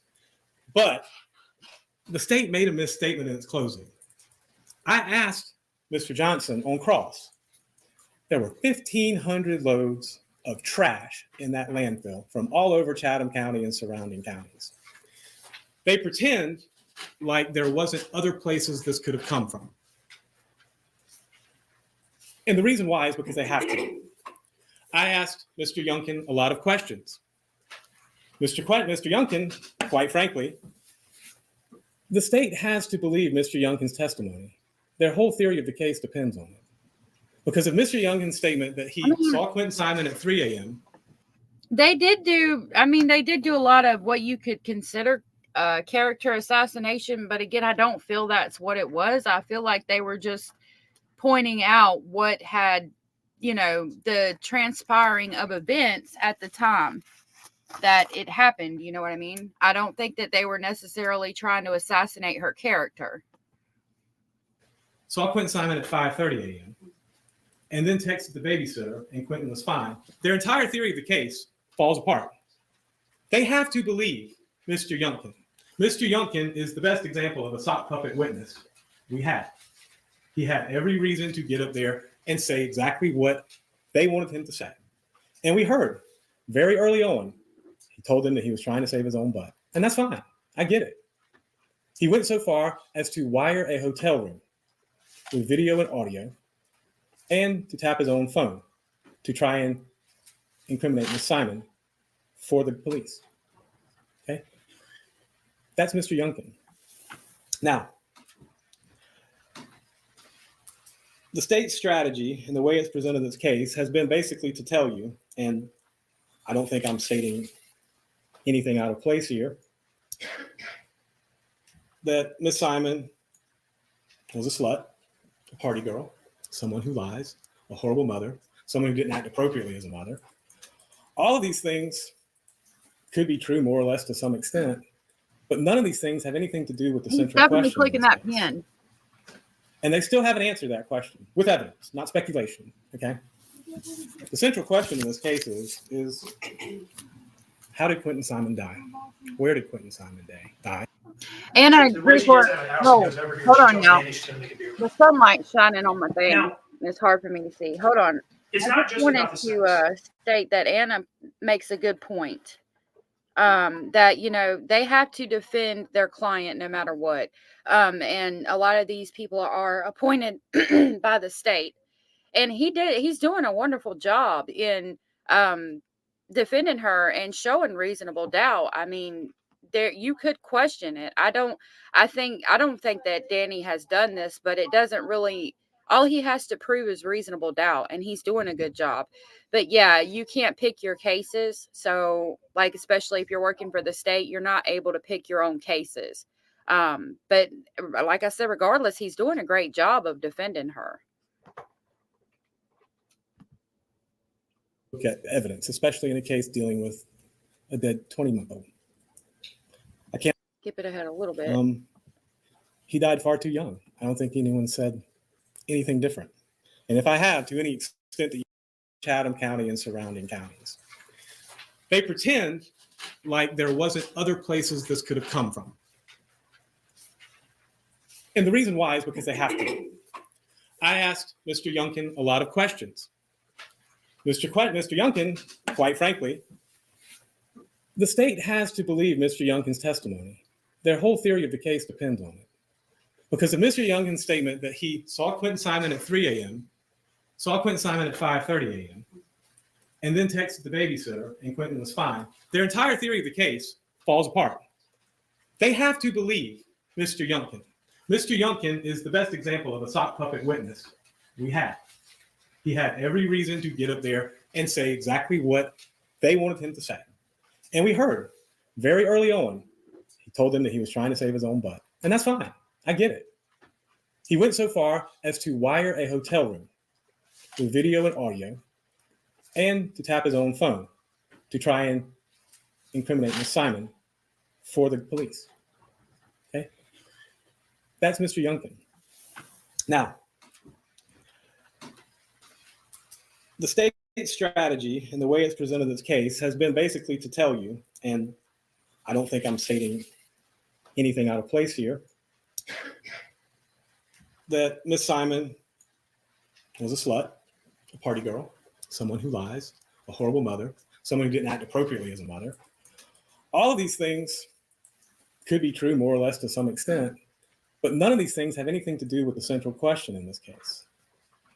And they still haven't answered that question with evidence, not speculation, okay? The central question in this case is how did Quinton Simon die?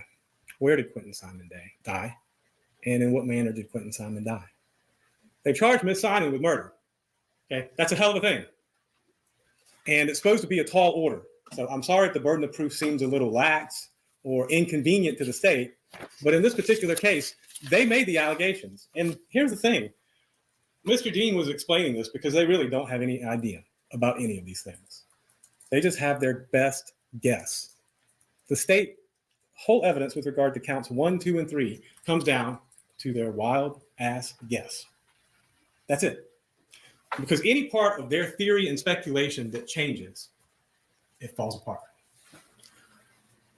Mr. Dean was talking about the door opening and closing. Well, Solistic Glow says that's harsh. I mean, yeah, while it may be harsh, he knows how it looks, and he's pointing out how it looked like it's like, it reminds me, I guess the best way to describe it is everybody's seen 8 Mile, where Eminem gets up and he basically says everything that they're going to say about him so that they have nothing to pick on him about. So basically, that's what he's doing. He's saying everything mean or harsh that they're thinking about Leilani so that they can basically just get that out of the way, and he can talk about more so them not having like the burden of proof and that they haven't proved that she done it, is what he's trying to do, in my opinion. In closing. Well, he played the video for you. The first video was she said that the front door was unlocked. Okay. He spent this entire trial saying it was open. That wasn't what she said, but okay, whatever. I understand that you have to say that and you have to see it that way because your entire theory falls on that. But let's just assume for a minute that, okay, so she said it was unlocked and it was shut. Well, the back door was open and closing all night long. Okay. Now, Danny Youngkin said he went to sleep. He has to believe that Danny Youngkin was asleep. His case depends on that. Why? You've seen the layout of the room. Okay, you saw the racing bed where one child slept. You saw the pack and play where Clinton slept, and you saw where the baby slept, and then you saw where Danny and Leilani slept. It was one room, wide open. They have to have Danny asleep, and they have to have their exact timeline because to do otherwise destroys it. What happens if Danny's testimony was correct? It doesn't fit their timeline. So, of course, they had to go in with Danny Youngkin from the beginning. Now, they didn't come right out of the gate and show you any evidence of the time, manner, method of death or anything like that because they don't have it, and they're never going to have it. Now, they're asking you to use your emotion to get angry and to convict based upon that, and that's simply not proper. Now, we're at the end of a journey here that's been 2 years in the making. And the key question here is, how did Quinton die? That's why we're all here. That's really it. Was it an accident? Was it a murder?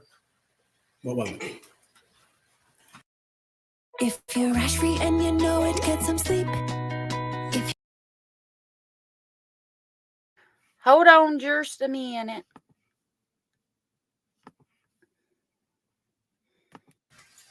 Especially as it relates to the aggravated assault, the cruelty to children, and the murder charges in the indictment.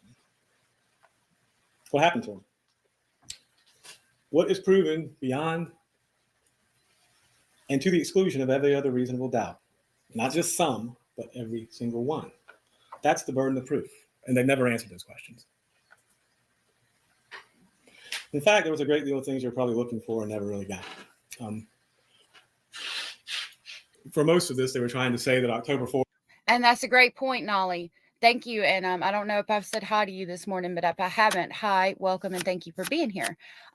She was at the trash bin, and they found him in the landfill, and nobody else went to the trash bin that night. And these are things that the jury needs to remember and take into account. Anna Grigor says, I'm curious as to how long the jury will take to come out with their verdict. I don't know. I've been checking while we're listening to closing arguments, and they haven't done, nobody's come out yet. If I see that they have come out, I'm going to play it live, but I'm going to have to go after this defense gets done. And if they haven't done anything by then we'll have to catch up on it later. 4th was going out to 204 to see Craig. That didn't materialize. They had the text messages, which you can look at. And the thing is, I don't really understand how any relationship with Craig does anything to shed any light on how Quinton died. Unless you believe the fever dream they've come up with, that in some way, shape, or form, this has something to do with her attention seeking. And I don't get that, because if someone is craving that much attention and they find that attention, and they have someone that gives them that attention, wouldn't that take away the struggle? Wouldn't that take away the strain? I don't buy that. Now, Solistic Glow says, I think the whole trash being from all over the city does not sit well for the defense. You mean for the prosecution, I'm assuming? And yeah, I mean, it's a good point to bring in that the trash comes from all over everywhere in different counties. But like Nolly said, we saw her throwing the trash away, and we know that he was found at the landfill. So it's pretty much like caught red-handed with that video footage. As regards to counts 1, 2, and 3, let's talk about, Mr. Dean did talk about this a little bit. Yeah, Anna, no problem. Accident. I don't know whether an accident happened or not. It's as good a theory as any. We do know there was vomit. We do know there's an overwhelming smell of vomit. We saw Sergeant Stewart, one of the first officers to respond, refuse to go in the house on his body-worn camera when Lemons went in because of the smell of vomit. This man was a 35-year-old detective. I mean, 35-year-old police officer. He's been on the force for 35 years, okay? He noted that. Lemons noted that. But you know who didn't know that? Danny Youngkin. Nowhere at any point in time did he ever note that. Now, I'm not saying that Danny did anything wrong. My theory is that indicates some sort of accident, some sort of suffocation, something. I don't know. But the difference is I don't have a fixed interest in the outcome there. The thing is, like I was saying earlier, if it had been like she hit him with something or something like that, then there would have been blood splatter. The fact that there was no blood splatter, but there was vomit would show, They do. Oh, sorry. Some kind of shaking or, suffocation or something to that effect. Which is why they have to build this mountain out of a molehill. They don't have that evidence. They never will have. Right, Solistic? They have to depend on Danny Youngkin. Because if anything changes, if he was up at 3 a.m., he said this was a defeat Scott, and Quinton was fine. Never. Yeah, it's not a good enough defense with other things known, but like overprotected and Jenny have pointed out, they know the area of the landfill that the particular truck dumped the trash in that day. And Jenny says every pile was from a specific route and truck. She's asking as a question, but yes. So it doesn't look good for the defense to bring that up. I like what you're saying, but he's not pointing out, he's painting it with a broader brush, like saying basically it could be from anywhere or anyone, who knows where it came from. But like you guys have pointed out, we do know where it came from because they dump in specific areas, number one. And number two, she was seen at the dumpster throwing trash away, and she lied about it for hours before she finally admitted it. I mean, there's only one reason you do that, and that's because you don't want them to know what you threw away in that trash can, or that you were even there, because you were doing something you don't want them to know about and allegedly speculating. Explain that one. If Quinton's fine at 3 a.m., like Danny Youngkin said, their favorite witness, then the 1 o'clock azalea trip doesn't matter, does it? They have to believe that. They have to peddle that. They have to sell that. They have to say he was mistaken or wasn't lying, which is always interesting to me. Now, I would love to solve the case. I really would. But I don't have to. They do. I have just as many wild theories as they do. Everybody does. But I don't have to prove them. And more importantly, and this is the most important thing about that, I can have as many wild theories and stand here and tell you those theories as they do. Anna, thank you so much for the $2. I really appreciate that. Thank you so much, love. I really, thank you. Thank you. Thank you so much. Thank you. I appreciate that. Thank you for being here with us today and sharing your thoughts, opinions, and speculations. Okay? But it doesn't change the burden of proof. It's just wild speculation, not unlike anything they've done. It doesn't change that the burden of proof lay with them. And the fact is, and they don't like to talk about this, or maybe they do, maybe they try and gloss over it. With regards to counts 1, 2, and 3, they have not come close to meeting their burden of proof. The time, manner, method of death, yeah, that's not part of the requirements, but you have to show that it happened that way. There's no evidence that it was a homicide. There's no evidence that it was murder. None. Zero. Zilch. There never will be. And that's the thing they can't talk about. Because to talk about it and to give voice to it undermines their case. But you don't have to believe me. They don't know what happened. Their indictment says they don't know what happened. The state had to concede that in their closing argument, that they don't know what happened. You cannot speculate someone into a guilty verdict, ladies and gentlemen. And Mr. Dean used an example, and I like this example. It's actually a pretty good example, and it cuts both ways. He was talking about, I'll use a different example just to kind of differentiate. Circumstantial evidence. Okay, circumstantial evidence. The example we normally give in Georgia is, if you're sitting in here and you walk outside and you look around, and when you walk in, the ground is dry, and you walk out, the ground is wet, then you can infer it rained, right? Makes sense. But what you can't do is walk out, see a wet ground, and infer that it's snowing in Denver. Those aren't the same things. So speculation is speculation. Inference is inference. There was no evidence. I asked Dr. Darasol if having the vomit would have made a difference in what she could and couldn't do, and she said yes. I don't control that. They do. You heard from the young lady from the forensic toxicology lab that she didn't have enough to test the vomit. Now, why would that matter? If it was a normal, literally, if it was just normal vomit, you would need to know that. He could have choked on normal vomit. If it was toxic vomit from getting some sort of poison or some sort of drugs, you need to know that. You would think. Okay? We don't. And those are good points to bring up. I don't understand why they didn't test the vomit. That seems pertinent to the investigation to test the vomit. That is, I mean, I don't know why they wouldn't have tested it. But again, we do know from them talking about what was in his system that there was no poison.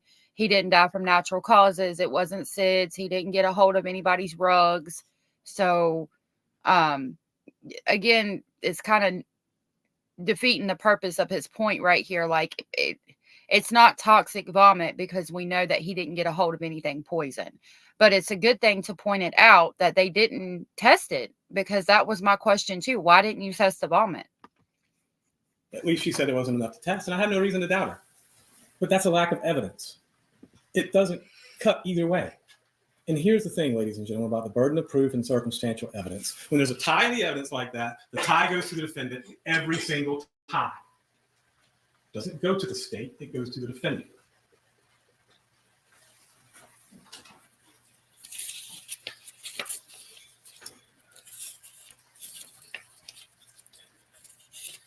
Now, when I was in law school, I had a professor who liked to tell this story to illustrate an example. Father takes his son to the restaurant.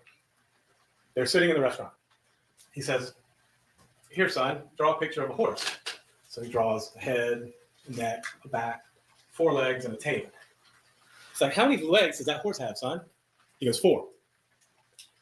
He goes, "Now, what if the tail is a leg?" He goes, "Well, 5. He goes, "No, son, that's not how that works. The horse only has 4 legs. It doesn't have 5 just because I tell you that the tail is a leg. The tail is still a leg." So I can stand here and tell you stuff all day long. It doesn't make it true. Why do I say that? Well, the judge will charge you on this as well.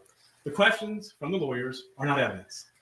And I have to point that out in this case because there were a lot of very long-winded questions from the state. But that's not evidence. What comes from the witness stand and the exhibits is evidence. Now, why do I point that out? Daniel Youngkin was overlooked from the beginning. He started cooperating with them from the beginning. Okay? They literally did not look at him for anything. He made some statements to them which either, if they were true, blew up their timeline, and if they were not, were a lie and questioned his credibility. So they have a vested interest in believing him. So let's talk about him leaving. The question for you to determine is do you believe Danny Youngkin when he said that Quinton was alive at 3 a.m. when he got up to check on Scott? If you do, that blows up the case. Do you believe Danny Youngkin when he said he woke up at 5:30 or 5 o'clock to get ready to go to work, and then Quinton was fine, and then texted the babysitter that the kids were going to stay home? If you do, it blows up their timeline.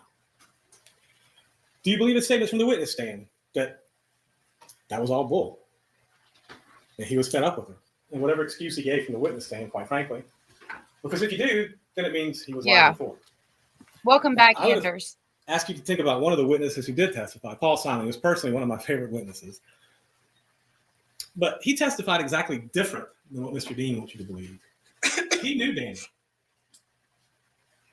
And he testified from the witness stand that on that day, in that yard, when they were talking to the police, Danny seemed unfazed. He didn't seem upset. He seemed unfazed by this. Now, does that mean I think that Danny did anything wrong? Not necessarily. My theory can work the same way as their theory can. Danny woke up at 5, saw something that happened to Quinton, freaked out, threw him in the trash on the way to work, came home. He doesn't know anything. Does it mean he did anything wrong? No, I don't think Danny or Miss Simon harmed Quinton in any way, shape, or form. The evidence doesn't show that. I don't have any reason to speculate that. I don't have any vested interest in that particular outcome. They do. But it's in their best interest to believe that. It's in their best interest, when I say them, I mean the state, to try and sell that and peddle that. I asked Danny why he stayed here. Paul was so funny. He's like, "Man, that's what you signed up for. You don't like it." Because he said Danny was complaining when he got home. They forgot that part. Okay, they didn't want to mention that part because it shows Danny was unhappy. It's like, "Man, you signed up for this. If you don't like it, leave." I asked him why he didn't leave. And remember what he said? "I wanted my daughter."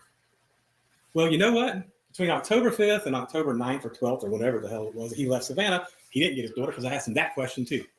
So the whole reason he stayed didn't matter when he left. And that didn't seem to faze them at all. But it's something you got to question.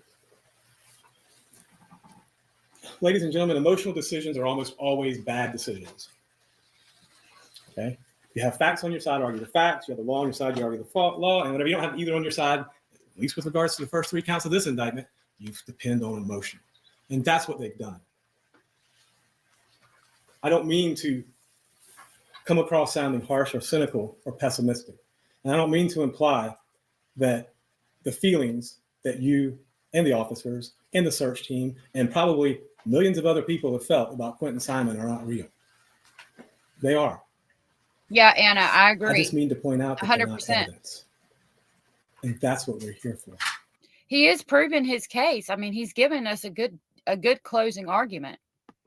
They have to. And both of these closing arguments were really good. I think that's why the jury is still out deliberating. Prove through evidence. Now, you're going to have to go back into the deliberation room. You're going to have to look at the actual evidence. And you're going to have to look at the actual law. And you're going to have to come up with common sense and use your judgment and leave the emotion at the door.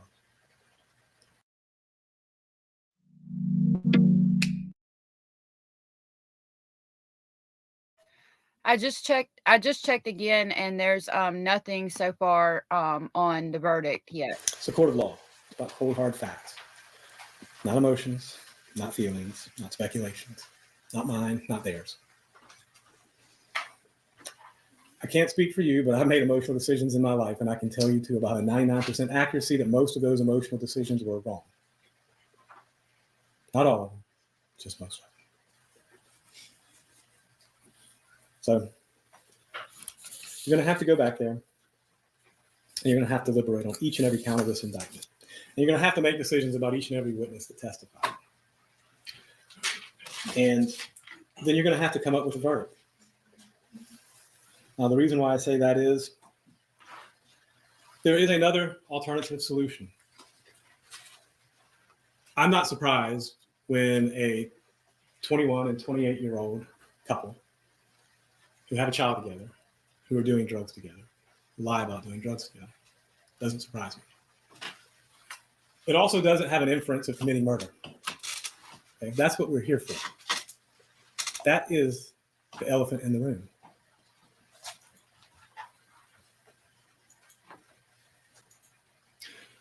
The state does not like to talk about Danny. Danny was just as much involved in drugs as Ms. Simon was. Involuntary intoxication is not defense. I'm not even saying that. Okay? What I am saying is it's just not very honest to say they weren't doing drugs. And Danny said he wasn't responsible, but that was in response to, I mean, I'm sorry, you're in a room full of small minor children doing drugs that are toxic to those children. Is there any manner or method in which doing those drugs in that room can be deemed responsible? But he went out of his way to put, he was on top of a chest of drawers they couldn't reach. Anyone who's had children knows, and you don't have to leave your common sense at the door for this. Children get into everything. Okay? They do. They get out of everything. They get into everything. That is just what they do. And in Danny's own words, these were some mean-ass kids. And I suspect that no matter how responsible you are, they could get into something. Is that what happened here? I don't know. But neither do they. So I'm not sure exactly when her other two children were taken, Trixie, my dear. You know, I would assume. So once a child is missing, from what I've heard from the Sebastian Rogers case, CPS opens an investigation right then and there. And if CPS opened an investigation as soon as they found out Quinton Simon was missing, they're already going to be taking into account that Bobby Joe, I don't know what her name is. I'm going to say Bobby Joe. I could be wrong. Was supposed to be taking care of the children, and Leilani wasn't even supposed to be in the house, and that Leilani was in the house. And when Leilani was in the house, Quinton Simon went missing. So I'm assuming they took them pretty much on the spot, but I could be wrong. If they didn't take them on the spot, it would not have been long after. Do that. Now I'm going to talk about the concealing the death and the Azalea mobile home. To Mr. Dean, one of the things my dad told me was when you're a hammer, every problem looks like a nail. Okay? But a lack of evidence is still a lack of evidence. Thank you, Jenny. And yeah, his timeline only works. And I don't understand. He's right. Motive's not an element of crime. But his timeline only works if it happens exactly the way he said it did. And in order to believe that, you have to believe Danny Youngkin. You have to believe that he, on his own, without prompting, without any prompting by anyone, said that 3 o'clock Quinton was fine, and 5:30 Quinton was fine when he left, and texted the babysitter on his own without ever checking on one of those two things. But see, here's the thing. He was being questioned by the police. You don't have to be a rocket scientist to figure out if they're questioning you and pushing you that it's probably not a good thing. They never asked for a reasonable explanation of that because it would screw up their timeline. What if he was the 1 a.m. trip? That would screw up their timeline too. What if he wasn't? That would screw up their timeline too, especially if he said that she was fine at 3 o'clock. So now, that being said, Ms. Simon doesn't have to prove herself innocent of these charges. The state has to prove her guilty. And Mr. Dean said, well, we've done that, so you don't have to consider that. No. That's not how this works. Okay? You have to consider all of the evidence, all of the witnesses, all of the testimony. not consider what I'm saying or his theory. You have to consider what you come up with. And with that, I'm going to get to what the burden of proof is. That's a great point. Trixie says if it was in the first few days, there was no reason for Danny to stay around. Exactly. And he was just staying for his daughter. Then the daughter got put somewhere else until they could figure everything out. Then yeah, I would leave too. And then do whatever I had to do to try to get my child, which again could tell us why, like, you know, he was sus of Leilani, and he's like, if I work with the police or the FBI and do the wiretaps, that's going to look good as far as me getting my baby back. And that could be another reason, just speculating, that he did that stuff too, was so he could get his baby. But yeah, I think that they took him in the first couple of days, if not the first couple of hours, because Leilani wasn't even supposed to be in the house, and she was. And not only was she in the house, but now there's a baby missing. And how you basically, the judge is going to give you the law. And I'm going to take, if there's any conflict between anything I say or anything Mr. Dean says, the judge is the ultimate arbiter of this. And give me 1 second. I misplaced what I was looking for.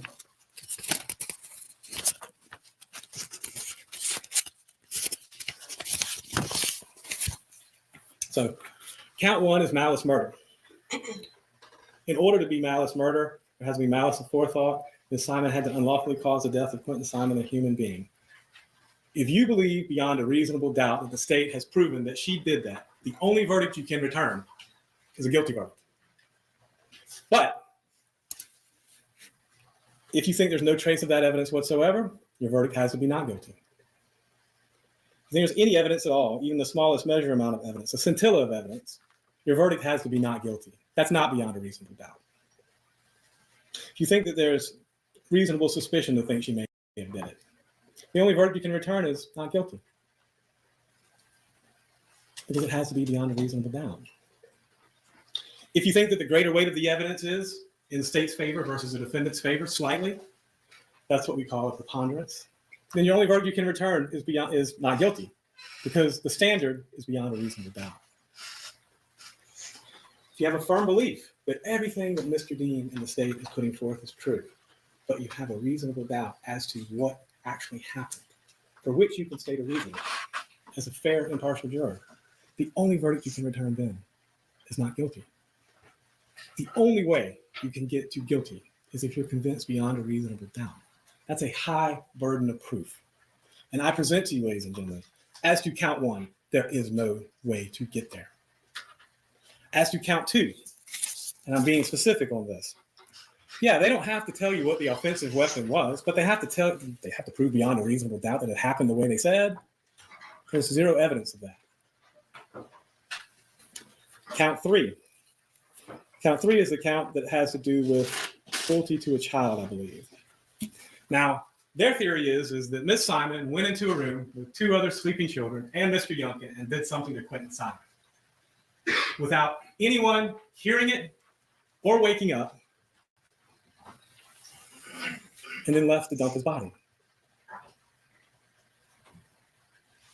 Despite the evidence that Daniel Youngkin said he was fine at 3, despite the evidence that Daniel Youngkin said he was fine at 5:30, despite the evidence that he's the one that texted the babysitter.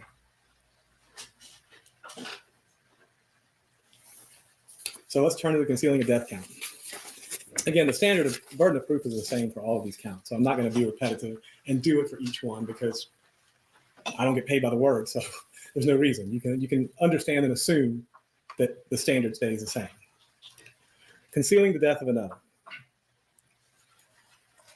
The only way that count is proven beyond a reasonable doubt is if you believe that Quinton Simon's body was in the bag and she threw the bag in the trash at the Azalea Mobile Home Park at 1-something in the morning, beyond a reasonable doubt. There's not evidence beyond a reasonable doubt. There's evidence she said she went. And they have a theory. Hell, my theory is the same. She might have went to get dope. I would guess. Cokeheads do cocaine. Opiate users do opiates. Weed smokers smoke weed. Okay? You have the text messages, and you have Mr. Youngkin's testimony. Mr. Youngkin told you that they were using every day at this point. Okay? So you have the statement that Leilani was trying to cover for Daniel. Their theory is that was a lie, but Daniel's the one that left town a few days after this happened. They don't seem to have any questions about that. That's always seemed odd to me. As a detective, going to detect stuff, walking into a scene where a child's abducted, my first instinct would be the non-related boyfriend or husband of the mother. But that doesn't seem to be the case here, because it doesn't. I was like, where is he going with that? Yeah, it's 2:00 here. I'm actually, like I said, I got to go after this closing arguments, but I didn't know it was 8 p.m. there. Dang, that's crazy, Anders. That doesn't mean that I think Danny necessarily did anything wrong. No, but it seems like a natural, obvious question to ask. It seems like a natural, obvious investigation to make. And it does look suspect that A, he helped out almost immediately. He turned on her almost immediately. He set up the hotel video and audio surveillance almost immediately. Wiretap for 60 days. Now they talk about that and they play these little excerpts from the statements, but the consistency from Ms. Simon has been the entire time that she never harmed Quinton. And she didn't dump his body. So it is a hell of a thing, but if you're going to accuse somebody of a hell of a crime, you better have a hell of a good amount of evidence. That might start with actually proving that a murder occurred versus an accident. We don't have that here. So, ladies and gentlemen of the jury, you've been sitting here for 8 days of evidence and almost a half day of argument at this point. So I'm going to ask you, when you go back, and I'm going to tell you just straight up, I don't give a damn about lying about smoking weed. I really don't. Okay? Most drug users lie about their drug use, Mr. Youngkin included. That doesn't usually concern me. But I'm going to ask you to go back and return the only verdict you can in this evidence. As to count 1, I'm going to ask you to return a not guilty verdict. As to count 2, I'm going to ask the same. As to count 3, I'm going to ask the same. As to count 4, there's some question as to whether or not A, this happened the way they say, B, who it was, and C, whether or not this even happened the way they're alleging here. That's reasonable doubt. The false report of a crime, I haven't touched on this very much, but you know what? The reality of it is that could have happened too. And it actually would make a hell of a lot more sense. And here's why. Rather than trying to say Miss Simon wasn't reacting, and I don't really know what the hell this means, but Miss Simon's not reacting the way you would expect someone to. Well, I'm fairly certain I don't react the way people expect me to sometimes, and you probably don't react the way people expect you to sometimes. But when it comes to your child missing or presumed dead, that tends to make people react in a weird way. No, I said it's Anna, I said it's 2:00 here. I'm on the East Coast. Eek said it's 1 by her, and you said it's 11 in Arizona. Okay. Well, yeah, it's 2:00 here. As far as let me check. Yeah, it's 2:00 here on the East Coast. So I don't think they've proven false report of a crime. If you woke up and your child wasn't there, what are you supposed to do? And she did report it. Okay. They tried to say in the beginning that she didn't, but you actually heard the 911 call was made from her phone, and Danny was the one that got on and talked because she couldn't speak. We heard the 911 check. I didn't play it. They didn't. Making a false statement, the October 4th was to pay an existing drug debt. We saw the Cash App. We had no evidence to refute that or rebut that. Okay. So could have been existing drug debt, could have been new drugs. I don't know. But I think there's some reasonable doubt on that one as well. I thought about that too, exactly what he's saying. It could have been to pay an existing drug debt and get some more drugs. You saw and to be quite frankly, I don't really care about this one. The weather's good. You saw her say, I only smoke Not marijuana. too hot, not too cold. I don't care. I just don't care. Okay. Count 8. Falsely saying the only controlled substance she had used in the past 24 hours is marijuana. Again, I just don't care. I really don't. And to be honest with you, it's an abduction case and it's a murder case. They don't either. Count 9, the Origel statement.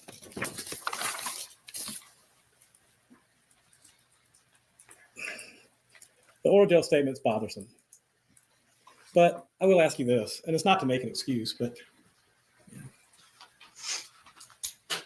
they're pushing you for an explanation, and you give one. And even if that was the reason why you went and it didn't work out that way, is there really any evidence one way or the other? She says she went to see Misty. Does it matter if her name is Missy, not Misty? Does it matter if she got the Orajel or not? Count 10 is the putting Quinton in a dumpster. I believe there's reasonable doubt as to that one.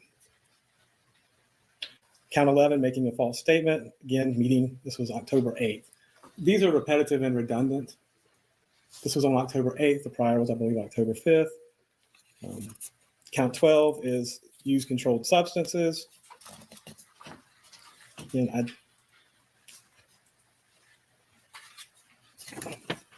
not really sure how you can admit to using controlled substance. I guess they're saying that you didn't. I don't know. But count 10, count 12 to me, I don't understand it. I don't see how it's beyond a reasonable doubt. And I ask for not guilty on that one as well. Count 13 again is the Orajel story yet again. Count 14 is the dumpster story yet again on a different day. Count 15, Misty again on a different day. So a lot of these are repetitive and redundant. So when you're back there, you have to consider the witnesses, their manner and method of testifying, and what they testified to. Why do I say that? Do you really care if she was sleeping with Craig Weston? Does it really matter? Is it germane to whether or not Quinton Simon was killed intentionally or died as a result of his accident? Anna, thank you so much for gifting a membership. I really appreciate that. I've got a little clip that I'll play for that. Thank you so much for gifting a membership. If you were gifted a membership by Anna, please tell her thank you. Thank you so much, Anna.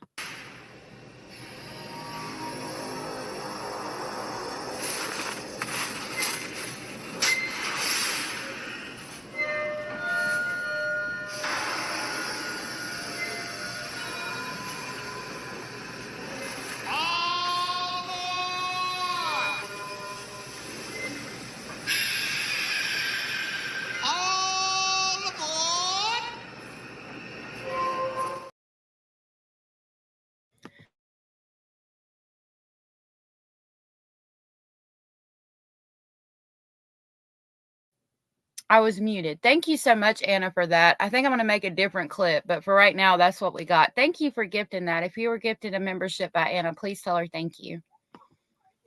I present to you now some of the evidence they presented too. And again, Officer Zerke, I had no doubt she was emotional about it. But again, the only reason to put her up and have her cry was to have her cry. Did she add anything beyond that? No.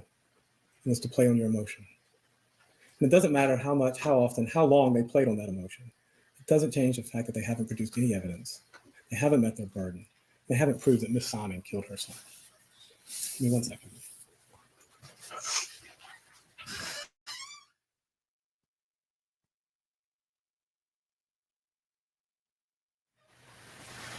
I'm going to ask you to go back there, ladies and gentlemen. I'm going to ask you to do the hardest thing you've probably ever done in your life, is to set your emotions aside, to view the evidence, and return a verdict of not guilty. The state has not proved that Miss Simon killed her child. They have speculated wildly, I might add, but they produced no evidence. And I know that that's a hard thing to ask, but I'm going to ask you to do it. Thank you.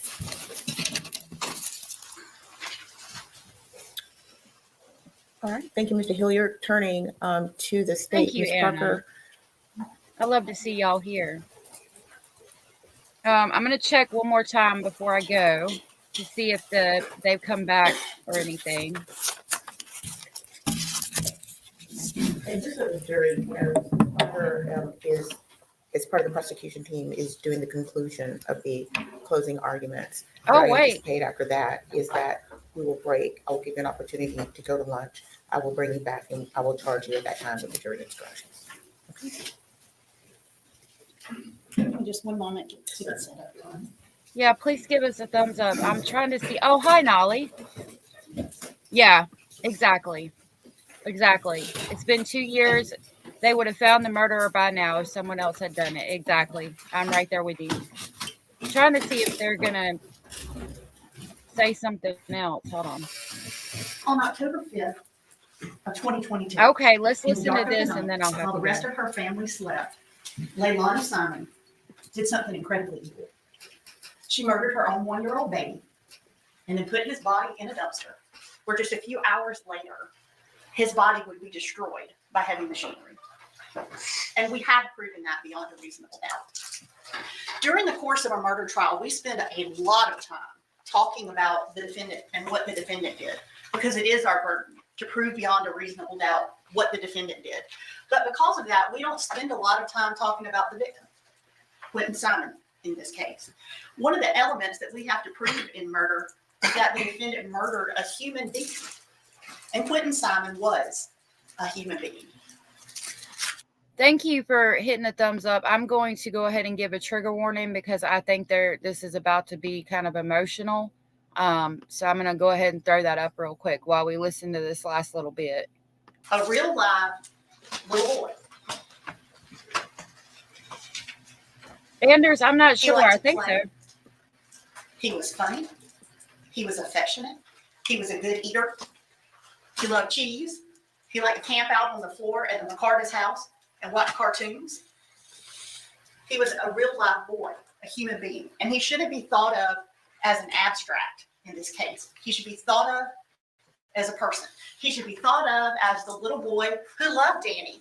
And you heard from Paul and from Toledo and say, Danny, Danny, Danny. He should be thought of as a real live human being, a person.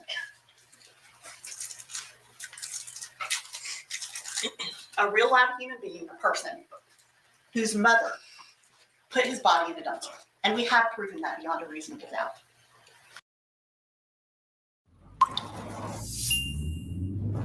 Hello. Nolly said, what if she hadn't done that to him? She might have just put him in the bag and thrown him away. I would think that you would have heard him crying, or he would have got out or like been in the dumpster, and you probably would have heard him, but I don't know. We don't have to prove motive, and we don't. We know that there was vomit on the pillow, so that makes me think that he was deceased. It surprises people sometimes. Motive is not an element of the crime that prosecutors have to prove, but it's just not.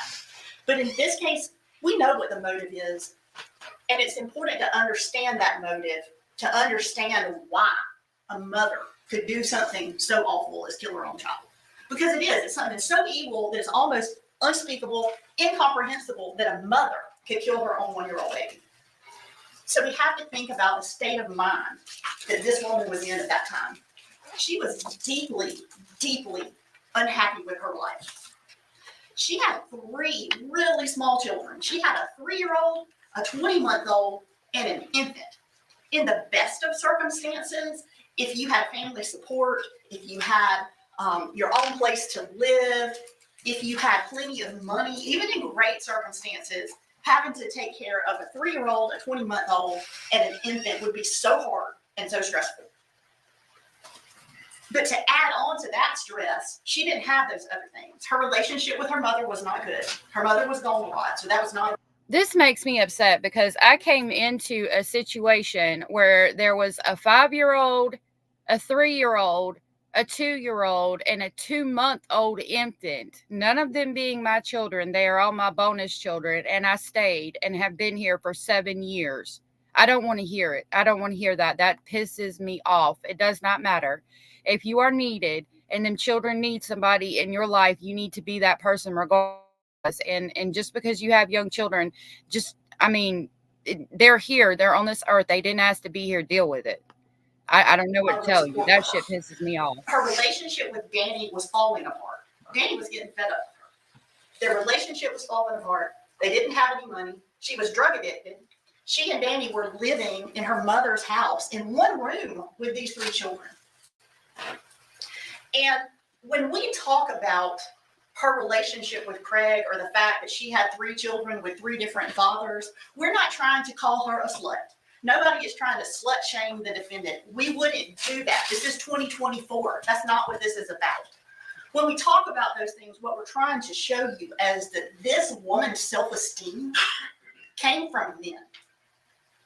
And part of why she was so deeply unhappy was because Danny was rejecting her. And it made her feel horrible because that's where her self-esteem came from.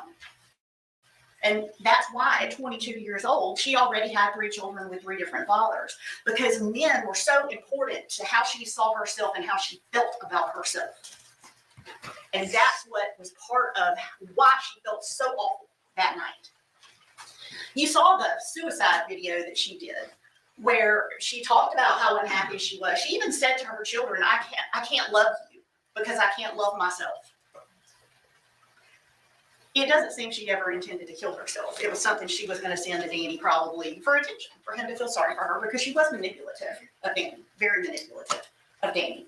And the reason that she started this sexual relationship with Craig was to fill a void there. And this sexual relationship with Craig was a new thing. It's something that had just happened in the weeks before this. So on the night that she killed Quinton, Danny had rejected her. She's using drugs. She's on cocaine, marijuana, Percocet, and maybe alcohol, because we saw her go and buy beer at the convenience store. She's under the influence. She said in her own statements that drug use made her angry and impulsive. So she's unhappy. She's mad at Danny. She's under the influence of drugs that make her angry and impulsive. And so she goes to Arkwright looking for Craig, because Craig is where she has been getting that need fulfilled for male attention that makes her feel better about herself. And Craig's not there that night. That's why it matters, and why we made Craig come in here and testify, because he wasn't there that night. And so she couldn't get that need fulfilled. She couldn't feel better about herself. So instead, she does something so drastic. She killed Quinton. And in the act of killing Quinton, she became a sympathetic person and got Danny's attention back. She became the mother of a missing child. And Danny ran out of work to be by her side. That's what she wanted. That was the manipulation. And it's so hard to believe a mother would do that. But that's why you have to think about her frame of mind and how low and desperate she felt that night, and that she was under the influence of drugs that she admits make her angry and impulsive. That's what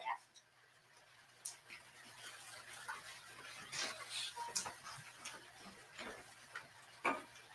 You also may wonder, why Quinton? Why that child? And Quinton was her disposable child. She did not like Quinton's father. She loved Zane. Zane was her ride or die. You heard Michelle McCarta talk about how she would say Zane had been through everything with her. He was her ride or die. And Sky, who was her youngest child, the baby infant, was Danny's child. She needed Sky to keep Danny around. Quinton was disposable. She didn't really like Quinton. We heard testimony about how she would call Quinton names. We heard testimony about her hitting him, about her pushing him in the pool. Right, Nolly? She didn't do this to any of her other children. She would feed Zane before she fed Quinton. She didn't do that to any of her other children. Quinton was disposable. And so she disposed of him in the trash can. But that's why Quinton, and not one of her other children.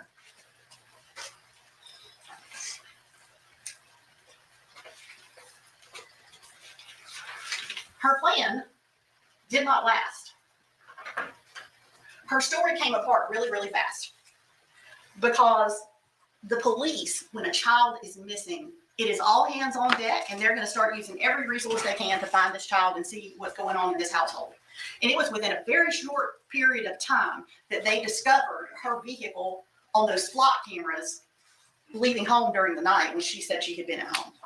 So it was within hours that they knew she was lying. The defense also said that we don't like to talk about Danny, and that's not true. Like, we talked about Danny a lot. There's nothing about Danny that makes us uncomfortable talking about him or why he didn't do this. There's overwhelming evidence that is the person who killed Quinton Simon, and not. Anna says, I'm not defending the defendant. I just have to say that obviously there was some signs. Didn't anyone see them, or didn't Danny see anything, being that he showed he cared for the kids? Right. The babysitter testified that she saw her pushing down Quinton and stuff, and it seems like the babysitter and her daughter were the only one that like kind of comforted Quinton when he was being pushed down the stairs or thrown in the pool, or she was being drastically mean to him. And I questioned myself, why didn't Danny stand up and do anything about that? So yeah. The defense also kept talking about Danny being up at 3 o'clock in the morning and seeing Quinton. That did not come into evidence in this trial. Go back and check your notes. That is not something that is in evidence.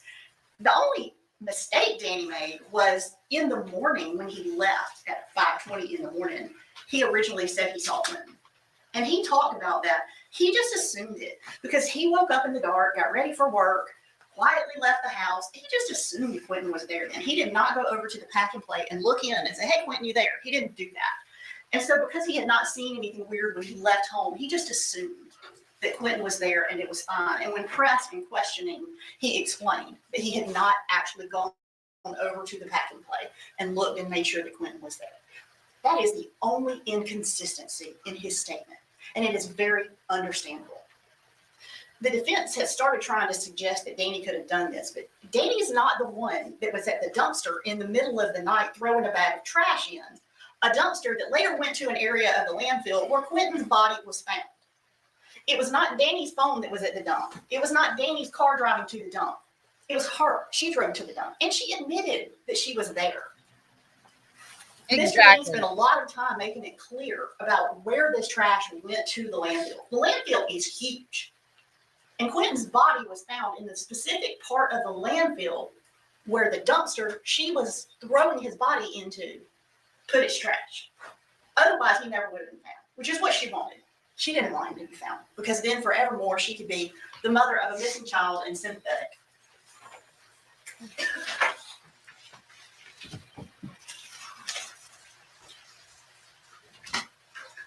I want to talk to you about the burden of proof.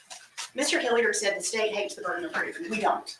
We welcome that burden. It is our burden, and we welcome it with open arms because we want the right person convicted. We should have to prove to you beyond a reasonable doubt that she's the person that committed this crime. We have, and she is.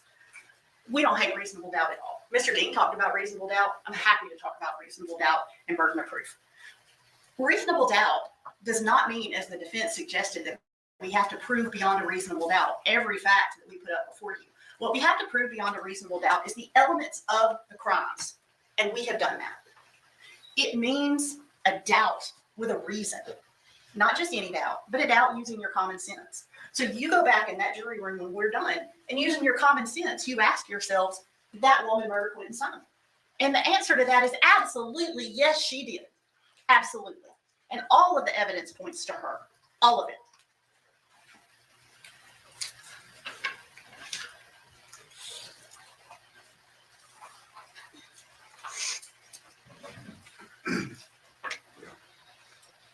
Mr. Hilliard also spent a lot of time talking about emotion in this case.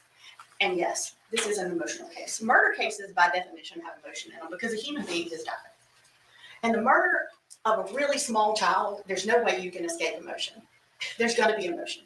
People who testify are going to have emotion. We're going to have emotion when we talk about it. It's unavoidable. But we're not asking you to find her guilty based on emotion. We're asking you to find her guilty based on all of the facts and evidence that we have put before you. The 34 witnesses that have come in and testified and told very specifically how these events happened. All of the statements that you've heard the defendant make, where she changed her story over and over and over and over. That's what we're asking you to make this finding on of her guilt, the actual evidence. And when it comes to her emotion, that's fair game. You absolutely can consider her emotion and her demeanor when you're evaluating this case. And it's important to look at her emotion because while it is absolutely true, people react differently to trauma, none of her reactions were anywhere within what is believable. They just were not. There's some people, when something terrible happens to them, they shut down, they're very quiet, they're stoic, they give one-word answers. That's totally normal. Right. We have to take into account that she was on drugs too, though. There are other people who become absolutely hysterical. They can't even talk. Absolutely normal. There's a wide range of human emotions. What is not normal is for a mother to wake up and find her child missing and react the way this woman did. She didn't run upstairs to Paul, who was at home, and say, Paul, Quinton's missing. Have you seen Quinton? It's Quinton up here. She didn't do that. She didn't go wake up Paul. Paul had no idea what was going on until the police were there, which was 20, 30 minutes later. She didn't go running out in the yard, in the woods, looking for her child. She didn't do that. She called Danny because that's the whole motive. She wanted Danny's attention. That's why she did this. And so Danny's the first person she called. And she didn't do another thing until Danny got home. Danny got home and found her just standing around outside. She wasn't looking for Quinton. There is no mother who would not look for their child frantically under these circumstances. She had not called the police. She'd not asked Paul for help. She'd not called over to the McCartas and said, hey, Quinton's missing. Do y'all have him? She didn't do any of those things. She waited for Danny to come home because that was the whole point, was to get Danny's attention. And it wasn't until Danny was at home and he had reached out to the McCartas, Michelle suggested they call the police, that things started happening. That is not normal. Her lying through the course of this investigation is not normal. It's not normal because she wasn't a worried mother. She was a murderer trying to hide what she did. We cannot prove to you the way she killed Quinton. We can't, because she made sure that his body was decimated, was ground to nothing but bits of bone. And under the law, defendants are not rewarded for that. The law does not require us to prove how she killed him when she's the one that hid how she killed him. You're not going to hear anything in the judge's charges that say we have to prove how she killed him. The defense can say it all they want, but that is not an element of the crime that we have to prove. And please listen to the law, because you will hear that. We don't have to prove that. It is not the fault of the state that we can't prove that. It is her fault, because she made sure that his body would be in such a state that we couldn't prove it. She wanted his body never to be found. And if it weren't for the work of a whole bunch of people who really cared about getting justice for this child, enough so that they would put all this gear on and dig through stinky trash trying to find him, he never would have been found.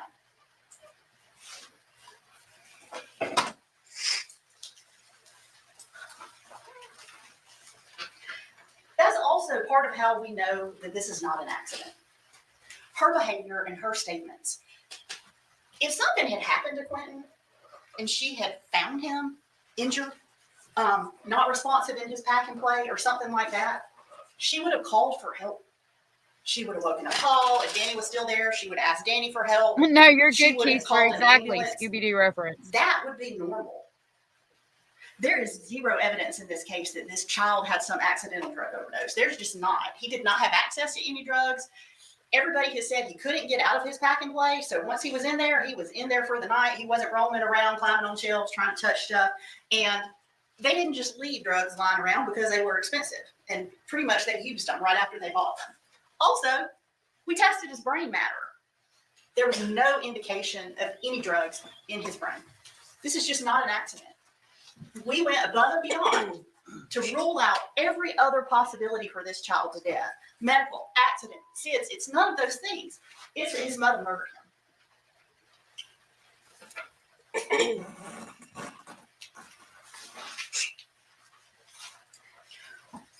One other thing I want to say about Danny is Danny leaving. Danny did leave town. He didn't just leave. Like, law enforcement knew he was leaving, and they were still in touch with him. He didn't just run away. Danny had no tie to Savannah except for her. And when this happened, there was tremendous media attention, and Danny wanted to get away. It's totally understandable. Does not suggest any kind of guilt in any way whatsoever. I agree with the prosecution on all the points she's making so far. Anna says, I'm not getting a good feeling on the jury just because they're taking a long time to come out. And I agree. I keep checking, but yeah, they're definitely having some debates. That's for sure. She might get found innocent.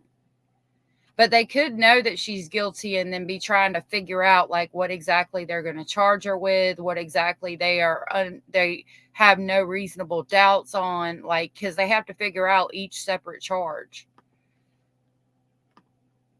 Phone was still tapped at that point. Law enforcement was still in contact with him. There is just nothing to suggest that Danny had anything to do with this. And you saw Danny on the stand. Danny broke down talking about Quinton. And it was very genuine, and you could tell that he had emotion for this child and was sad about what had happened to this child. It was a very realistic, normal emotional response that he had.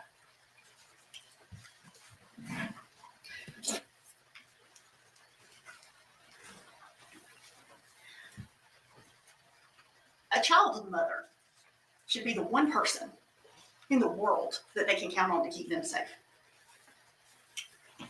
Parents have a visceral emotional need to keep their children safe. It is normal, it is biological, but that is not what Leilani Simon did. She murdered her child.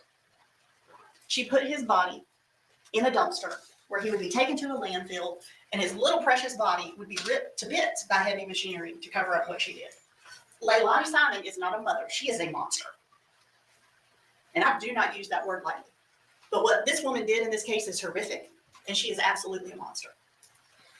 We cannot undo the horror of what she did that night. We can't undo it. It's done. We can't undo it. This child is gone, and nothing we do or say can bring him back. We cannot give him back the 80 or Teresa so years says that he verdict should have in. had Let me ahead of check. Let us see. Let us see.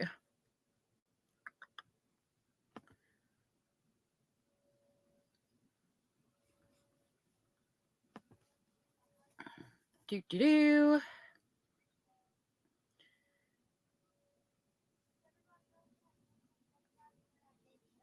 Oh, we might have something. We might have something. Just keep pushing. Yep, they're live, so we're probably about to get the verdict now. Let's see. This is Court TV. It's titled Verdict.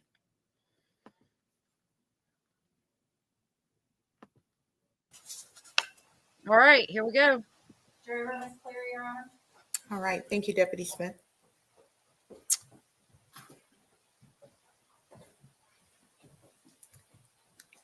All right, guys, here's the verdict. Is she guilty? Is she innocent? All right, ladies and gentlemen of the jury, you may have a seat. Thank you very much. And I understand that you have received the verdict. I just want to say, first of all, to those who are in the audience, there has a Thank jury, you so there has much, been a jury Teresa, verdict for letting us reached. know. To everyone in attendance, and many of you have been here for quite some time, I will ask that there not be any emotional reactions and no disruptive outbursts. So at this point, I am going to ask the foreperson to please stand. Juror 5. And have you reached a verdict? Yes, we have. Was it unanimous? Yes, it was. Has the verdict been filed in or filled in and signed and dated by you? Yes, it has. And if you would please hand the verdict to Deputy Solomon. Thank you, Deputy Solomon, for handing that up.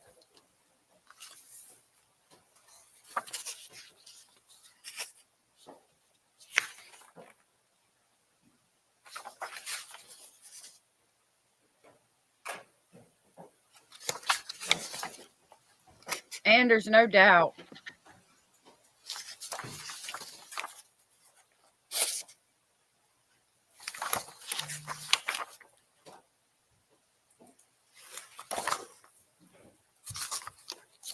I'm going to ask counsel to approach and take a look at the verdict form.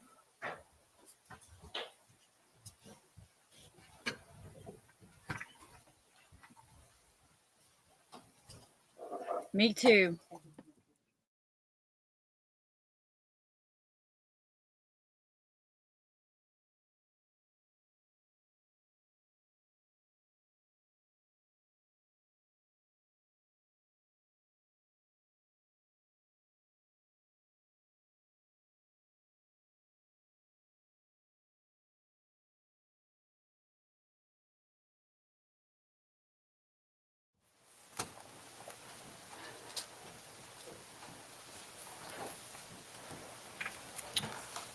As to the verdict, it reads as follows.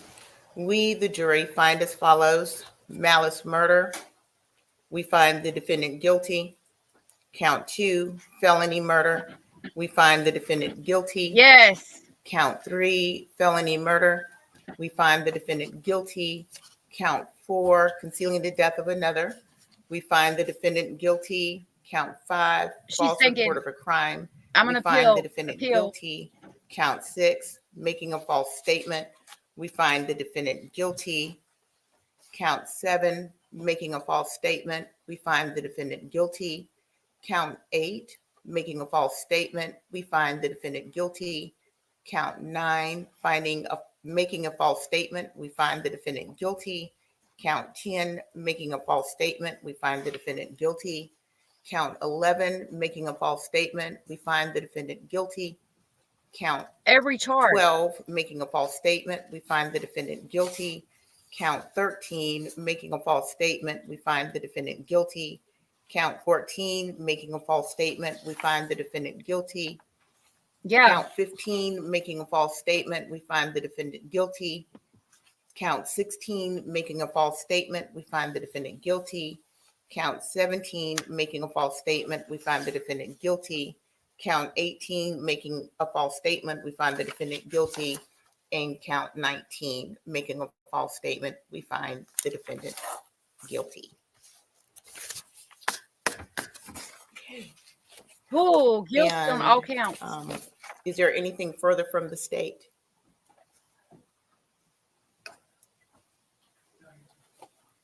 From the defense? Certainly. So, members of the jury, this is something that very often happens. You will be asked questions by the clerk, 3 questions in particular, I believe, and simply answer the questions. Madam Clerk. Juror number 1, was this your verdict then? Yes. Is this your verdict now? Yes. Juror number 2. Juror number 2. Was that your verdict then? Yes. Is this your verdict now? Yes. Thank you. Juror number 3. Yes, justice that for your verdict Quinton, then? finally. Yes. Thank Is this your God. verdict She's now? going to appeal Yes. it. Thank you. I Juror know number she 4. is. Was that your verdict then? Yes. Is this your verdict now? Yes. Juror number 5. Was that your verdict then? Yes. Is this your verdict now? Yes. She wants Juror to number punch them in the 6. face. I know she Was does. that your verdict then? Yes. Is this your verdict now? Yes. Juror number 7. Was that your verdict then? Yes. Is this your verdict now? Yes. Juror number 8. Was that your verdict then? Yes. Is this your verdict now? Yes. Juror number 9. Was that your verdict then? Yes. Is this your verdict now? Yes. Juror number 10. She's looking at them like they're going to Was look that me your in the verdict face then? when they say Is it. this your verdict now? Yes, ma'am. Juror number 11. Yes. Was that your verdict then? Yes. Is this your verdict now? Yes. Juror number 12. Was that your verdict then? Yes. Is this your verdict now? Yes. Anything further at this time with the juries? No, Your Honor. With the jurors. Ladies and gentlemen, thank you for your service, for your time, for your energy. Cozy, she's guilty on all counts. This has been an important, more than 2 weeks now that you've spent with the court, and your time and attention is deeply appreciated. Right, Keister? I am going to Yep. release you. If anyone wants to speak with you about your deliberations and you want to, you may do so now. You're being released from the instructions. You're not under any obligation to speak with anyone Anna. about I agree. your experience, but you may do so if you choose to. I am ordering Crime that there for be no herself. contact with the jurors in the courthouse or on the courthouse property. But I do release you at this point. Thank you. Yep. You're free to go. Trixie, they sure do. You're exiting. I knew the whole time she's thinking, I'm going to appeal, I'm going to appeal, I'm going to appeal. And she is crying for herself. Looked at that baby skull, his pictures, not shed a damn tear, but now she cries.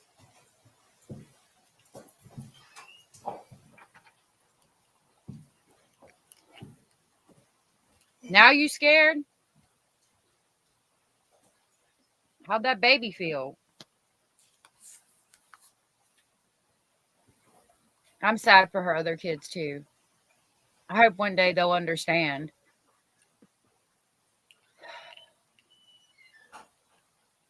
Okay, Cozy, go ahead. All clear, Judge. All right. Everyone may please have a seat. She'll probably be sentenced later. Sentencing will not occur Yep. at this time. It's going to be scheduled for another date. That date will be determined. And of course, if there's anything to be presented in aggravation or mitigation, I'll hear it at that time. All right. Is there anything further at this point from the state? No, Your Honor. From the defense? No, Your Honor. All right. thank you as well for your service from the state as well as from the defense. And with that, we are adjourned.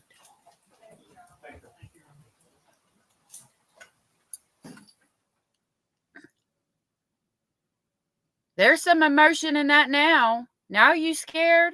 Now you're upset? Look at her. She stared them jurors down too when they stated why they made their verdict. Pouty face. Go on back to your cell now. Wow. Well, guilty on all counts. That's amazing. I'm really happy for Quinton. I'm glad that Quinton got justice, that Danny's not being charged with it. Yeah, what a day, Jenny says.